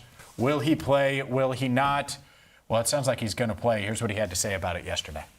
Obviously, first question has to be how you're feeling with the calf injury and your availability for selection against Turkey. Yeah, I'm feeling great. I think the team's feeling great. I've been able to join the team in the last few days, and I'm feeling healthy and ready to go for this game. Would you say you've been 100% in training the last couple of days? Yeah, I would say so. I would say definitely yesterday I felt very close, and I would say 100%, yeah. So USA doesn't need to beat Turkey. They don't need to win tonight, regardless. Right. Is Pulisic going to play? I think so. I think he will, and I don't necessarily know how much I love it, but hasn't played since the first half of the first game. Didn't play at all last game. Long time between now and the first round of the knockout stage. So I think it's important to get him some run, even if it's just the first half. Yeah, I would play him. First half tonight, get his legs under him. You're going to need him next week. It's going to be huge next week. It's going to be here before we know it. So let's take a look at the World Cup as a whole and all of the groups starting here with all the matches tonight. And look, at Paraguay and Australia also kicking off late 10. I'll be honest with you, brother. I'm going to catch that in the morning. I'll be dialed. I'll be up the whole time. You're going to be up the whole time, huh? Yeah, I'm catching it in the morning. Here's your Group E scenarios. Tonight, Curacao trying to stay alive. Ivory Coast, will they advance? All they have to do is win or tie. Ecuador and Germany, well, Ecuador could be eliminated, and we're speeding through it here as Tunisia and the Netherlands and Japan and Sweden kick off tonight at 7. Japan advances with a win or a draw. Netherlands, they win the group with a win and a Japan loss or a draw. And then the United States. I mean, the game just means nothing for nobody. Well, that, in a way, for Pulisic, it's a great practice run. And then obviously Paraguay and Australia. Australia needs to advance with a win or a draw. Paraguay advances with a win. So that one could be fun. Really excited about checking out all of those. We'll obviously have you covered tomorrow for Team USA and everything they do, what Christian Pulisic does. But regardless, guess what? Survive and advance. That's the name of the game in the World Cup. And so, win, lose, draw, I get to say it. Can't do it with the Reds. Can say it here. We'll have you covered tomorrow. For the entire First Word crew, you want to name the names? You want to do it? Nah, you got it. Do it. And for Vacation Marisa, it took the whole show. Marisa out today. Hopefully she has fun at her concert. Maybe we'll talk to her about that. For Jacob Tissot, I'm James Rapien. Thank you so much for watching and listening to First Word.